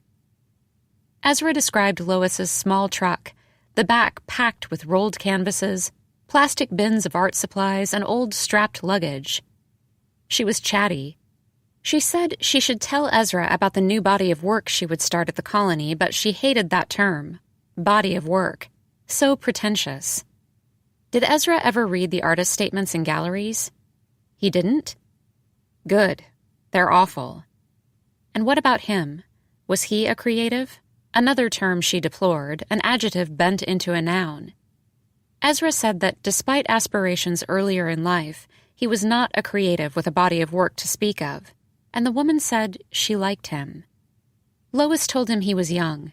He would figure everything out, and Ezra said, not that young. To which Lois replied, young enough. The conversation wound on like this, but once they reached the mountains several hours later, Ezra had to concentrate on the narrow curves through the darkest woods. When they arrived, Lois told Ezra to wait in the truck while she checked in with the staff person who had stayed up late to get her settled. Then Ezra drove Lois down a dirt road to a cabin, her studio for the next month, and he wasn't sure what would happen now. Clearly there were no motels nearby. How would he get down the mountain if he had to leave Lois's truck up here? After he helped her unload her gear, Lois told him colony residents were not supposed to have overnight guests, but she'd gotten permission for him to stay one night. Someone would drive him down the mountain in the morning. Ezra surveyed the chilly, open space, which only had one bed pushed up against a far wall, the bed wrapped in plaid blankets. Lois uncoiled her scarf. What was she expecting now? But Lois said he could take the bed and she'd nest in the loft. Ezra hadn't noticed the ladder in the corner, the overhang of the loft. His assumption embarrassed him, and he insisted on the loft.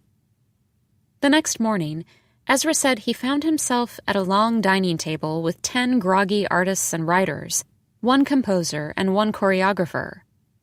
Also, 2 colony managers who treated him as if he were one of the fellows. It was the beginning of the residency, and no one knew anyone else.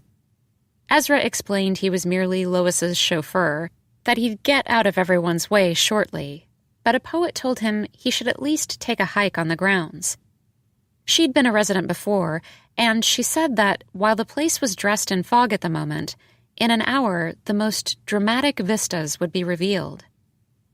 The colony sat on 1,000 acres, half redwood, half lush folding meadow, all of it sloping toward the ocean.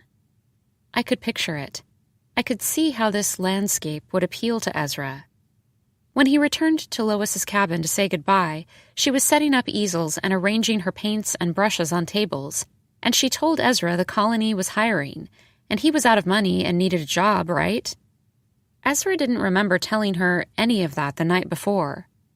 Then Lois said, "You can't keep playing that silly game forever," and Ezra released a single ha. How did she know? Lois shrugged and said she was no psychic, just old. Not that old, Ezra said, and Lois said, old enough.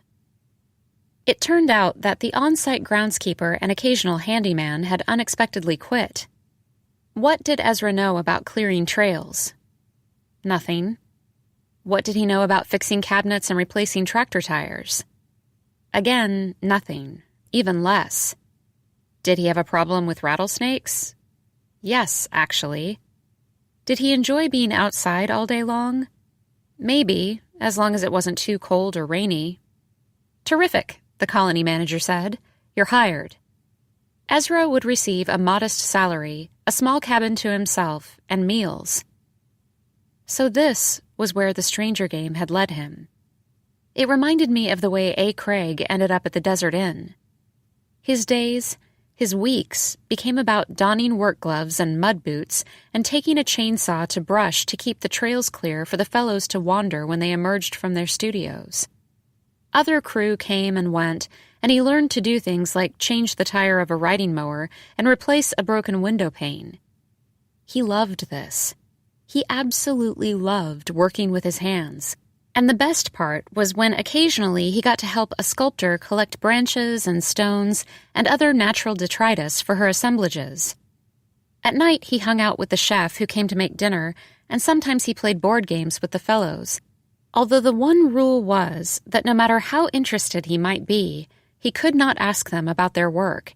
He only discovered about the cantos and epics and prints and videos they were making if they chose to talk about them, which sometimes they did. I asked if being around all this art production made him long to be writing again. He said it did not. Not really. Though he was beginning to see a role for himself in the world that had to do with supporting and celebrating artists, but not with making anything. He wasn't sure. His ideas were still fuzzy. And there was an artist who gave him a few life drawing lessons. I asked what or who Ezra drew, and he said, trees, and from memory.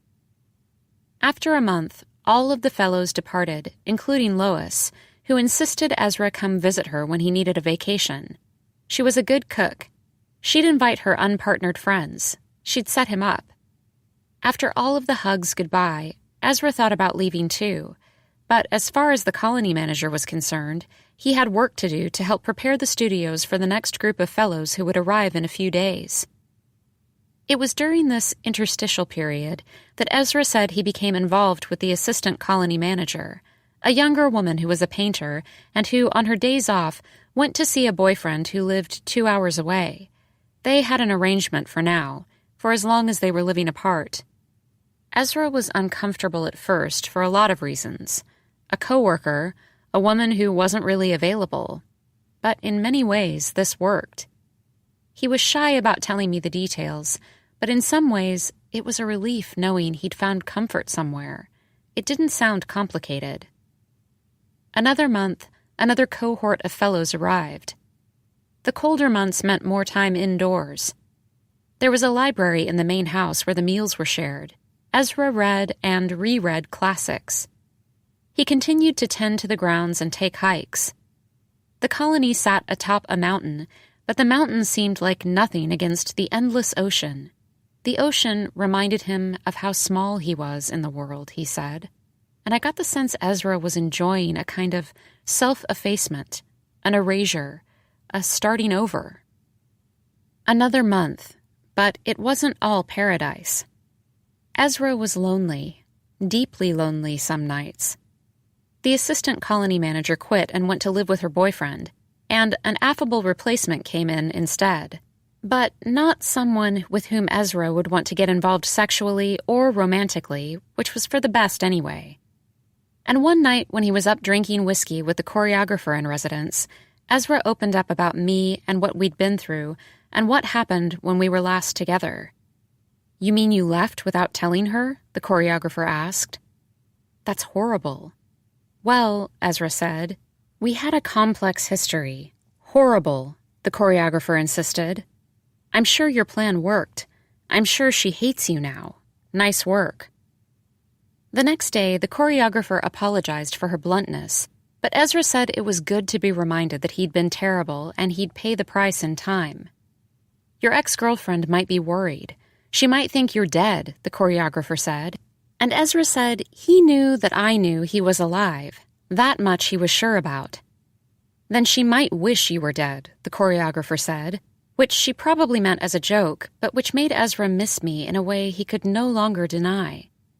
At this point, he'd been gone 7 months and worked the winter at the colony and begun to see the wildflowers bloom. For several years, Ezra and I would drive out of the city when the poppies opened. I wanted to know why, if he missed me so much, he stayed at the colony another 2 months, and Ezra said his goal was a year.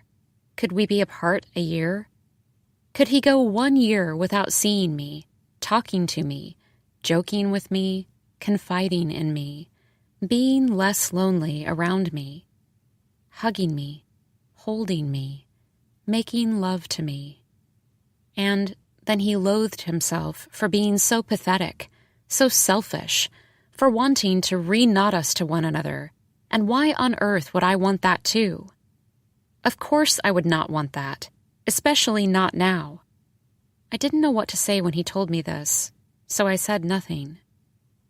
Finally, he couldn't stand being away, and after 9 months, he gave notice and rented a car and headed south, arriving at the museum, calling me from the room with my favorite painting, idiotically romantic, ridiculous yet hopeful, calling me and leaving messages and then driving to my house, but not using his key to let himself in because that breach of privacy of all things was a line he could not cross.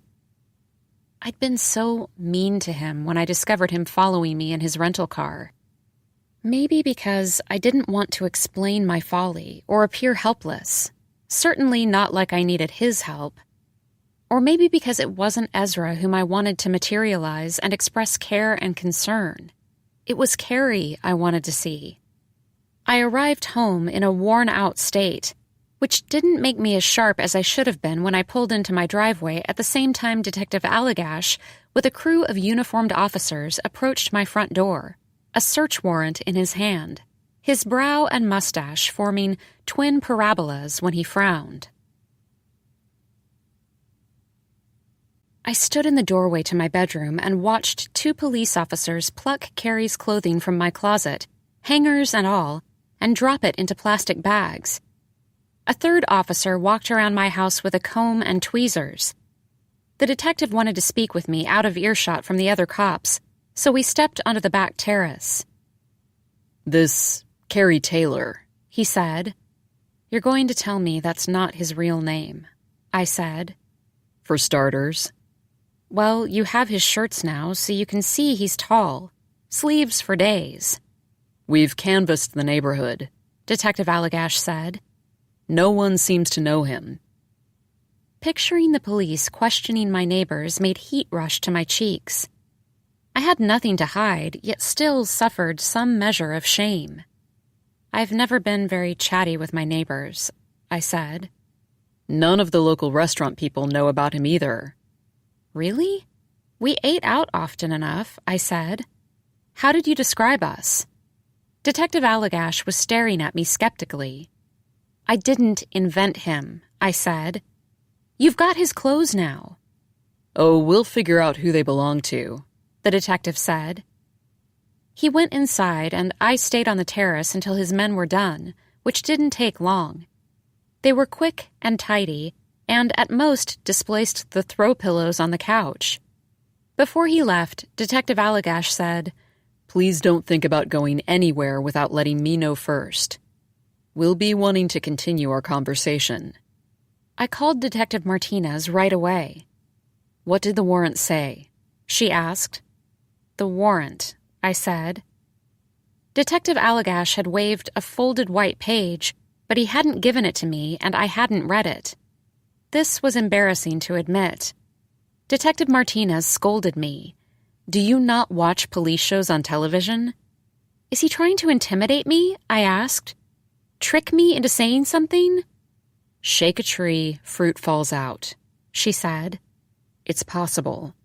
By the way, I located several Carrie Taylors, all women, but only one male Carrie Taylor. And he was 72. The reception wasn't great, and I was having trouble hearing her. "Where are you?" I asked. "I'm an hour south, driving back. I interviewed the 911 caller." "You talked to them? Not Detective Allagash?" It was still his investigation, wasn't it? "Right," was all Detective Martinez said. "There were two of them, tourists from out of town," she said.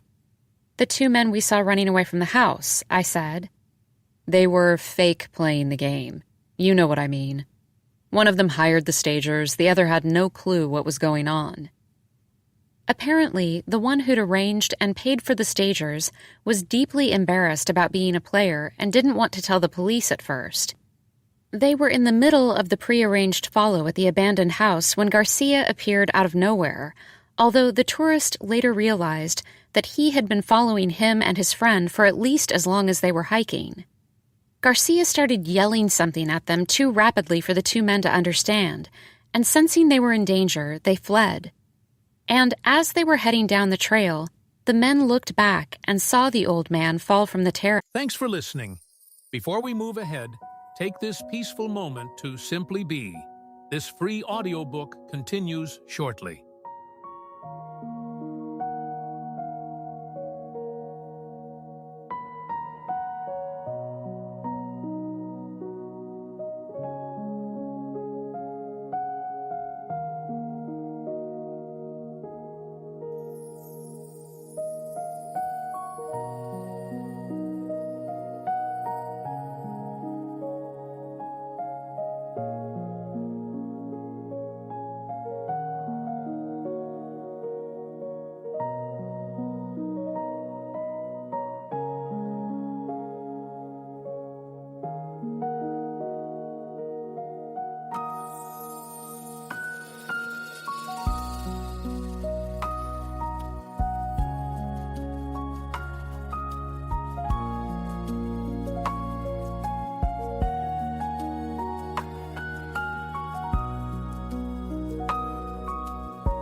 nervous.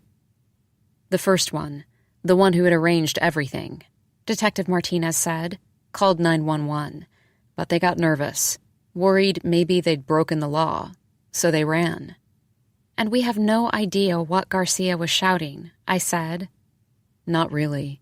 It was only clear that he wanted the game to be over. I can't figure any of this out. That's not your job, Detective Martinez said. But I'm working on something. Call me again if Allagash comes back.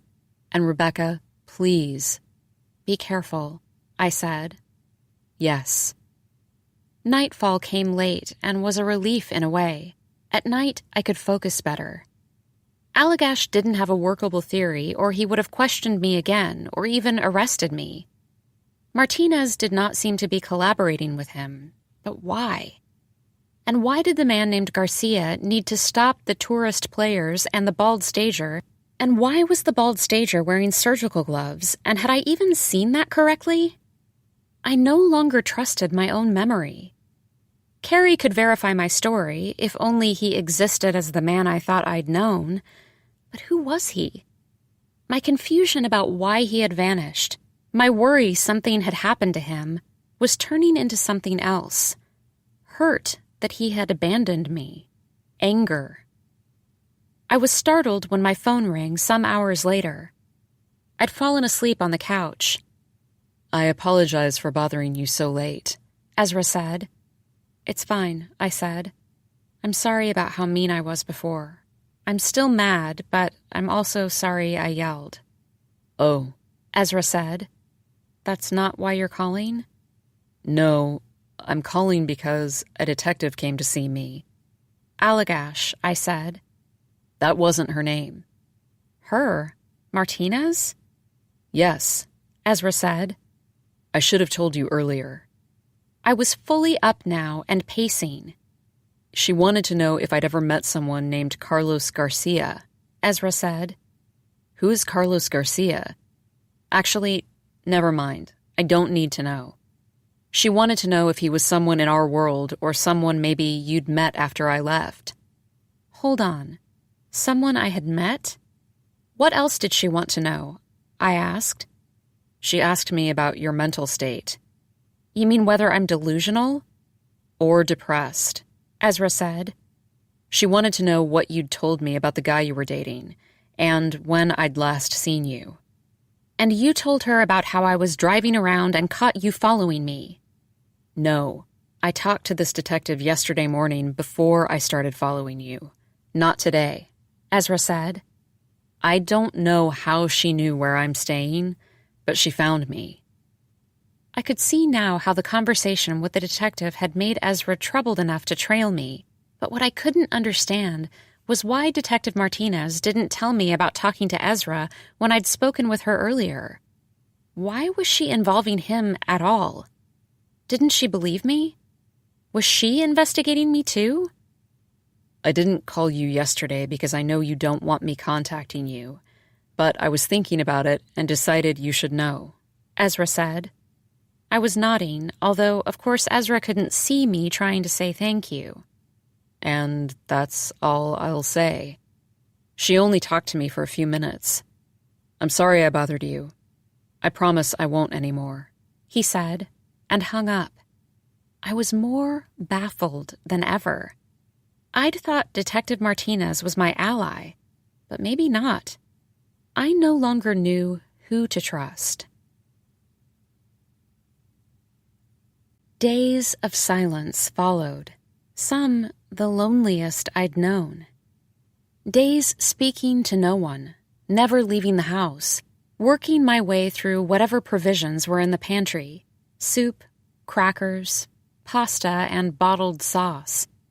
Finally, one afternoon I had to go down to the grocery store, and I lapsed instead into some shadow version of the game, following strangers but never speculating about the man taking phone photos of the racks of spice bottles, in no way trying to connect with the woman who kept having to replace the bottom shelf bags of grain her toddler pulled onto the floor.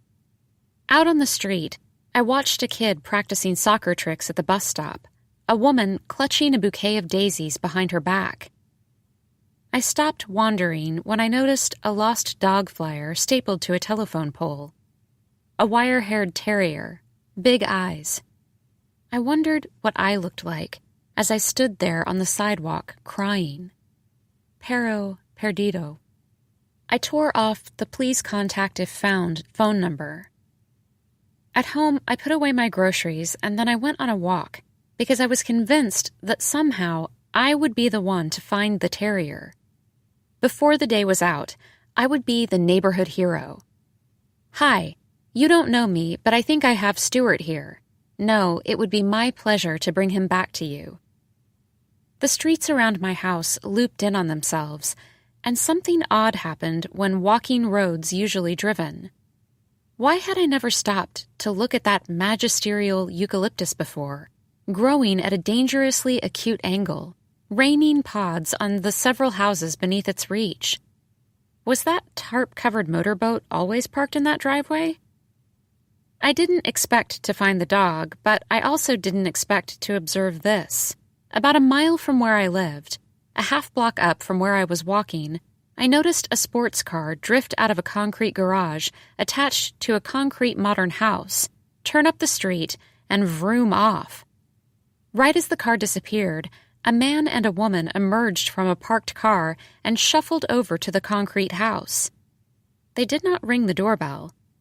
Instead, they went around the side of the garage, reached over a gate to unlatch it, glanced around, and then stepped into the backyard. The way they moved, fleet, almost on tiptoes, one shushing the other, reminded me of all the followers I'd followed. But they weren't in pursuit of strangers. It looked like they were breaking in. I waited for them to re-emerge carrying a television or computer or other loot, but that didn't happen. I waited a little longer. I had my phone ready to call the police, although I'd had enough of the police and was not interested in playing the Good Samaritan. Then I heard splashing. I approached the house now, too, peered through a gap between the gate and gatepost, and saw the pool in back. 2 piles of clothes lay on the decking. Both the man and the woman were skinny dipping. I went back out to the street and noticed that in the time I'd been spying on the trespassers, a squad car had parked across the street. No siren, no flashing lights. Maybe neighbors had witnessed the break-in and called.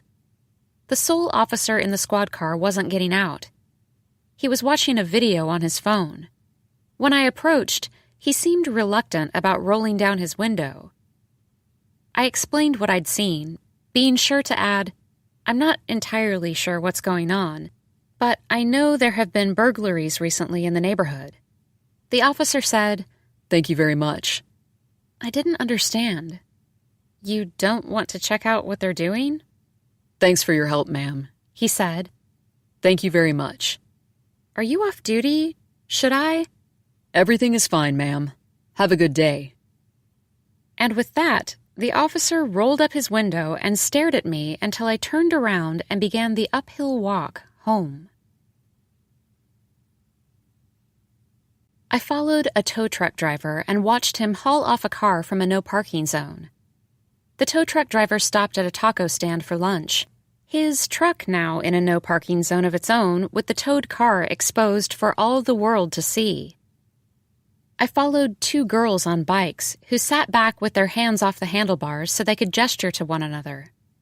They weren't wearing helmets, and I should have, but did not break the rules to tell them this was stupidly unsafe. Maybe I envied their invincibility. I followed dog walkers and nannies dragging along preschool children and gardeners, all of the noonday caretakers on their rounds. I followed furniture delivery trucks and watched crews carefully fold up padded cloths post-delivery with the same care and reverence afforded flags. There were other delivery trucks, flowers, pizza. There were taxis. People on cell phones walking down the street, people carrying dry cleaning and cake boxes. I followed a fire truck returning to its station. It was summer now, and I was driving around with the windows up and the air conditioner on high, which muffled street sounds, which intensified my isolation. I kept checking my mirrors to pick up followers, but I never caught anyone. Not that I cared. Go ahead. Follow me. Follow the woman who needs a haircut and has circles under her eyes. The insomniac talking to herself. I was never home. I kept moving. Motion made it possible for me to avoid the swelling resentment I felt with each passing day that Carrie didn't surface. When my phone rang and it wasn't him calling, I let it go to voicemail. Once, it was Detective Allagash, reminding me I should not leave town without informing him.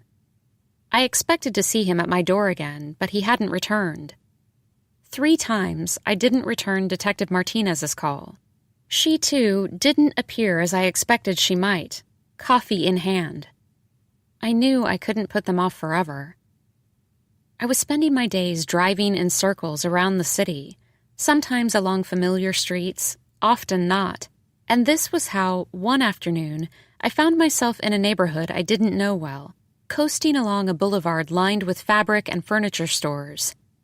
Traffic was dense, but we were all moving, and I drove past a packed sidewalk cafe and noticed 2 men huddled at a small table.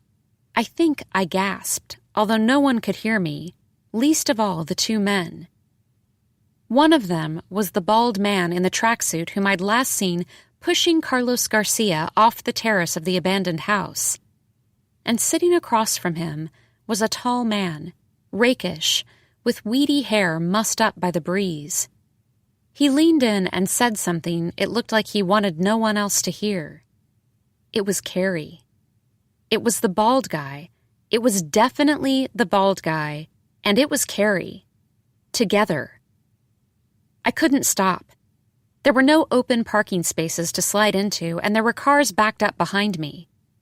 I turned the corner and sped up the block, turned right and right again, and came fast down the narrow side street, which was treacherous with cars coming at me in the opposite direction. There was nowhere I could stop, and as I turned back on the boulevard and drove past the cafe a second time, I saw Carrie stand up and wag a finger at the bald man. He was wagging his finger and then pointing it at him, the bald man standing as well. I couldn't tell if they were making a scene, if anyone else at the cafe overheard them or wondered if there was a disturbance. I honked. The driver in front of me on the boulevard gave me the finger. I couldn't see if Carrie or the bald man looked in my direction. I had gone too far down the block now. I zoomed around a 3rd time, but when I reached the sidewalk cafe again, determined to double park if I had to and jump out, both Carrie and the bald guy had vanished. Their table was being cleared for waiting patrons, and I wondered for a moment if I'd seen them at all. But I knew I wasn't imagining them. I knew this was them together, arguing. I knew it was them. I could not yet understand Carrie's deceit, not with any clarity. I had to drive a ways before finding a place to pull over, and when I did, first I opened my car door and threw up on the pavement. Then I took out my phone. Oh, Ezra said, surprised. Hi. I need to see you, I said. 4. This is all my fault, Ezra said. We were sitting on my couch. All of the windows were open, and the air both inside and out was warm and heavy and still. If I hadn't disappeared, he said, would you have ever become a player? I still could have been buying a sweater, I said, and Carrie still could have started following me. I still could have met him at the bistro. Ezra knew everything now, likely in more detail than he wanted. What a fucking fucker, he said. Whoever the fuck he is. What do we do now? We don't know Allagash's next move. We was good to hear, I had to admit. By now, he's probably destroyed Carrie's clothing, I said, which probably was a felony, but I somehow didn't think Allagash exactly followed the law. I don't know why, but I think he wants to eliminate any connection to Carrie. And Martinez, Ezra said. What about her? Why did she keep telling you not to get a lawyer? That I didn't know. It had become confusing to me, too. Maybe I had wrongly assumed the detective's interests were the same as my interests, but why would they be? Maybe we should get out of town for a while, Ezra said. Allagash told me not to go anywhere, I said. It sounds like he said not to go anywhere without telling him. You can still tell him, or not. That man, the bald guy, he pushed someone into a ravine. Shouldn't he be accountable for that? Of course, Ezra said. But that's not our problem. You didn't see it happen, I said. If you saw it happen, it would be your problem. The winds from the west were picking up, sweeping up the hill and rustling the scrub so it sounded like a legion of small animals was suddenly charging the house. I'm glad you called me, Ezra said. I'm glad you told me. My fear is that you want revenge, but... But what, he didn't say. That revenge would be misguided and dangerous? It would. However, I couldn't abide playing the victim. Once a victim, always a victim. That would forever be how I thought of myself. I need to make sure you don't do something foolish, Ezra said, well-intentioned but a bit patronizing to my ear. Now the wind was in the house and tipped over a standing lamp with a rice paper shade. I got up to close the back door. When I returned to the couch, I sat closer to Ezra. I would have liked to have said he no longer had the ability to calm me down, but he did. That was a big sigh, he said. I really am sure I saw them together quarreling, I said, although even as I reasserted this, I was beginning to question my own hold on reality. I believe you. Maybe he was right. Maybe we should sneak off. We could walk down the hill to the boulevard and take the first bus, another bus, a random follow, another, see where we ended up. There's a lot about the stranger game we don't know, Ezra said. The stagers, their network, how people hire them, and then how it works. Martinez could tell us, I'm sure. I don't think we should talk to her, Ezra said, and I had to agree with him. But I have an idea, he said. Someone we can ask. The psychotherapist was able to see us the next morning, even though it was a Sunday. His carriage house office was only a 10-minute drive. I didn't think at first that I'd saved the contact that my partner Rick had given me, but Ezra knew my habits and knew to check the wooden bowl atop my bureau where I tended to toss stray business cards and buttons. Ron was the therapist's name, and he sat so tall in his wing chair facing us on a long leather couch, it looked like he was holding court from a throne. Ezra and I had cooked up a story, which I had fed Ron when I called him. A close friend had become addicted to the game. In order to help, we wanted to understand it better, and then, since this was his specialty, maybe Ron could facilitate an intervention, etc. But Ron said to help him help us help our friend, he wanted to know more about our own personal histories, together and apart. I gave him as brief a summary as possible. When it was Ezra's turn, he said, Actually, Ron, there is no friend. Or, what I mean is, I'm the friend. I glared at Ezra. I didn't see how we'd get the information we wanted if one of us claimed to know too much about the way the game was played. Ron looked at me. Rebecca, is this true? It's true, I said. But I got into the game as well, arguably in deeper than Ezra. She only became a player because of me, Ezra said. I'm my own person, I said, fully capable of making a mess of my own life. As you might imagine, Ron said, your stories are not unfamiliar to me. If I had a dime for every so-called friend who ended up where you're sitting now... This was the problem I had when I sought out therapists in the past. The way everything I recounted about myself inevitably fell into an easily recognizable behavioral pattern. Yet what if I thought of myself as unique and took no comfort in being like other people, The opposite. Wouldn't it be more productive in getting me to open up to allow me my delusion? Ezra, what was your experience with the game? Ron asked. I had to listen again to Ezra go through his entire story about life at the colony. And you came back because you wanted to be with Rebecca, Ron said. I am so sorry, Ezra said to me. I knew that. I didn't mean to be cruel, but I wanted to get the conversation back on track. Rebecca, what does hearing Ezra's apology mean to you? Ron asked. Oh, I don't know, I said. Neither one of us was really that far gone. It's not like we ever hired a stager. It's not like we're even sure how to do that. Ron waited for me to say more. How does one do that anyway? I asked. Hire a stager. Ron studied us, tilting his head ever so slightly to the left, then the right. Some couples like yourselves come to me to figure out how to live apart, he said.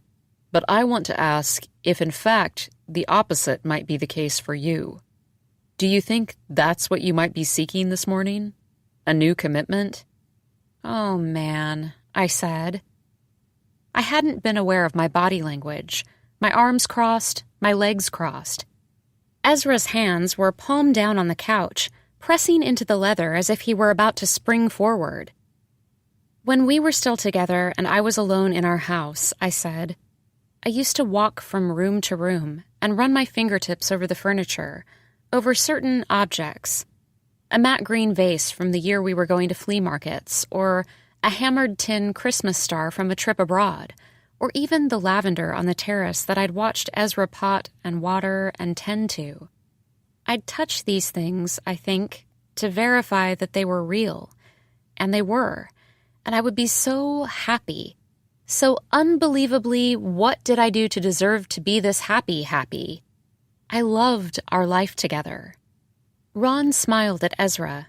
Look how well this is going. Your turn. But I continued. And then Ezra would come home from the bookstore, and he'd be in another gray mood, and none of this seemed to matter. She could be happy when I wasn't home, Ezra said. Not when I came home. Not because I came home. That's not what I meant, I said. Have you sought couples counseling before? Ron asked. Briefly, I said. I'm the problem, Ezra said blandly. I am always the problem. But he had disappeared for most of a year. Wasn't that problematic? It takes two to make or unmake any relationship, Ron said. I don't mind being on my own now, I said. I don't have to feel guilty about wanting what I want. I can simply want it. My words were darts. I knew this. Ezra was now the one with his arms crossed. Let's try an exercise, Ron said. Actually, Ron, let's not, Ezra said, back with the program. We really do have a friend, a player, much worse off than us, which is why we came to see you. Much, much worse, I said. He lost his job, his girlfriend, Ezra said. His house, I said. He's depressed, but he can't stop playing, Ezra said. He's someone you worry about becoming, Ron inserted. Ezra waited a beat. There but for the grace, he said. And he became a stager, I said, our friend. Ron shook his head and said, Honestly, I'm not as worried now about the stagers as I am the trespassers. The trespassers, I said, as if I knew what he was talking about. I know, right? Hopefully your friend isn't getting into that too, Ron said. And then I understood. I pictured the couple I'd seen sneaking into that backyard and skinny dipping. And then there were all of the other break-ins in my neighborhood, yet nothing was ever reported stolen. The spying, the entry, that was the ultimate follow. It used to be seduction, I said. That was the end game. Now this. Who knows where it will all lead, Ron said. Now that I think about it, given some things he's told us, I realize that our friend has indeed been trespassing. Ezra said, with such conviction that I almost asked him which friend.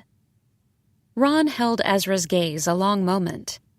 I think we both know your friend needs to stop that immediately. For the rest of the session, which was only introductory and therefore thankfully brief, Ron described his methodology. He likened any long-term couple to 2 sticks of chewing gum, which over time in the same mouth inevitably became one piece. In the months ahead, we would try to pull the gum apart to restore the 2 sticks so that moving forward they could exist in the same mouth with mutual love and respect. Or something like that. To be fair, I was only half listening, and I knew Ron meant well, and I probably shouldn't have said what I said after we told him we'd call soon to schedule a full session. And I guess the problem with chewing gum is that at a certain point it completely loses all taste. Ron looked at me with round, forgiving eyes. We have a long road ahead of us, don't we? Ezra and I sat for a while in my car without saying anything. Per usual, I had no clue what he was thinking. We had scheduled the time with Ron to see what we could learn about the stranger game, not to relitigate old cases against each other. Finally, Ezra said, I didn't hate our life. Well, I started to say. How long do you want me to feel miserable? This took me aback. Excuse me? How long? I heard you, I said. You disappeared for 9 months and left behind your car and your belongings, and I'm somehow not supposed to be devastated or angry or... I mean, how long do you want me to feel miserable for leaving after years when everything wasn't so perfect and lovely for me as it was for you? I mean, how long should I feel miserable for not being able to keep up with you? I had no idea how to respond to this, so I didn't. We took turns sighing, and then silence again. We needed to return to the reason we'd sought out Ron. I told you about the people skinny dipping, I said. Ezra sat up, grateful for the subject change. You said they looked like players, he said. And I told you about the squad car parked across the street. The officer didn't care. Because he knew what was going on. Wow. He was guarding them, I said. Everything was crashing together now. It made sense. It didn't make sense. The cop was paid off, Ezra said. The cops are in on it. In on the whole damn thing, Ezra said. No, I don't believe that. I don't think it's possible, I said, although I was starting to believe it was indeed very possible. We need to find out. I don't know. I'm telling you. Think about it. Okay. Let's see what we can learn, I said, pulled out my phone and tapped the number for my last missed call, for the last 3 missed calls. Finally, Detective Martinez said. There were no cars on the street by my house, so I was very startled when I saw Detective Martinez standing out back taking in the view. Where had she parked? Would you like to come inside? I asked. I can make some tea. The detective eyed Ezra warily. You've met, I said. Let's stay out here, Detective Martinez said. Allagash had his guys sweep the house, right? Right. Why? Oh. It had never occurred to me they might have planted listening devices. Now I had to worry about everything Ezra and I had talked about having been overheard. Let's speak alone, the detective said. It's okay. He knows about everything, I said. I'd rather speak to you alone. It's fine, Ezra said. The detective waited until he shut the door. I've told him... I've been trying to reach you for days, Detective Martinez said. Her scowl was unfamiliar to me. Carlos Garcia died. He never regained consciousness. This hit me hard. I had to sit down. I thought about the bald man with his gloved hands pushing against the older man's chest, Garcia flailing, falling, It had looked like murder, and now it was murder. Only 15 days had gone by, but hearing about Garcia's death was like learning someone I'd known for the better part of my life was gone. Also, there's this, Detective Martinez said. Carlos Garcia was A. Craig. What? Wait, what do you mean? A. Craig is an anagram for Garcia. I had forgotten A. Craig was a pseudonym. How do you know it's him? I asked. We were in, or I should say, Allagash's crew was in Garcia's apartment and accessed his laptop. They found the original article and all of the drafts. Also some notes for another essay he never finished. About what? I asked. About how none of this, the whole stranger game, none of it was what he hoped to inspire. So he was deliberately disrupting the staging in the way the two tourists thought he was. Allagash told you this? I asked. I have my sources, Detective Martinez said. What else did the essay say? I asked. She didn't answer me. She asked, what's going on? Why is he here? How was this any of her concern? I don't think it's a good idea for you to be spending time with him right now, she said. I was baffled. I must have looked baffled. I didn't exactly see myself reconciling with Ezra, but I became defensive and said, You know how it goes. You and your husband got back together, right? Detective Martinez appeared confused. What was I talking about, her husband? Which made me wonder if she even had a husband. My trust in her was evaporating, and I made the decision not to tell her about seeing Carrie with the bald guy. Listen, Rebecca, she said, I don't think you grasp the gravity of the situation. Allagash is now running a murder investigation. And I am a suspect? You need to be very careful where you go and what you do, and who you're with. Are the police on the take? I asked. I surprised myself by blurting this out.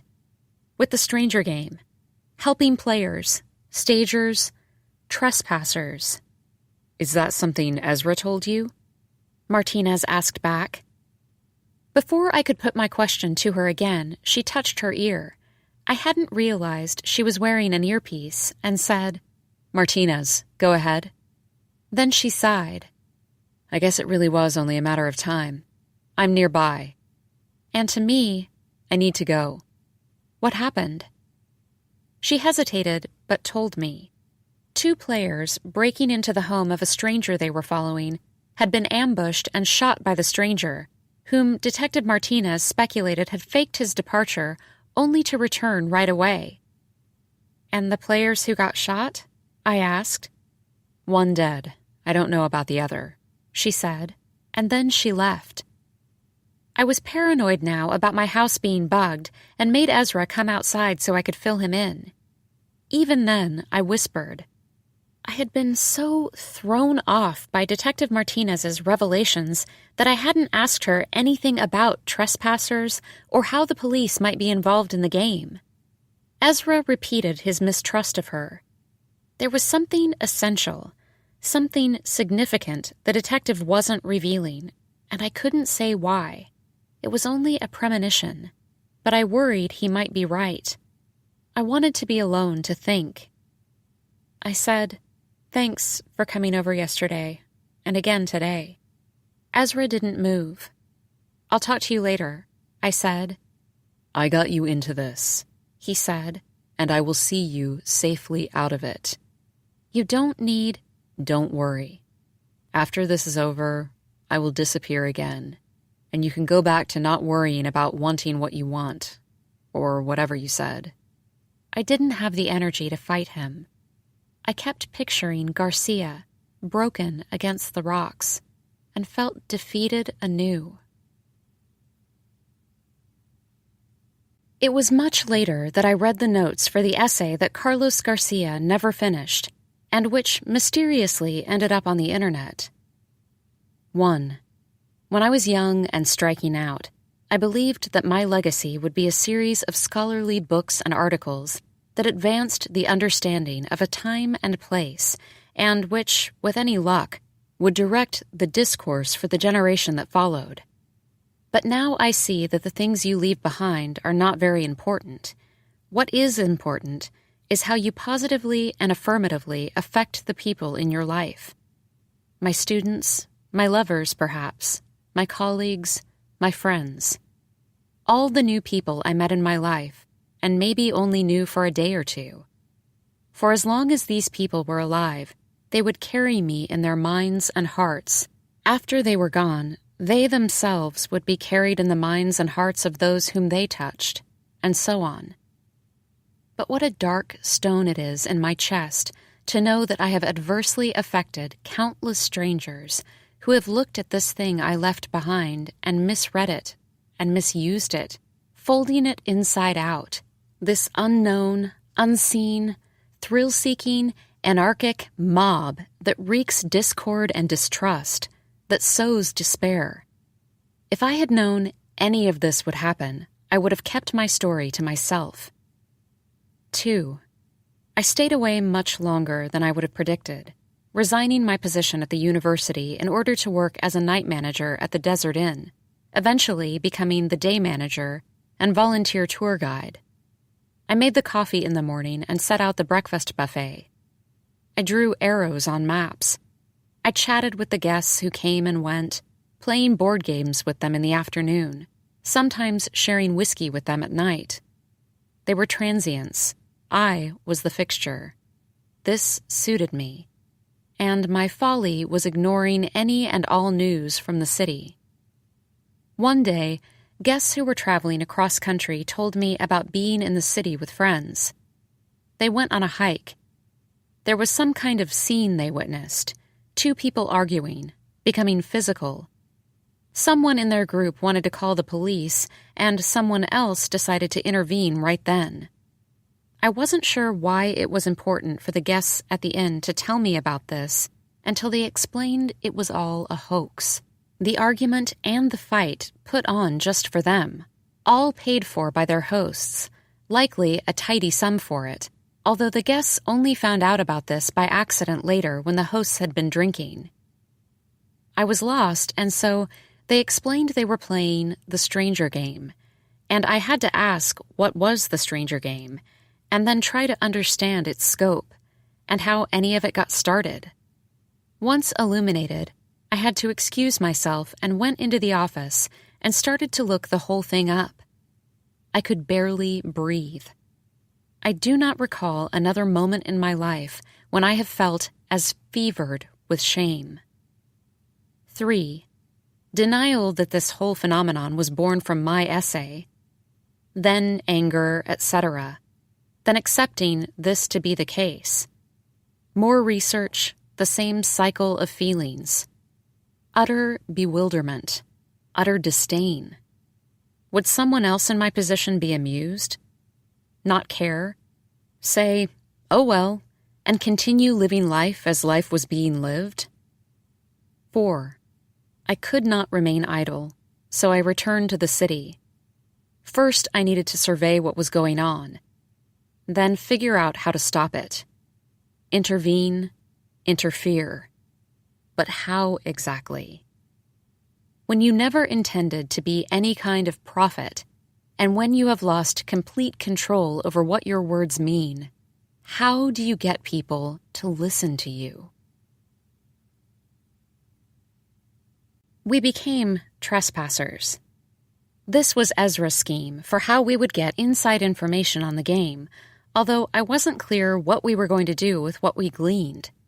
Blackmail the police into permanently leaving me alone? It was a ridiculous gambit, not to mention risky given the report of a subject ambushing his followers. The only reason I did the driving the next morning was out of fear Ezra would do something truly stupid if left on his own. We cruised along the boulevard a ways before Ezra pointed out a woman exiting a children's clothing store. She packed a bunch of small shopping bags in her trunk. We followed her to the grocery store. We waited in the lot and followed her up into the hills. We parked across the street from her ranch house. Now she has to go pick up from school whoever the clothing was purchased for, Ezra reasoned. If you want to prowl around someone's house, why can't we just do that? Why do we have to go through the whole rigmarole of a random follow? I asked, not for the first time. You know why. You know how the game is played, Ezra said. We also don't know whether anyone else is home, I said. Perfect, Ezra said. After the better part of an hour sitting in my car, I was ready to leave, but then the woman emerged, looking like she was headed to the gym. As soon as she drove off, we walked across the street and then around to the back, which was an unfenced slope of brush a lot like my place. Seeing the same kind of patio with the same clay pots of ill-tended plants, the same open view of the city basin, and thinking now that, like me, this woman lived alone, who was to say for whom she'd purchased the children's outfits? I, myself, felt vulnerable, and by association, violated.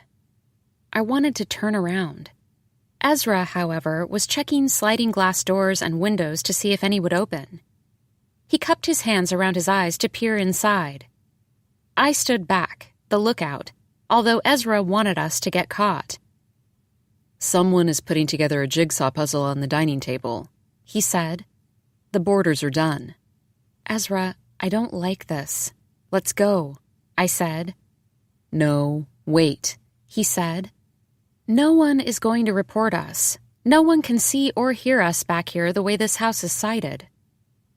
I decided to go home with or without Ezra, but he did come with me, and back in the car insisted we try again. I said no. That was enough. Ezra said he'd continue without me.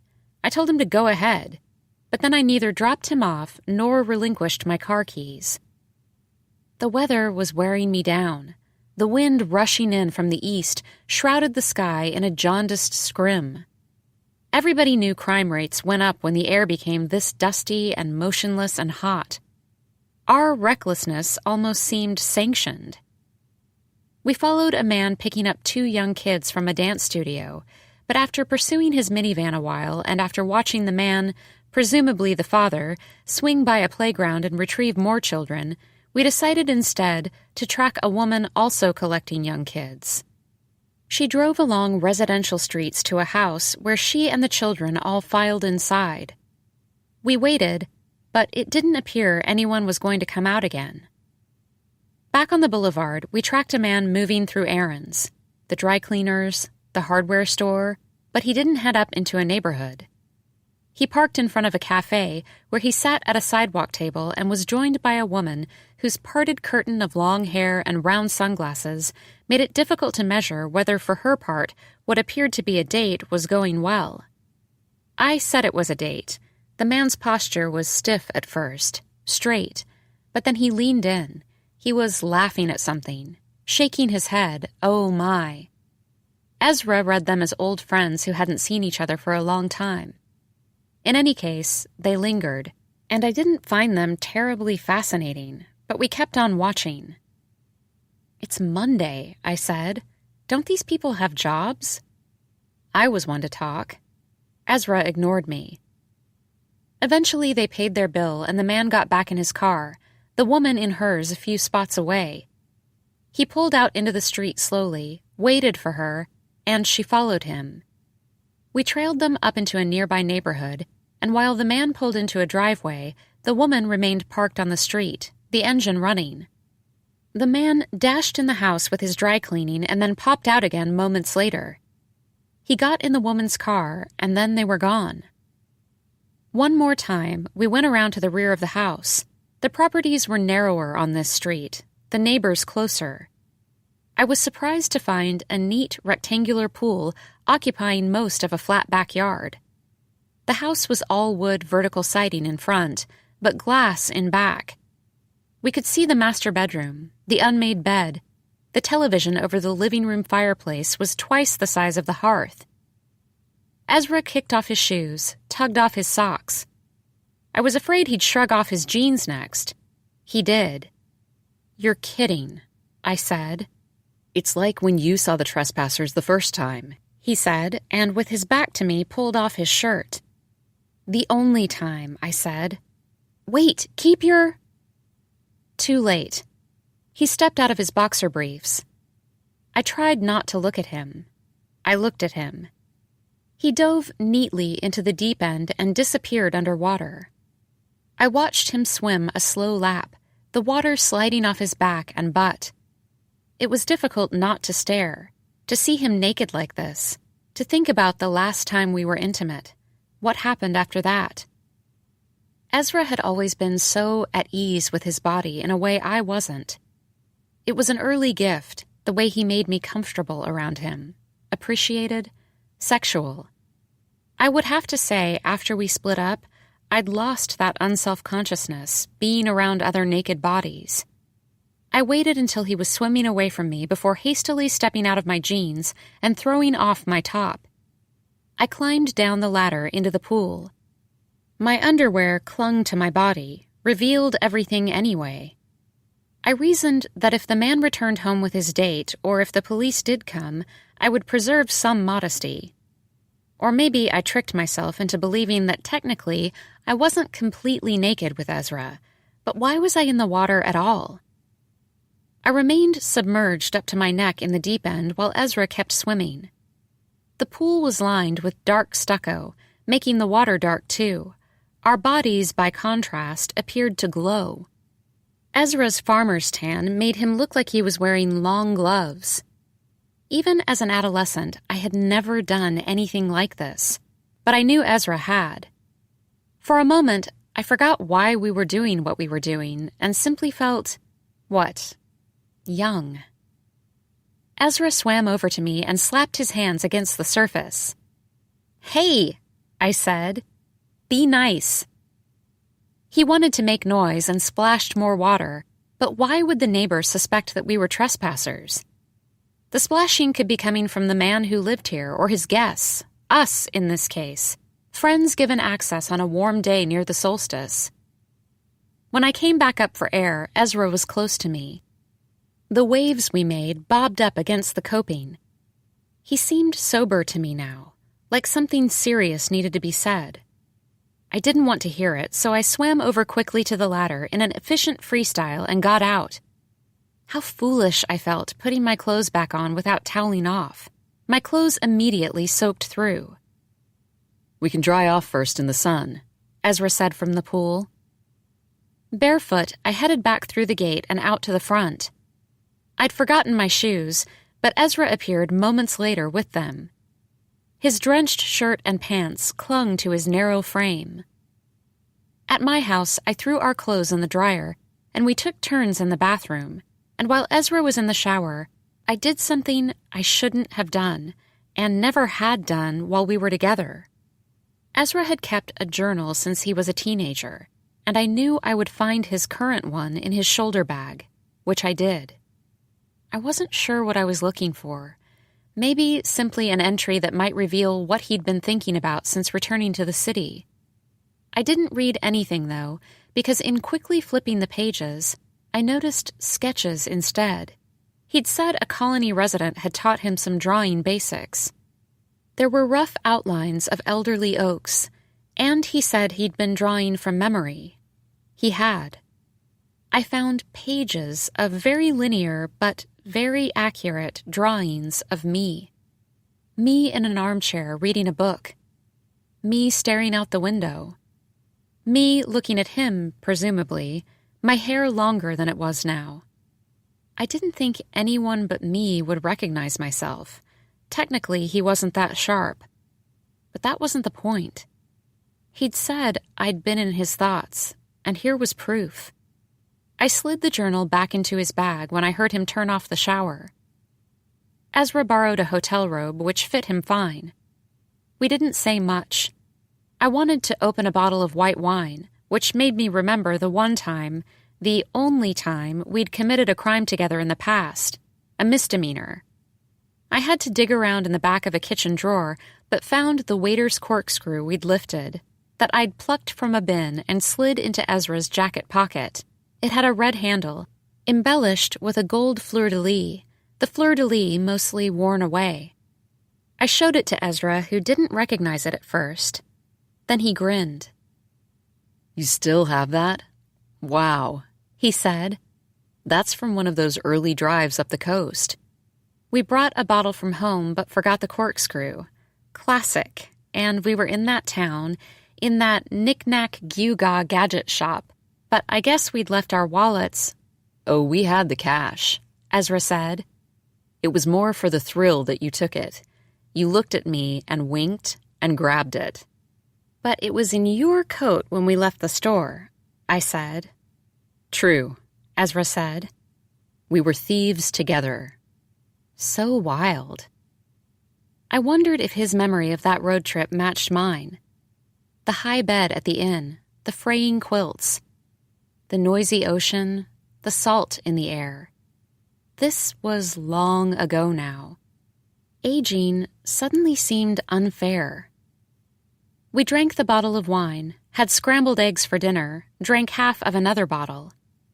Ezra was renting a room near where his apartment had been, but the wine had made him too groggy to drive, and I told him to stay. So as not to be ambiguous, I threw 2 pillows and a blanket on the couch.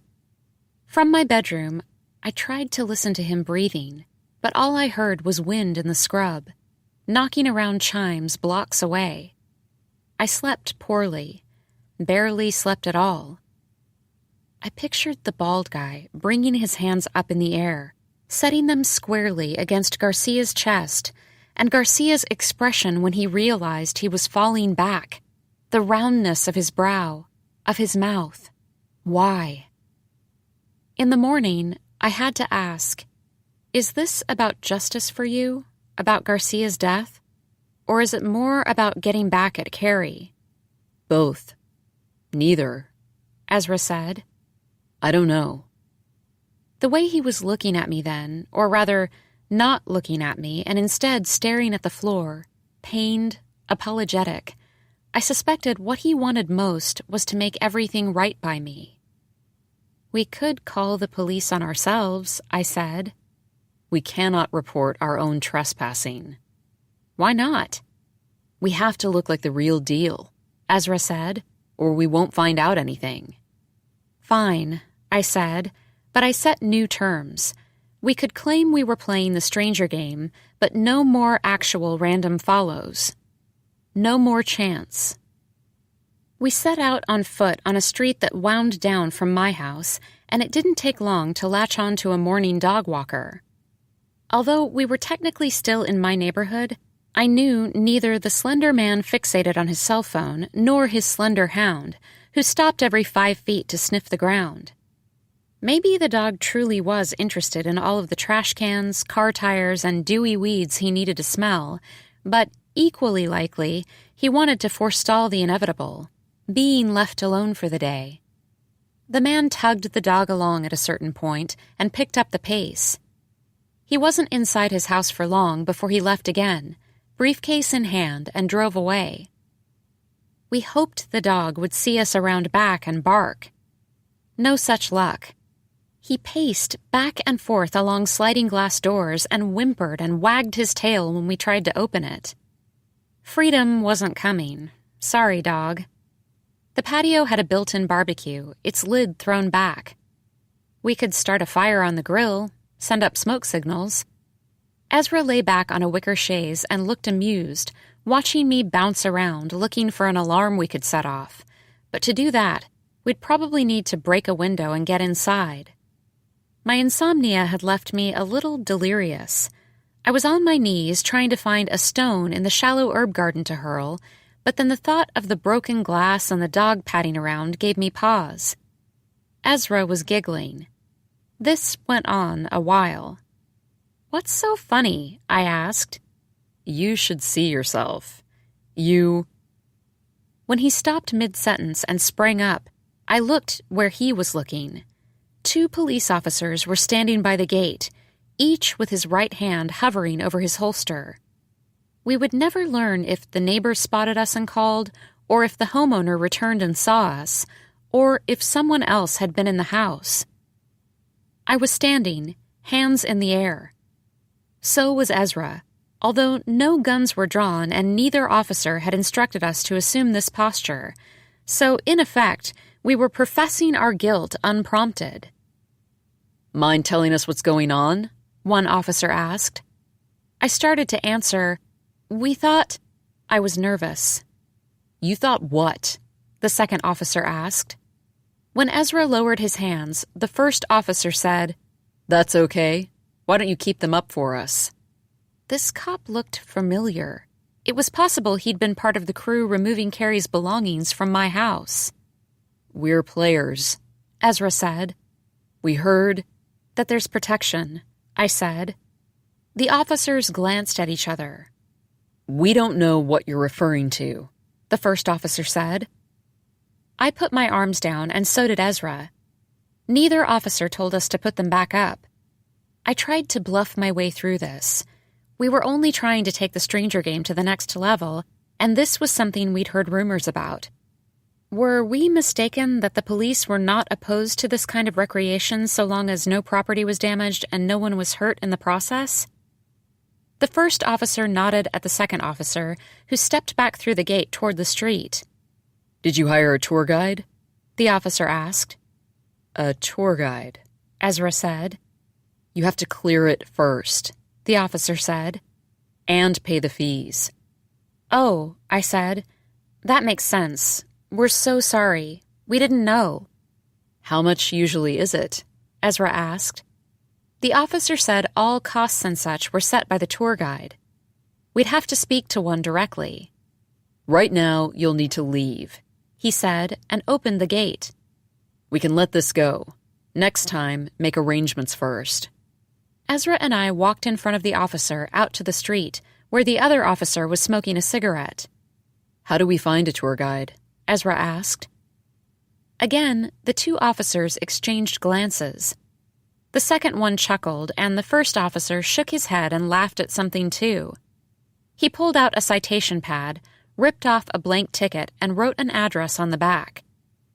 The rest is up to you, he said. You followed by car? The second officer asked. We walked, I said. Then I suggest you walk away now, he said. Back at my house, Ezra located the address of the so-called tour guide on his phone map. Can we take a moment before we get in much deeper? I asked. We've established that the police are corrupt. Isn't that a big deal? We already knew that, he said. Come on. He was heading for his car this time, not mine, and he drove. I wondered how many tour guides there were. I suspected the network was vast. I also wondered if this was a trap. Why would it be a trap? Ezra asked. Bribery has to be worse than trespassing, I said. This would be a bigger collar. Collar, Ezra said. The words you use now. Don't be mean to me, I said. We both were worn out and cross. It didn't take long to find the house in the flats, south of where I lived and on the other side of the boulevard. I had been on this street before. This block, in fact. There it is, Ezra said. He had pulled opposite a small house, a cottage painted green, the trim a darker green. Oh no, I said, and slid down in my seat. That's the address? You're sure? It's what the officer wrote down, Ezra said. Should we knock? No, I said. No, and tugged at Ezra's sleeve so he'd slide down in his seat too. I've been here before. You have? We have to get out of here. But, Ezra, drive away. Now. Please. I don't. Please, I pleaded, and he shifted the car in gear and continued down the block, then doubled back along a parallel street. We sat in his car outside my house. He waited. I was massaging my temples with my fingers. Do you want to tell me who lives in that house? He asked. Detective Martinez, I said, and I could not have been more spun around. All trust was gone. Trust was antiquated. Trust quaint. Betrayal was routine. Betrayal was sport.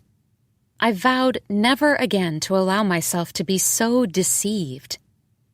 I claimed I was going to lie down and closed the door to my bedroom, but sat in a chair in the corner and watched the dance of afternoon light across the spines of books packed into tall shelves. I could hear Ezra puttering in the other room. He left me alone. When I opened the door later, it turned out he had been putting away dishes, taking out the trash, sweeping. "You don't need to do that," I said. What I meant was, I can take care of myself. "Are you okay?" Ezra asked. "I'm fine," I said. And then, we are never going to figure this out. "But Martinez, Allagash..." I'm convinced they're working together. They're all in cahoots. "Cahoots," Ezra said. "Stop making fun of the words I use," I snapped. "I meant cahoots sounds too cute," he said.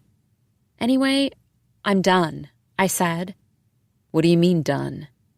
"This has gotten too risky." Ezra stared at me. "I'm sorry, but you really don't sound like yourself," he said. "I don't even know what that means. I'm done trying to figure out the Stranger Game network and the connection to the police or why Garcia would be pushed to his death." "I don't believe you," Ezra said. "You don't like unsolved puzzles." "Puzzles? Puzzles is what sounds too cute," I said.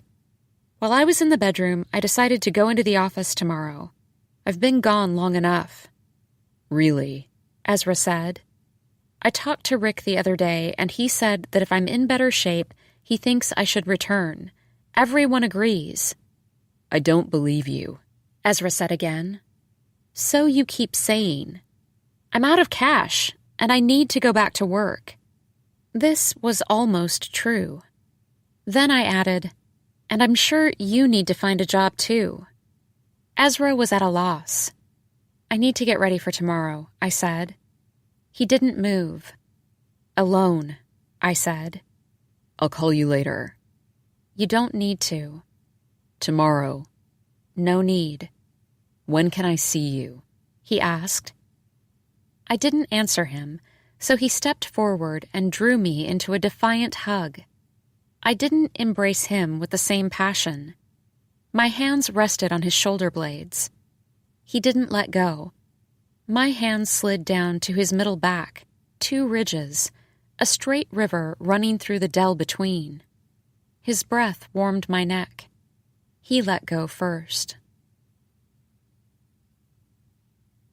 Lying awake that night, what I fixated on was how long it had been since I had exerted any sort of control in my own life.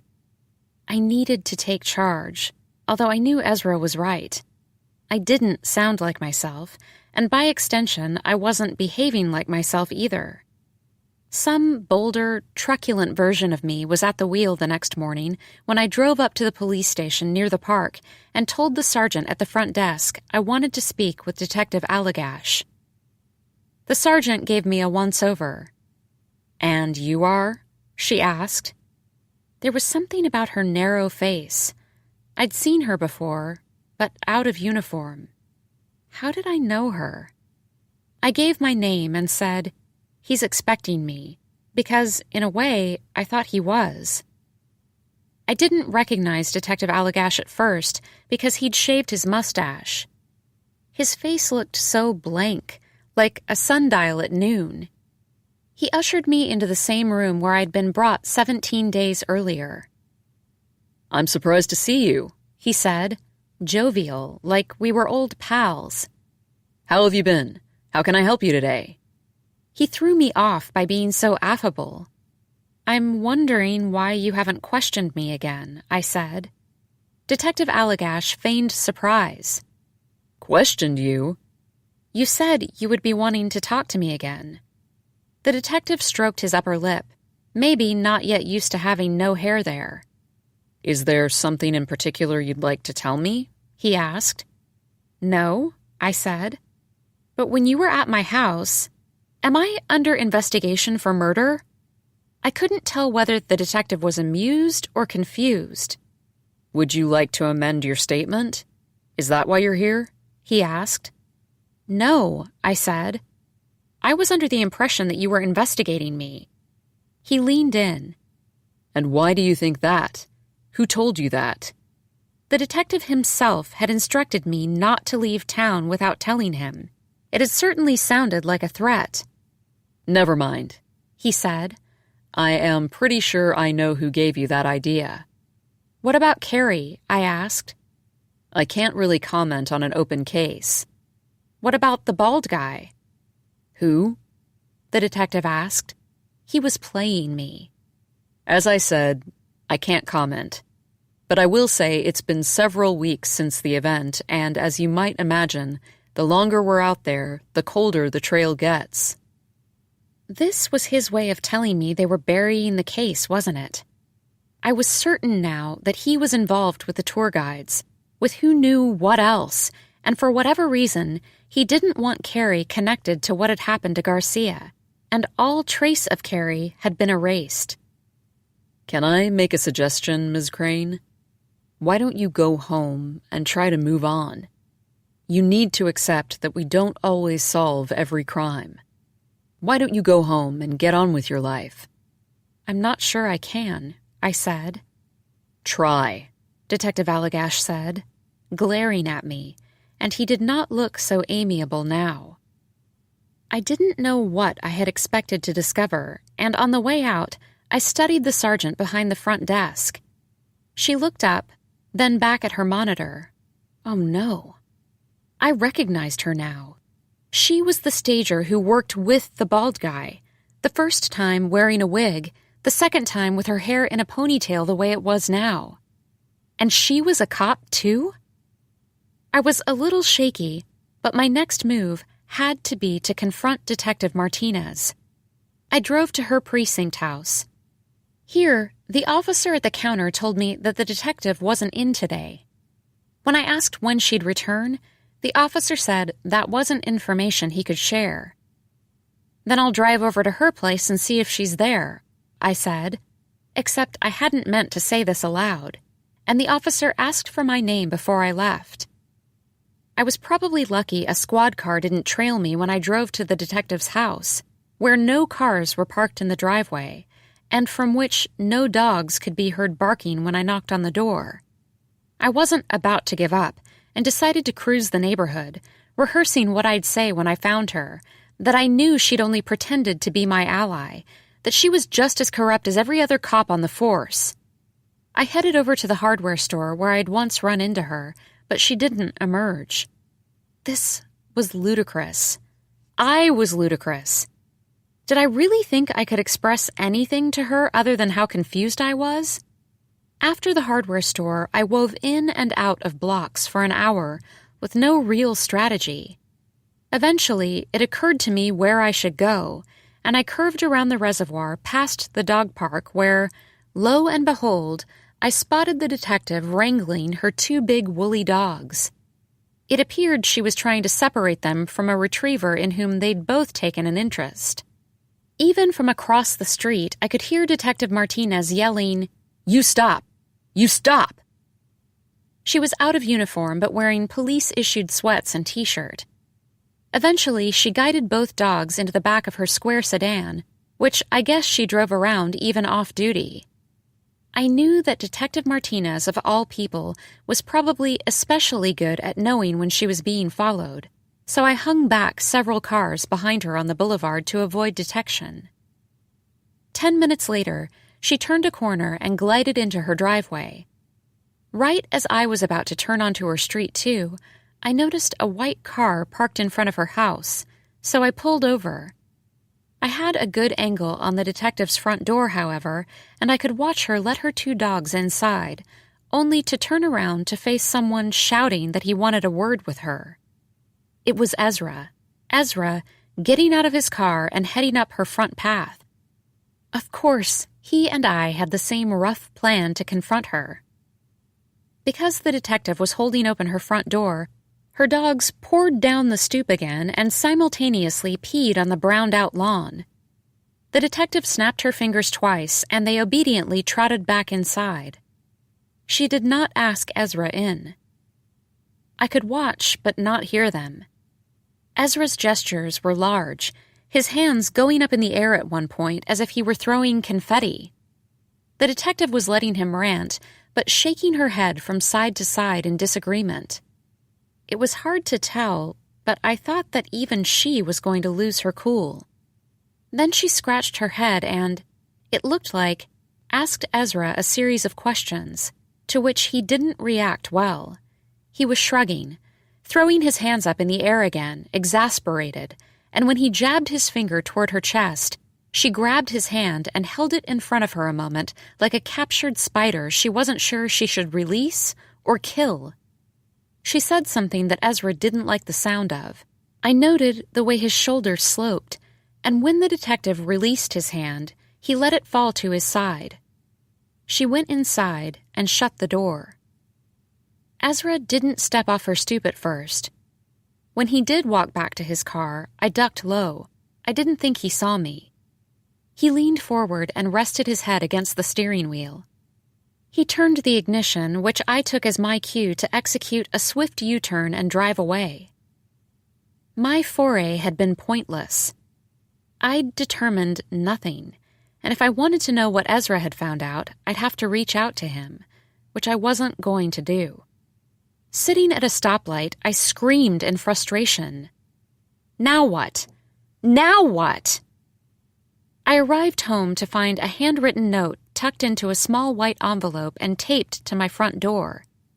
It had to have been left after I'd gone out, deliberately left while I wasn't home, I decided, which meant I was being watched. I read it several times in my kitchen before leaving it on my counter and stepping back cautiously, as if it were a stunned animal, which once reoriented would leap up and snap at me. Dear Rebecca, I know you must be wondering where I've been. I had to go into hiding. I am about to leave town for good, never to return. But before I go, I want to apologize to you and explain what has been going on. Maybe this is selfish of me, but I need that closure. Maybe you do too. I fell in love with you, and this is not the way I wanted things to turn out. Please let me say how sorry I am in person. Will you meet me tomorrow at noon at the abandoned house up in the canyon? I know you probably don't want to hike back up there, but I think it's safe because it's the last place anyone would expect us to go. I trust you to come alone. You have no idea how much I've missed you. I doubt I can make things right, but I want to try. Please let me try. Love, Carrie. I didn't have any other notes or grocery lists lying around to verify it was Carrie's handwriting, but I believed it was. I couldn't remember him ever saying he loved me before. I wasn't moved. Was this a trap? I also couldn't deny that the prospect of an explanation appealed to me a great deal, his contrition. And then I replayed the pantomime exchange I'd witnessed on Detective Martinez's stoop. What exactly was Ezra up to? These men who disappeared on me and returned when it suited them, rueful, penitent, why should I have faith in either of them? At some point, I lay down to rest my eyes for a few minutes, and awoke in darkness hours later, disoriented, the day a riddle. I thought I heard footsteps out on my terrace and bolted up. In the kitchen, I turned on all of the outside lights. No one was there. I reread Carrie's note on the counter where I'd left it, curling now in the hot night. There was no way I could meet him on these terms. I tried and failed to go back to sleep, made a sandwich at 3 a.m, and decided it was my turn to disappear without a trace. I packed a bag with a week's worth of clothing and a backpack with all of the books on my night table. I showered and waited for sunrise, when I would vanish. Sitting in the corner chair in my bedroom, I didn't nod off, but I wasn't fully awake either. I thought about that first clean cross-court forehand I hit with Carrie's spare racket when I found him practicing his serve. handing him produce at the farmer's market to place in our bag: zucchini, mushrooms, parsnip, thyme. We had fallen asleep the same way every night, with Carrie behind me, surrounding me, although, as the weather became warmer, I would wiggle free after his breathing slowed and he was out, and then in the middle of the night I'd wake up and he would have inched over to me and embraced me again, like he needed me in order to sleep.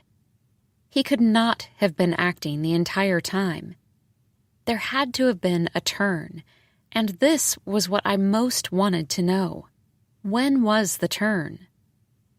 I would like to blame the weather, the deadening heat that shadowless morning, and maybe the sun did in some way exacerbate my loneliness and impair my ability to reason, but I can't claim I didn't fathom the risks.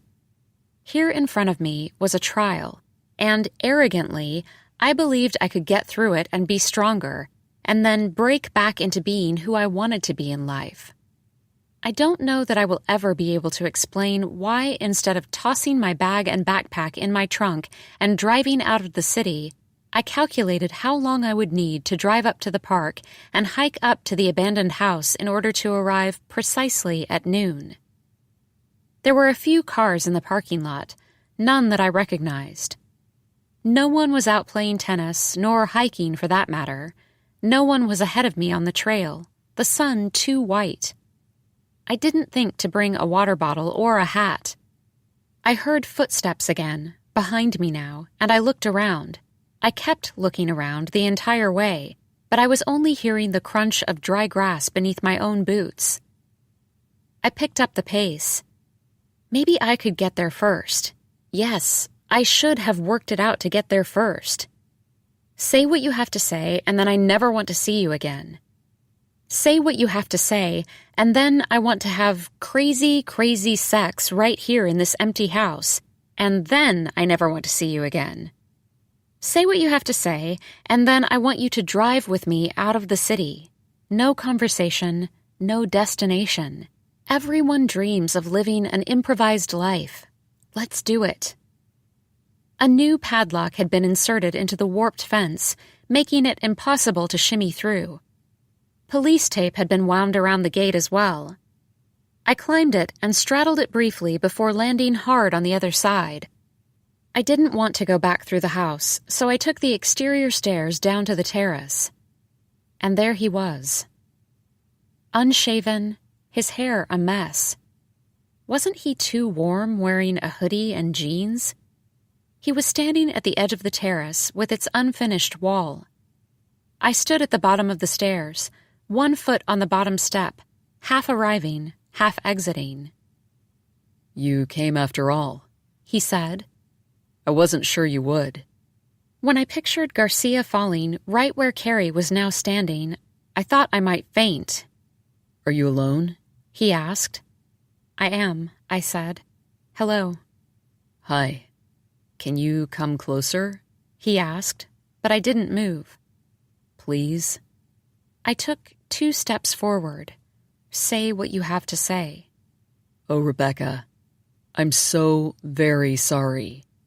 He pushed up his sleeves. His hoodie was half soaked through with sweat. "Can you come closer? I don't want to shout." I took another step toward him, only one. "I want you to know that I really do love you, Rebecca. We were so happy." Was that true? I started to ask my question. When exactly? "I told you about how I owed a lot of money. That pressure was always there," Carrie said. "I'd been in touch with someone back when I was playing the game." The bald guy? "Yes." What is his name? I asked. "It's better you don't know. I'm telling you all of this so you don't have to walk around trying to figure out what happened. But then you should forget about all of it." Is Carrie your real name? I asked. "You know it is. Why? Did someone tell you otherwise?" "Various detectives," I said. "Oh, well, they would, I guess," Carrie said. They would? Why? "Can you come a little closer, please?" I did move in, but not all the way next to him. You owed money, I said. You were trying to figure out a way to pay off your debt. Carrie nodded. Sometimes when you were at your office, He said. I worked as a stager. He stepped closer to me. Oh, I said. Did you work for the bald guy? Yes. Were the police? You don't need to know. It's so much better if you don't know. This irked me. I came here because you said you would explain everything. I did, I know. Let me try. Maybe I don't need to know, I said, because oddly, at that moment, I was satisfied. He'd been playing the game, followed me, hurt me, apologized, fallen for me, been with me, wanted to be with me, but his debts were too great. He was in too deep. All of this I could believe. All of this made sense. I started to turn around to leave, and Carrie lurched forward and grabbed my arm. He immediately let go. I'm sorry, he said. But please don't go yet. Please. We were standing next to each other now, near the edge of the terrace, close enough for me to see how the sun evinced his freckles. What really happened that morning when we hiked up here? I asked. What was really going on? As I said, I worked for the man you refer to as the bald guy, Carrie said. Right, you said. But what about that morning? You wanted to go on a hike. Alone. You weren't supposed to come. I got a call that there was someone disrupting stagings, and my help was needed to distract him and stop him. I was given the time and place where they expected he'd be. He was set up, I said. Why did you agree to let me come with you? Carrie shrugged. I don't know exactly. I thought it would be fun for you to see another staging, or maybe I thought I'd distract this guy, this staging disruptor. Carlos Garcia, I said. Yes. And then this would give me the opportunity to come clean about everything. I wouldn't have to hide anything anymore. This seemed believable to me, but did you know that Garcia was A. Craig? Carrie nodded. They didn't want him to mess with the game anymore. It was no longer his. He needed to let it go. They sounded ominous. Who was they? Or maybe I should ask, how vast was they? It never really was his game, I said. Did you know that the bald guy was going to push him? No, Carrie said. I definitely wasn't told that would happen. And I don't know if it happened in part because we were late. We were? We stopped to talk to the police about your neighbor's burglary, and by the time we got up here... His voice had grown quieter, as if he was worried about being overheard, even with no one around us. It was an accident? I asked. They told me we'd only rough him up. I couldn't follow this. Who is they, and who is we? Does that really matter? You have to believe me. Do you believe me? I did, and I didn't. Why was the bald guy wearing surgical gloves? I asked.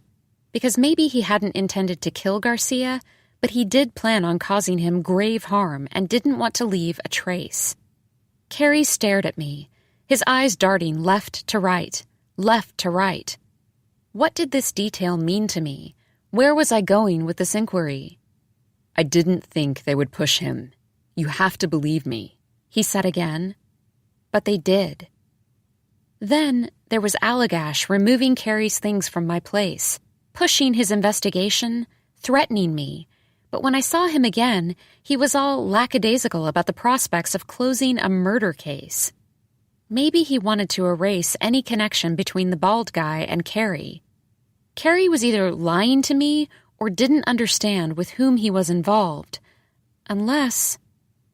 I wish we could go back in time, Rebecca. I wish I could wake up next to you again. Unless the reason Carrie was summoned to the abandoned house wasn't to help stop Garcia from shooing away players or to scare Garcia off from reasserting his moral sway with another essay. Perhaps they wanted Carrie at the house so he could witness what they were capable of doing to people like him, who didn't pay off debts, who didn't fall into line and do their bidding. Carrie knew too much. Maybe he'd stopped playing along. Maybe he'd gone rogue. They lured Garcia to the house by setting up a staging for him to interfere with the way he had been lately, and he must have been having some success. They gave Carrie a reason he didn't fully understand to make sure he was up here at the same time so they could threaten him indirectly. But what did it mean that I witnessed everything as well, when that wasn't part of the original plan? Who now was I to them? Carrie tucked a loose strand of my hair back behind my ear. I flinched. He had stepped forward without my realizing it, close enough to whisper, "I only want to hold you again. Can we hold each other?" His breath smelled like vinegar. He said, "I knew you'd see me at the sculpture garden. I knew you'd come by the tennis court that afternoon. Then it would all be wonderful after that." His voice sounded exactly the way it did the first night at my house. Unctuous.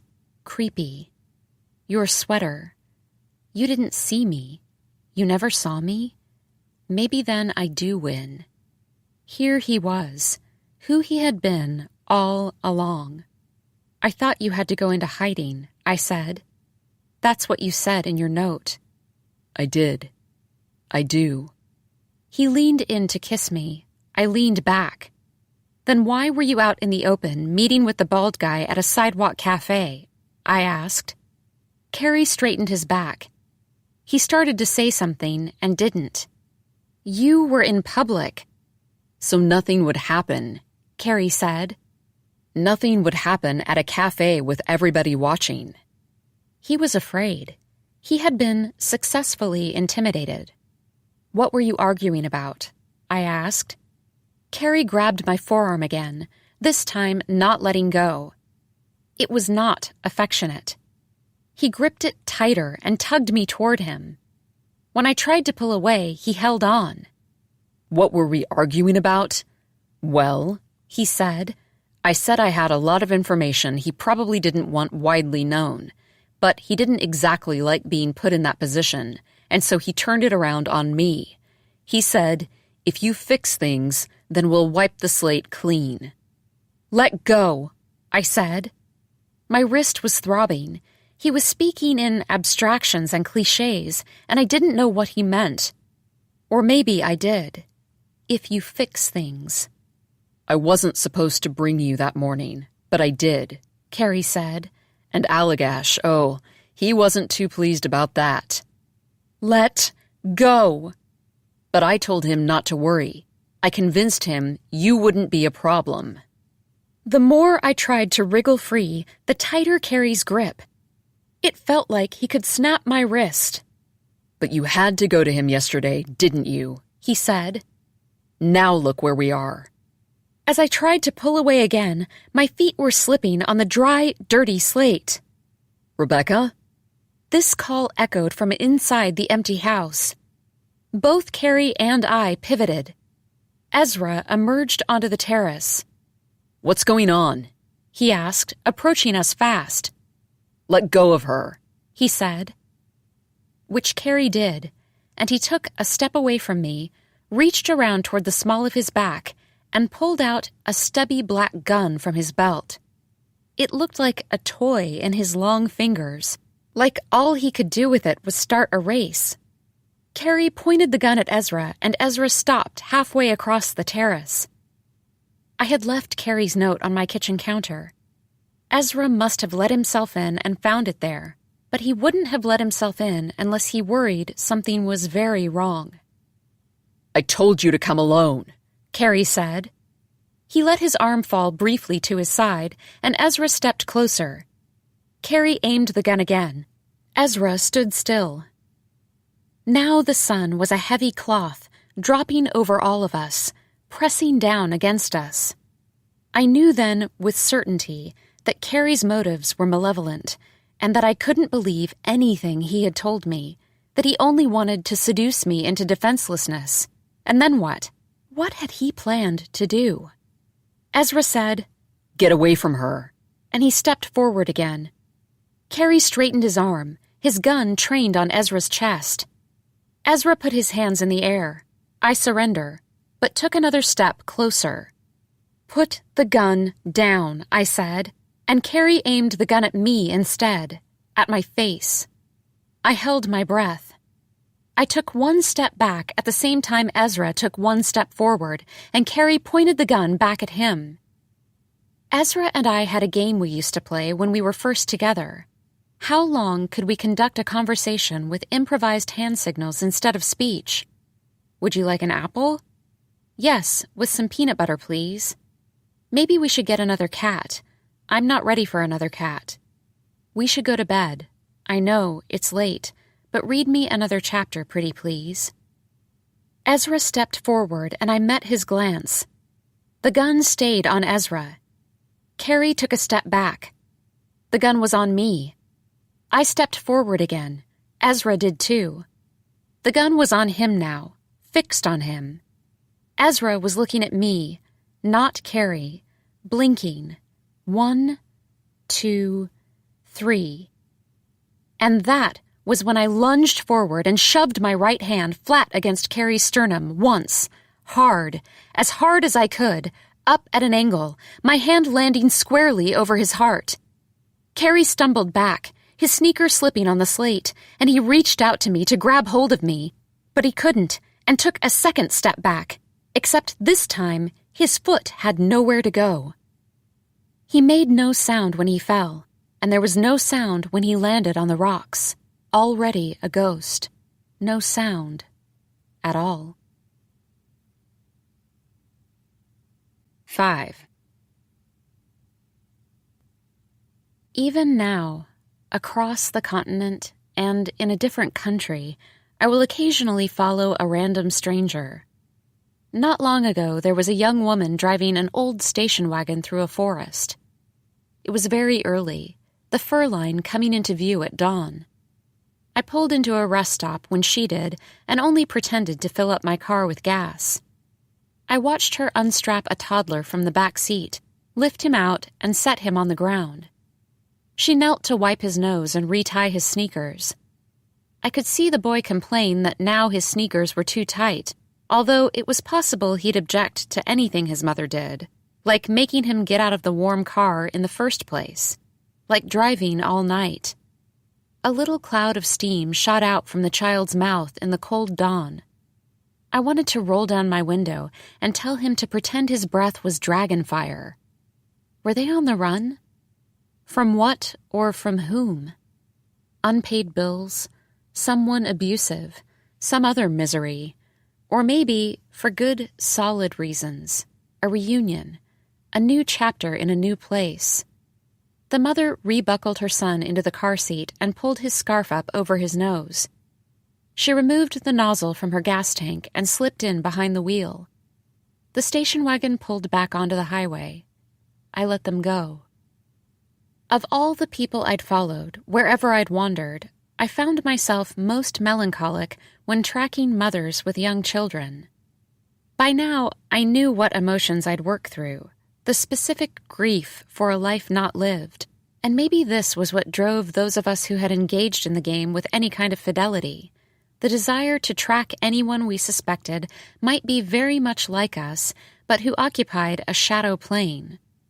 Maybe this was why we kept playing long after we knew better, because we believed we would come to understand our choices, to accept our particular stories, to achieve the serenity of mind that eluded us.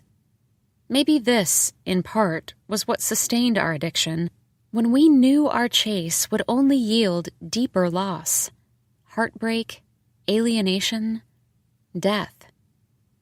After the station wagon was out of sight, I returned to the canyon in my mind as I often did, and, as always, I began shivering when I thought about what happened. It was autumn now, 1 year and 1 season later. There was a before and an after in my life. There always would be.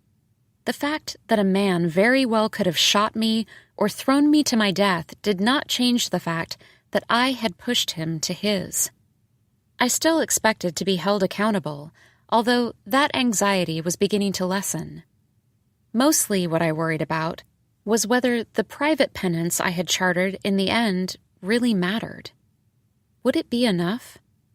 Would it ever quell my restlessness? I don't remember how long after Carrie plunged into the ravine it took for Detective Martinez to come hurtling down the exterior stairs of the abandoned house, but it wasn't long at all. She found Ezra and I huddled together, Ezra clutching me, trying to turn me away from the edge of the terrace. "I told you to wait for me," she barked at Ezra. She wasn't in uniform, but she had her badge clipped to her sweats, her gun out. She glanced around. "So he didn't show up after all?" she said. "He did," Ezra said. "Oh," the detective said, and took a deep breath. "Oh." She knelt at the edge of the terrace and looked down. "He had a gun," Ezra said. "I told you to wait," she said quietly. "I called her when I found the note," Ezra said to me. "I pushed him," I said. "It was me. I—" "Quiet," the detective said, and stood and walked the perimeter of the terrace, staring out toward the property wall, back at the house, once again down into the granite cleft of the canyon. When she returned to our side, she said, "It was no one." "No," I said, "Listen to me, Rebecca," Detective Martinez said. "You were never here. Neither one of you was here. And this is what you're going to do. You're going to hike out the back way and take the long way down to your cars. Don't talk to anyone. Then drive home and wait for me. Got it?" My hand had been pressed against his chest long enough to feel a single heartbeat. I pulled away from Ezra and had to look again. Carrie's body was twisted, folded in half, his hoodie pulled up and bunched over his head. "Go home," the detective said. "I'm going to deal with this. I will be there as soon as I can." At my house, my teeth wouldn't stop chattering. I was in shock. Ezra wrapped me in a camp blanket. I noticed his hands were shaking too, so I made him pull the blanket over his shoulders as well. It was the warmest day of the year so far, yet we sat at the edge of my bed, cloaked in wool, trying not to tremble. Ezra explained that when he went to confront Detective Martinez about being a so-called tour guide, she told him she was no such thing, that the police officers who had suggested this were pulling a prank on her, or, a more dangerous possibility, were on to her secret investigation. Ezra asked what or whom she was investigating, and this was when the detective started to get angry with him. "Who do you think?" And he said he assumed it was the police running the Stranger Game network, but the detective wouldn't say more. Ezra asked if it was Allagash, and Detective Martinez told him to stop guessing, but it was clear from the way her eyes widened that it was. What she did admit was that she was increasingly concerned that no one had found Carrie, and did Ezra know if I'd had any contact with him? He didn't think so. She said she thought Carrie was dangerous, and she'd hoped I would lead her to him, at which point Ezra became very mad and accused the detective of using me despite obvious risks, and Detective Martinez was done talking to Ezra and told him to go away. Before she let him go, however, she told him to find out if Carrie had reached out to me and to let her know if he had. We waited 3 hours for Detective Martinez to come to my house. She made us speak to her out back. The sun showed no promise of setting, and we had to shield our eyes with our hands. She said, "Here is the story. I was looking for Carrie as a material witness in my investigation. I knew he was connected to the wrong people and didn't have a way out. I wanted to help and suspected he'd still be in the area, and then I had a lead, spotted him, and followed him into the park. He knew I was on his trail and ran. I didn't want to lose him, and I lost reception when I should have called for backup. He scrambled up the trail to the abandoned house and ran around back, and when I reached him there and was coming down the stairs, he aimed his gun at me. I had my weapon drawn. And then I guess he knew nothing was going to go well for him, and he turned around and he jumped into the ravine. At which point, I called emergency services. It's a terrible tragedy. I started to say something, but the detective shushed me. That's the story, she said. Thank you, Ezra said. You were never there, Detective Martinez said to me. That said, it would still be safer for you now to leave the city. I need some answers, I said. I'm trying to help you, Detective Martinez said. I'm not going anywhere unless... Fine. Ask away.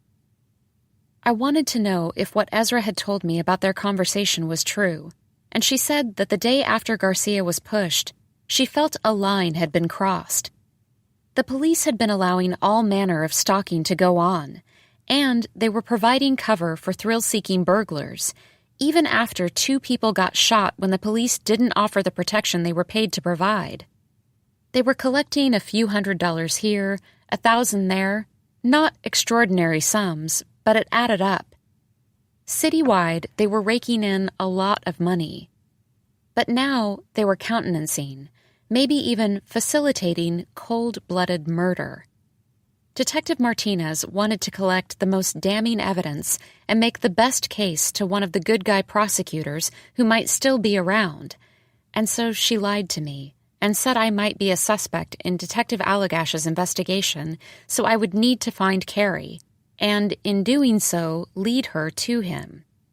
I regret this now, Detective Martinez said. She was angry at herself for missing Carrie when he taped the note to my door. Her stakeout had been frequent, but not constant. After all, she was working alone, and she couldn't cover me 24 hours a day. When Ezra showed up at her house, she realized he could help and act as the lookout too, and that was why she sent him to check in on me. It sounded like Detective Martinez was operating as a lone wolf, and I said she might be in over her head taking on Allagash and whoever else was profiting from the stranger game, because if this was going on in our city, certainly it was going on in other cities. Who knew the scale? Who knew the myriad ways this game had been manifested and monetized elsewhere? Thanks for your concern, Detective Martinez said, but I'll be fine. And she added, It may not seem like it, Rebecca, but I've always been on your side. I wanted to believe this, but didn't know if I could. I stared at the back of my right hand, then my palm. My own hand was so disturbing to me. My own hand, a weapon. Later, Ezra would insist that Carrie wanted to make it look like I was the one who had jumped into the ravine, a noteless suicide.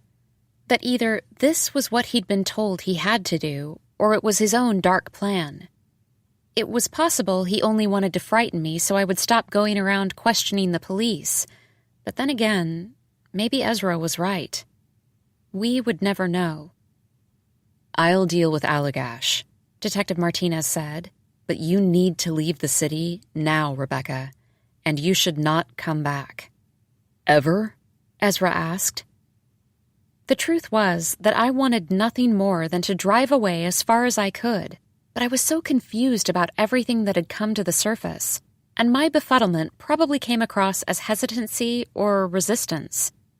The detective withdrew a folded page from her pocket and showed it to us. Carrie's note. If you come back, I'll change my story, she said. You were already at the abandoned house when I got there. I saw you push him. Of course, you might be able to plead self-defense. But then, who is to say a jury will believe that? You just said you were on my side, I said.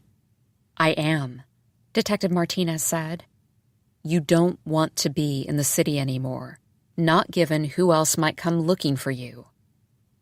I thought she might insist on escorting me out of town, but she left, and it was eerie how calm I became. Ezra, too. I had already packed that one bag earlier and didn't need much else. If I was going to leave, I needed to leave before it hit me that I didn't know where I would go. But first, I took Ezra's hand and led him into my bedroom, to my bed, where I sat him down, sat next to him, and reached over to unbutton enough of his shirt for me to slide my hand in over his heart. He was nervous. This was obvious. How could I make him less anxious? How could I convey to him that while our history was written, our future was not? I lay back on the bed. He lay back too. We were facing each other. I unbuttoned the rest of his shirt. He took off mine. I needed to be held, and I believe he did too. It was night by the time I said, "I need to go." Ezra understood. He said, "Then you should go." "I guess it's my turn to wander," I said. And then I drifted. At first, I drove east and north, each night a different town. Eventually, I started staying a week in a place, then a month. I volunteered where I could. I found temporary work in old brick libraries. I walked dogs. I delivered food to the infirm. I headed farther north and crossed the border, and when I reached the opposite coast, I stopped. Meanwhile, I was in contact with Ezra, daily texts, calls at night. He would ask me where I was, and I'd ask him what new novel he'd borrowed overnight from the bookstore where he was working again. I knew he was lonesome. I was too, but I needed my isolation. Occasionally, he ran into Detective Martinez, who asked after me. Ezra asked her in turn if she thought that I remained in any kind of danger as a witness to an unsolved crime. And the detective didn't think I was, not with Carrie gone. Although she maintained it was best for me to stay away. Ezra also asked if she was getting anywhere with her probe, and she admitted she was not. She didn't say it to Ezra, but Ezra said it to me. The bad guys won. That said, Detective Martinez swore she wouldn't give up. I thought about Carlos Garcia all the time, about how he wrote his essay with the naive belief that his example could make the world a better place.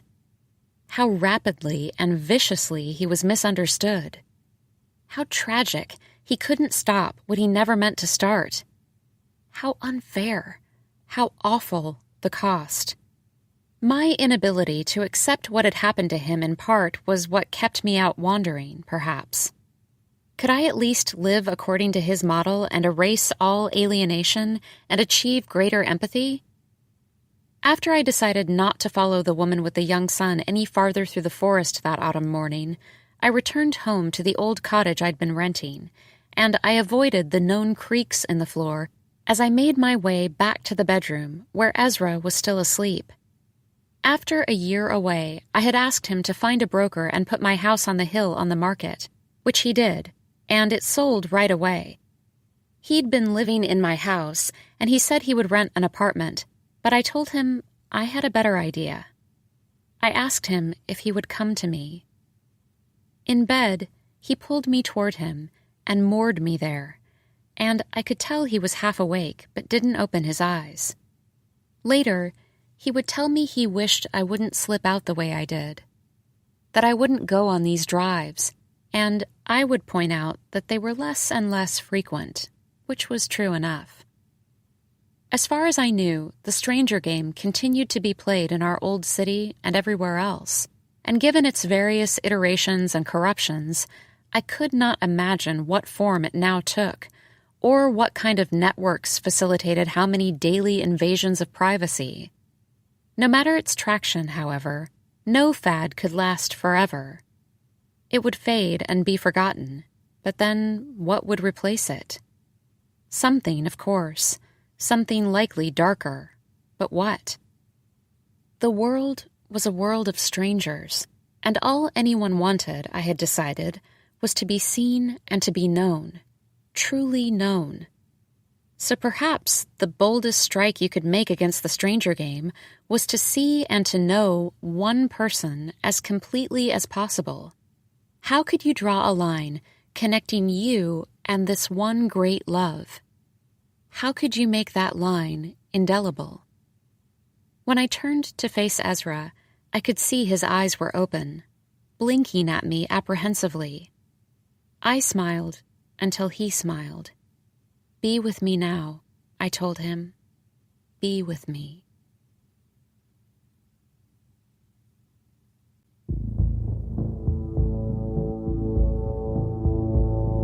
This is Rebecca Ross. We hope you have enjoyed this unabridged production of The Stranger Game by Peter Gadol, presented by Hanover Square Press and Harper Audio. This program was produced by Dayan Audio Services. Executive producer Jennifer Lopes. Text copyright 2018 by Peter Gadol. Production copyright 2018 by Harlequin Enterprises Limited. Used under license with Harlequin Books S.A. All rights reserved. Thank you for listening.